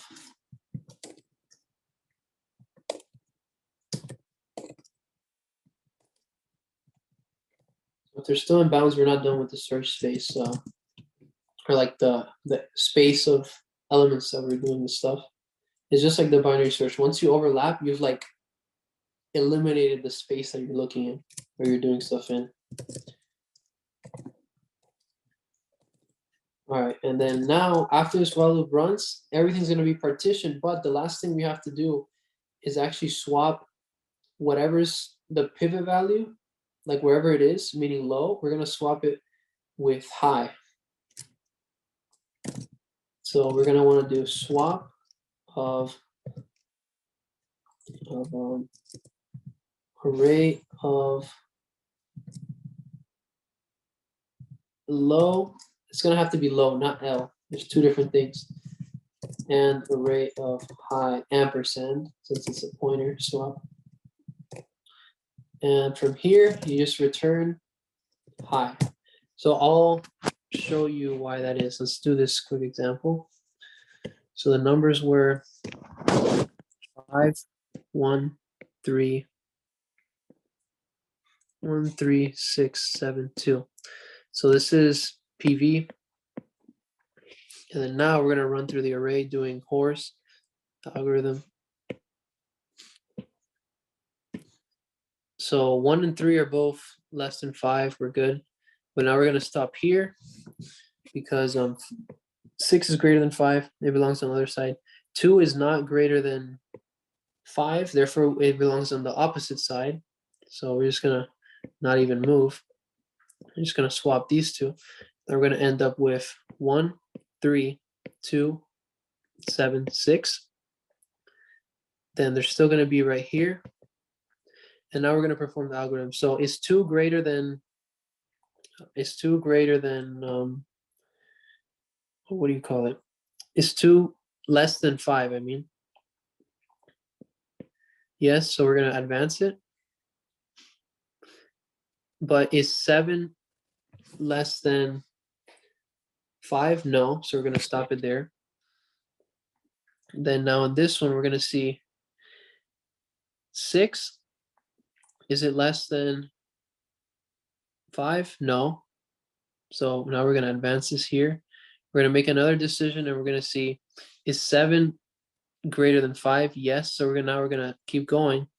And now, right in this while loop right here, we've broken this condition where low is less than or equal to, or L is less than or equal to R. So now we've seen the overlap. So if we just close the whole like operation space, we just overlap, we're done, we can't do anything further. So now we're gonna do this check. Low is not less than R, it's actually greater than. So now this one, we're just gonna swap index low, not L, low, which was the pivot value, with whatever is at high. And that's just gonna be, so we have 5 over here, and this is low, this is also PV.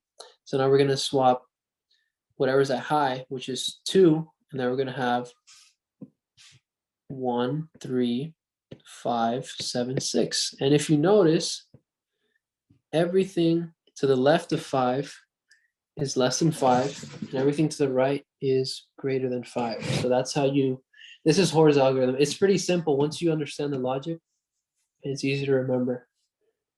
So that's how you do that. That's how you partition. There's other ways of doing it, but honestly, this is like the cleanest way, I think, and the simplest to understand. So that's that. And here we go, the final question.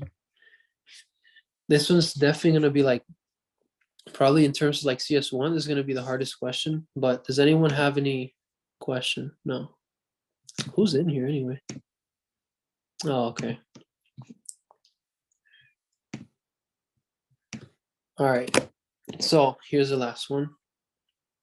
This one's definitely going to be like probably the hardest one, but, and I'll say why a little later, but. So the longest increasing subsequence problem is as follows. Given a sequence of n integers, or of integers, find the largest subset. Yeah, so this is like, for those, so you guys have taken discrete, like if you know some discrete, it'll definitely help you out in this question. But it says the largest subset of those integers such that within the sequence, those integers are in increasing order. For example, for the sequence 2, 9, that the biggest increasing subsequence, one of them is highlighted. So we have 2, 3, 5, 6, and 8. I guess another one, what would be another one? I don't think, there might not be another one. All right, so one of these is highlighted. And none of them have length 6. So the length of the longest increasing subsequence is 5. In order to solve this problem recursively, we have to reformulate the problem a little bit. Naturally, or namely, our input will be array of values. Okay, that's good. And integer k represents that we only want to consider the values up to index k, including it. So we only want to consider the values up to index k, including it. And the fact that they give us k in the function prototype, that means we're starting at k. So we're going to be starting at k, index k, and then we're going to be going down, because if k is up to what you want to calculate, but they literally just give you k, then there's no other way than decrementing k and going, right to left in the array. So you'll be going from k to 0, not 0 to k. It's a little different. And they give you an integer max representing the maximum value allowed in the sequence. A recursive function will return the length of the longest increasing subsequence from 0 to k such that no value exceeds max. Okay. So, like I said, if you know some discrete, it'll definitely help. You don't need it, but it's easier to see the picture once you know some discrete stuff. But okay, so we're gonna have to make a decision at every single integer, whether or not it qualifies based on what we want. So we know one thing, we know we're starting at k, right? And k is greater than or equal to 0. So we're at or above 0, we know that for sure. we also know max is going to be the global maximum that we want. So if we think about it, this longest increasing subsequence, it's going and it's hopping elements. So it's not necessarily going to be like contiguous, like right after a number. It can jump around. It can be right here. It can be right here. It can be all the way over here. So, but since the increasing, like the way we're determining whether or not it's increasing is by actually checking if it's decreasing. Because if you think about it, look, so we have this segment right here, like 5, 6, 7, 8, like this right over here. Let's say K starts at whatever index this is. This is there's 4, there's 8 elements, so it'll be index 7. So index 7. Let's say max is 10. So that means we would want to take 8. That we see 6, we would want to take 6. We would want to take 5. But we can also decide not to take it. Because there can be a case where we might take 1, but then we might not be able to take another value because we took a certain value right now. So I'll give an example of that. Like let's say we just had a sequence where it was 8, then 1, then 2, then 3. So we can't just simply say, okay, I'm going to take every value, because it could be the case where, hold on, let me give a good example for this. So it could be the case that we say, okay, let's take 8, right? Then we're going to see 1. And by the way, our max was 10.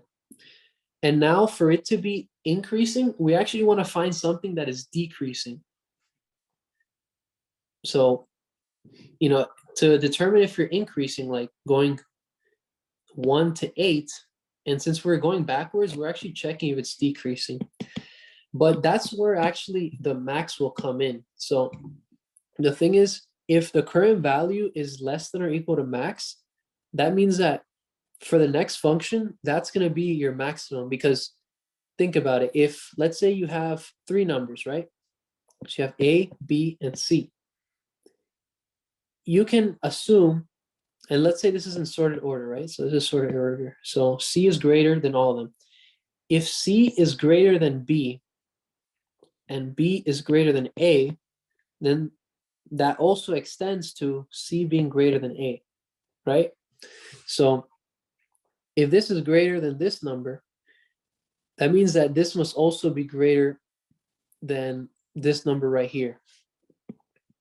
But the thing is, there might be a decision where it's best not to take this number, like right here, where you say, okay, I'm going to take 8. So my maximum was 8. My maximum was 10. I'll make it 8. But then now I'm going to be here. I'll be like, okay, is it less than my maximum? So it's going to be, your maximum is now going to be 1 if you decide to take it. If you take this one, so you have 2 elements right now. If you take this one, you're only going to be able to take, you're not going to be able to take 2 because that would be increasing. You're trying to see anything that is less than 1. You can only take, because then you would make, your max would be 1 instead of 8. So it started off 10, you took 8, now your max is going to be 8. Then you're going to take, well, let's say you take 1, then your 1 is going to become your maximum. That means that the only other things that are bigger or smaller than that maximum right now, 1, would be -10. And let's say you take -10, then you're not going to be able to take -2 ever. Because then -10 will be your maximum, but -2 is actually greater than your maximum of -10. So you couldn't take that. So in this current setup, like the way we chose it right now, the best answer would be actually 3. So we have 3. So we have -10, 1, and 8. But let's say we chose things a little bit differently.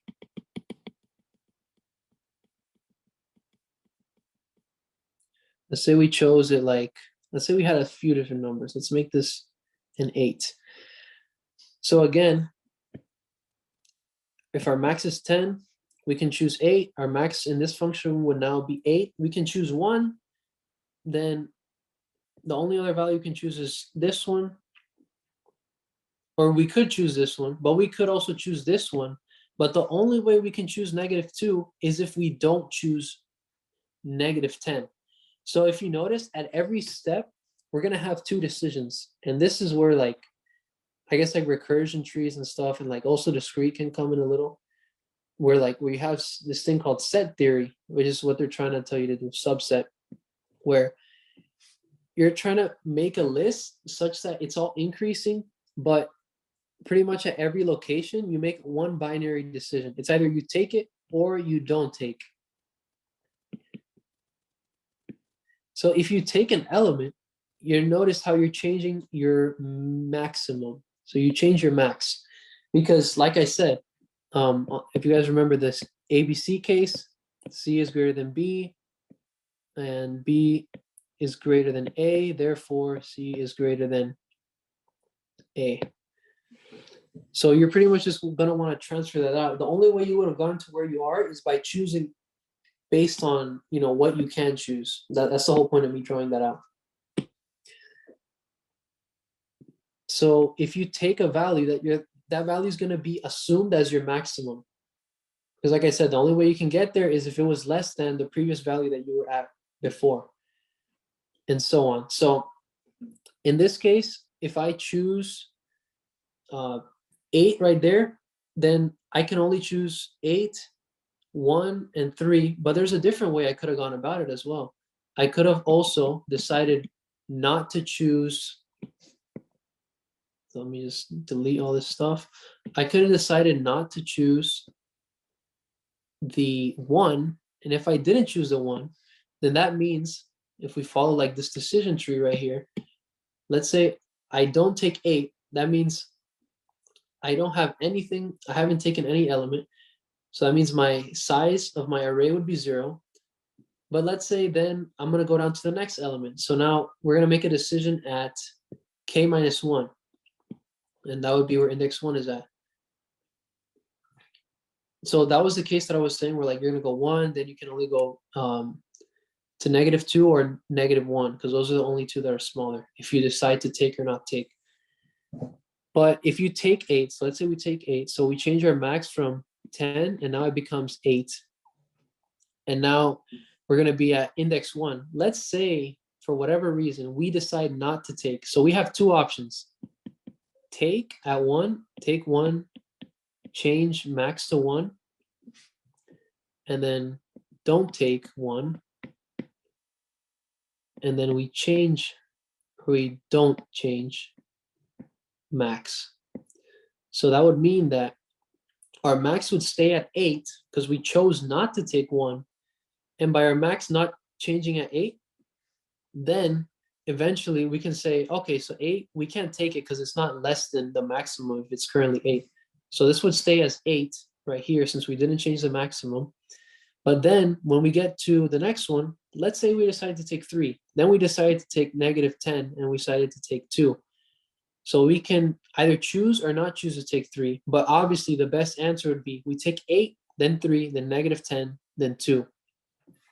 So the whole idea between this is that you're going to have binary decisions. So on something of 3 elements, let's say 2, 1, 3, you're going to have choices. And let me just write this somewhere else. This problem is like, it has a lot of explanation behind it, so you guys can understand it. So that's why like I'm doing all these cases and all this stuff. So let's say we have something like this, 2, 1, 3, 2, 1, 3. So right here, let's say we're going to start at 3. Let's say our max is 3. So we take 3. So if we take 3, our maximum is just going to change to 3. So now we have mx equals 3. So that's fine. Then we're going to be at the next location. And let's say we also take, so change we're going to change our maximum, and that would be to 1 because we just took 1.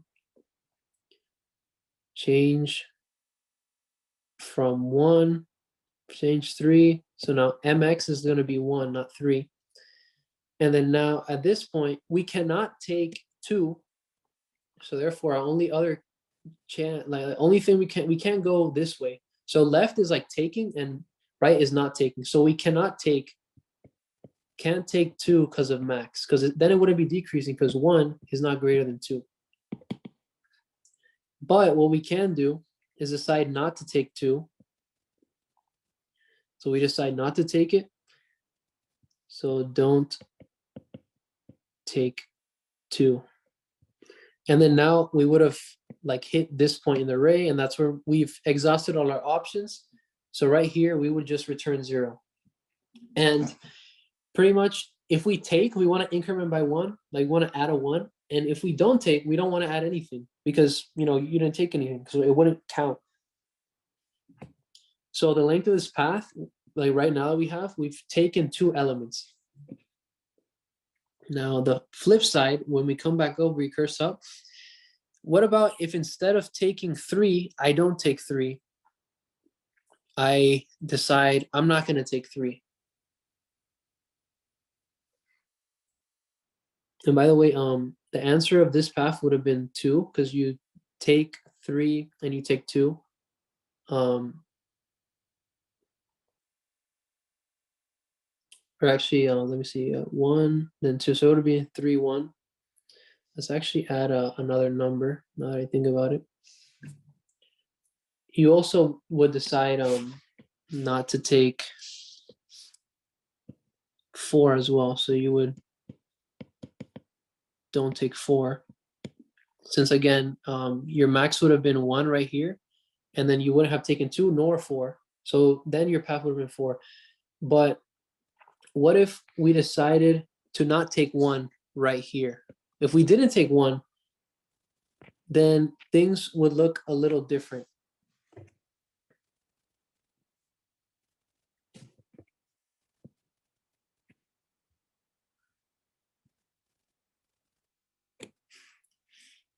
Oh gosh. Okay, so we can only take 2. Then here, we're going to decide not to take 1. So we're just going to end up going to 2. So we're going to do change 3 to 2.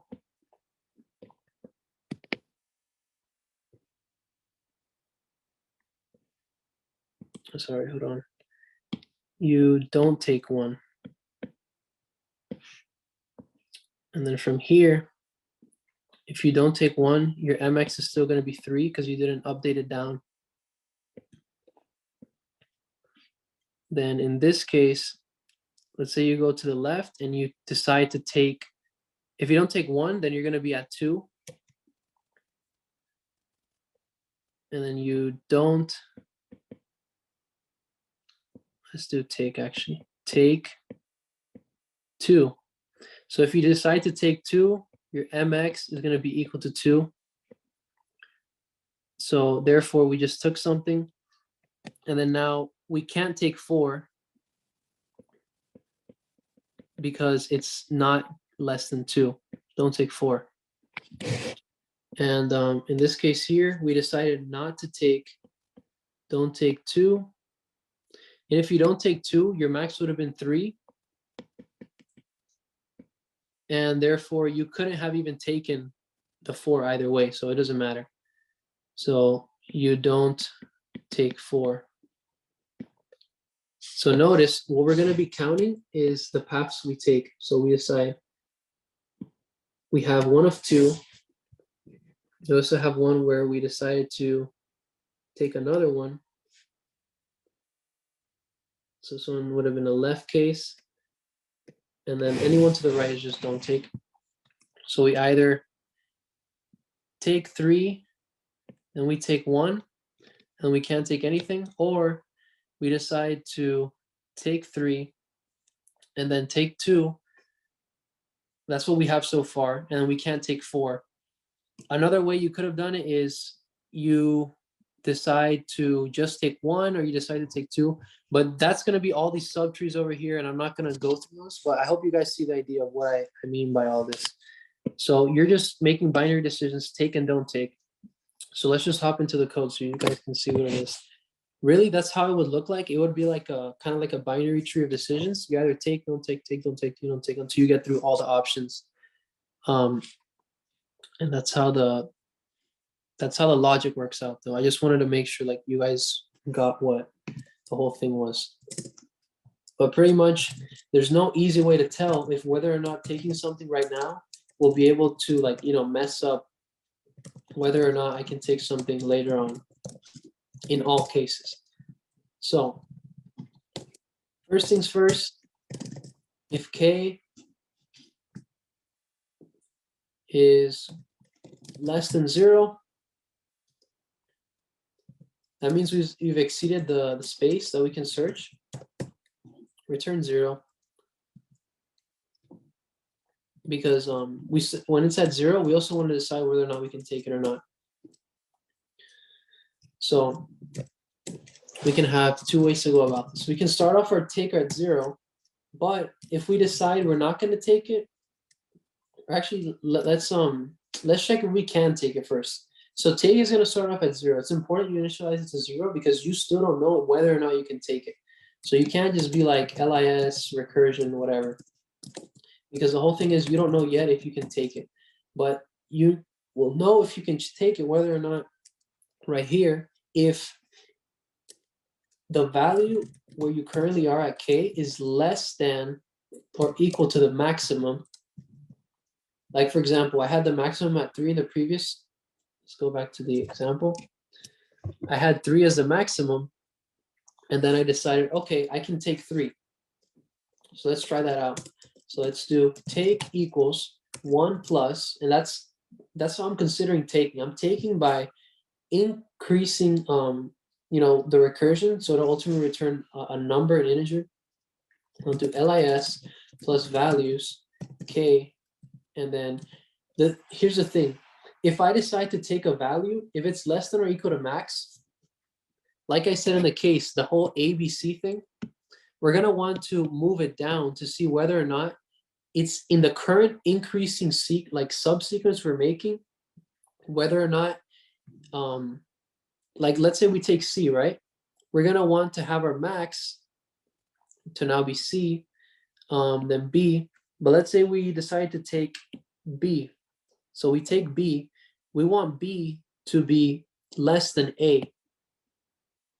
Because if we, like, pretty much it'll extend all the way out, but we just want it to be increasing because if we don't change max as we go, like from here, then to here, then to here, and so on, then we're not really going to know whether or not the whole trend of fully decreasing is going to work out.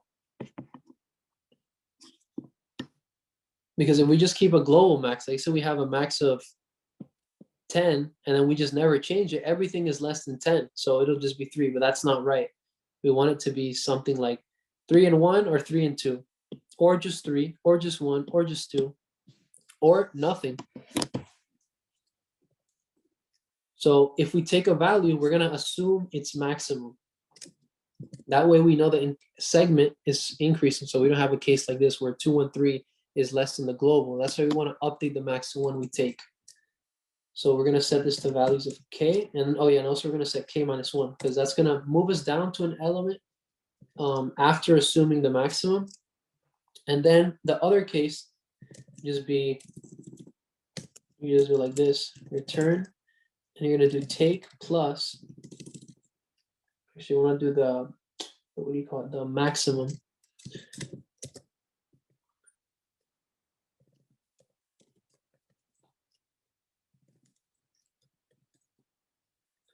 So in this case, it's where you're not going to take an element. So you can choose to either take or not take it.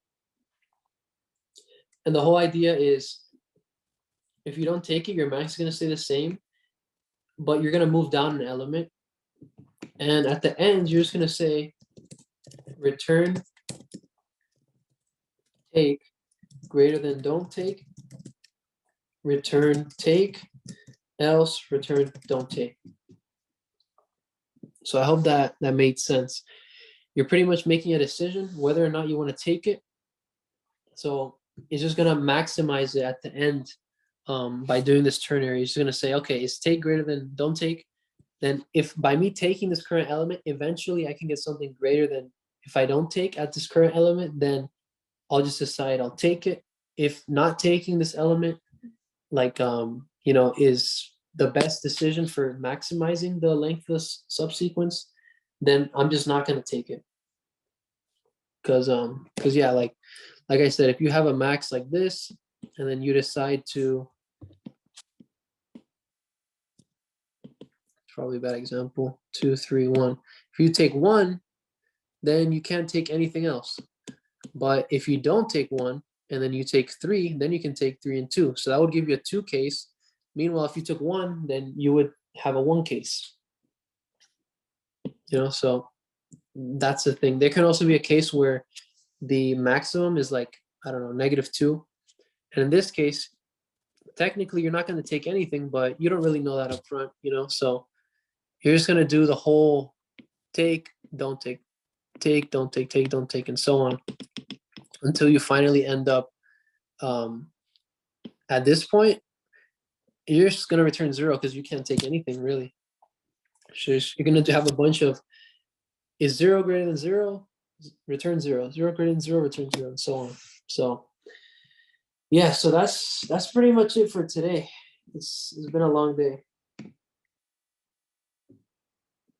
Why did you add 1 for take but don't take? Okay, so the reason that I added 1 was because that's going to be part of the current sequence that we're making. Because if we don't take an element, we're not going to choose to account for it because it's an element that we're not taking. So if we don't take it, we're not incrementing it because it wouldn't contribute to whatever subsequence that we can make. So it's like in the case that I was saying right here, if I take this right here, the length of my sequence is not going to be 1, but then by me taking this right here, then my maximum is also going to be 1, and then I can't take any element here. So therefore, these elements will not contribute to this length right here. And ultimately, it'll hit this case if you can't take anything else, and it'll just return 0. So it's going to end up 0 plus 0, 0 plus 1, and it'll end up the sequence of that recursion specifically is 1. But like I said, if I decide to take 3, and then I decide to take 2, then I'll have 2. I'll have 0 at the base case plus 2, then plus 1 plus 1, and then I didn't take anything, so it would just be like 0, and then it'll end up at 2. Alternatively, another way I could have done it is I just only take 3, and then I'll get to here, and my answer will just be 1, 0, 0 plus 0 equals 1. And then the final case, or one of the final cases, you take 2. If you take 2, then you hit here, 0 plus 1 plus 0 plus 0, then you're done. You can't take anything else, so you just have 1. And then the last case would just be you just take nothing, and you just have 0 plus 0 plus 0 plus 0 equals 0. So that's the explanation for that one. Yeah, sure, no problem. Dang, I didn't realize how long I stayed here. Like, I knew it was gonna take a long time, but we got through everything. So yeah, so I hope that helped out. By the way, I appreciate you staying this long. Like, it's crazy. Everyone else left, but yeah, I appreciate it. Yeah, no problem, no problem. So next week I'm gonna be doing summation and recurrence relation. That one though, I'm just gonna do for, I think maybe I'm gonna go short on that one, like maybe just regular 6:45. But this one, like there was so much left that I hadn't covered, so I just went through pretty much everything else. But yeah, next week just recurrence relation, summation, and that'll be it. So yeah, I'm gonna cut it off here. But yeah, thank you for staying, and I appreciate it.